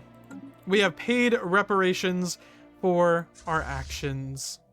Whoa, this is sudden. The Unbidden? It's just the Unbidden. They're just here. A massive tear in the fabric of space has appeared in the Alicenor system. We aren't certain what caused it, but the tear acts as some sort of one-way portal to another dimension.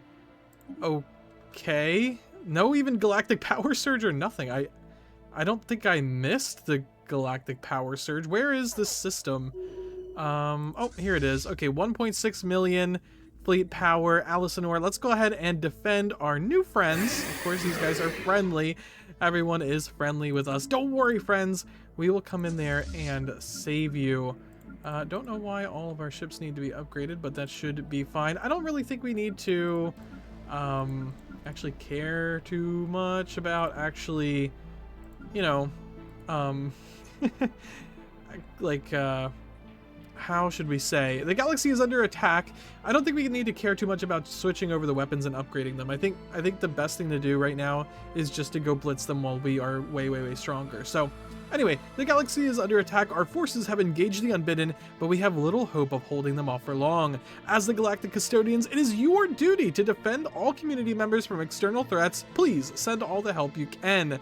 The situation is dire. Don't worry, friends. As Azov said, we are now the paragons of justice, equality, and the saviors of this galaxy. You have all elected us to be the permanent saviors of the galaxy. We'll go ahead and change this galactic focus right away. And yeah, save the galaxy from this threat, just like we should. Is everyone on board with us? I'm just curious. Yeah, most empires are actually big fans of us. There's only 3 empires in the entire galaxy who don't like us, plus the Fallen Empire. And yeah, these guys who, they have their reasons for sure. These guys don't know why they hate us so much. We're even trying to improve relations. And then these guys, okay, well, they'll be fine. All right, our ships are starting to arrive. They have some more ships coming in. Looks like each of our fleets are about, like, an Unbidden fleet is about one of our fleets, and obviously we have far more fleets. So let's go ahead and get in there while we have the advantage. Ooh, that is a lot of fleets. Not exactly sure how much advantage we have. In fact, maybe we should go around. I'm thinking we should go around and destroy it from the back. Yes. Not in that dirty way that you're thinking. We just need to go around and destroy it from the back, and then I think we'll be completely fine. I think we can blitz down this right away, actually. Oh, you guys should definitely not be here. Well, you should be supporting our ships. Okay. Oh, what happened with you? Why are you so slow? Because you're the dimensional fleet. All of you are jumping in. Wonderful. We have engaged the enemy. It is going to slow down big time. I mean, I can turn off the HUD here, but I think it'll be pretty slow no matter what. Pretty, yeah.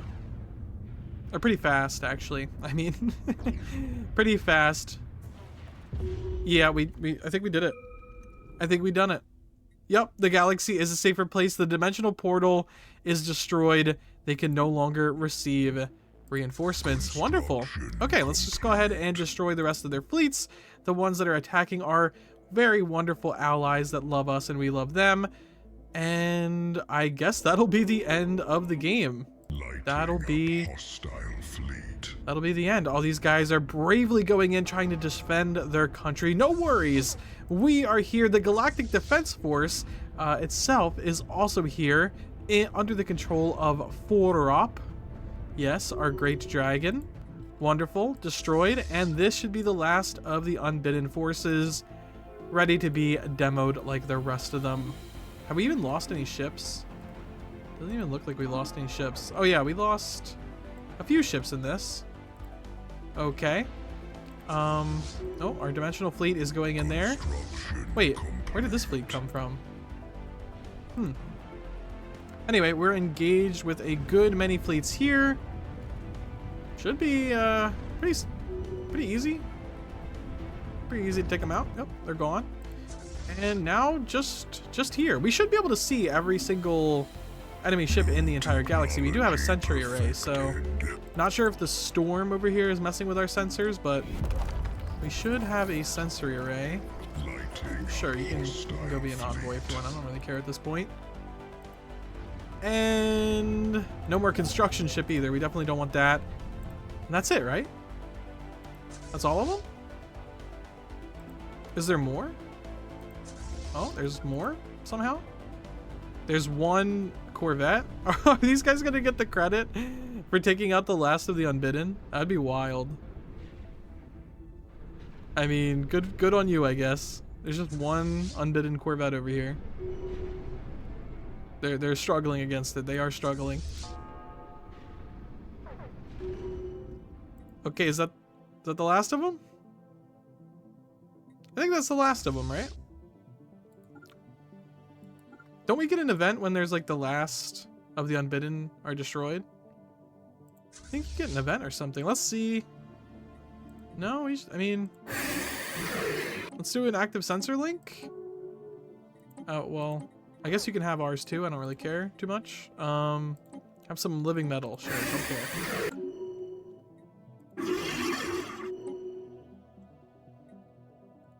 I don't see any more Unbidden. So there you have it. We have defeated the Unbidden, saved the galaxy, and got pretty much everybody back on our side. We have achieved Azov's lofty goals. I didn't even think that we would be able to achieve them, to be completely honest with you. Oh, another fleet is respawned. I guess they're retreating to this system. There's no portal here anymore, so they don't have that. But either way, yeah, we'll destroy the fleets as they come through. It is absolutely no problem for us. Even economically, we could keep our ships over there if we really wanted to. We could just stop selling so many energy credits. We are absolutely fine on everything. We have 216,000 pops, all on some very, very upgraded and ascended worlds.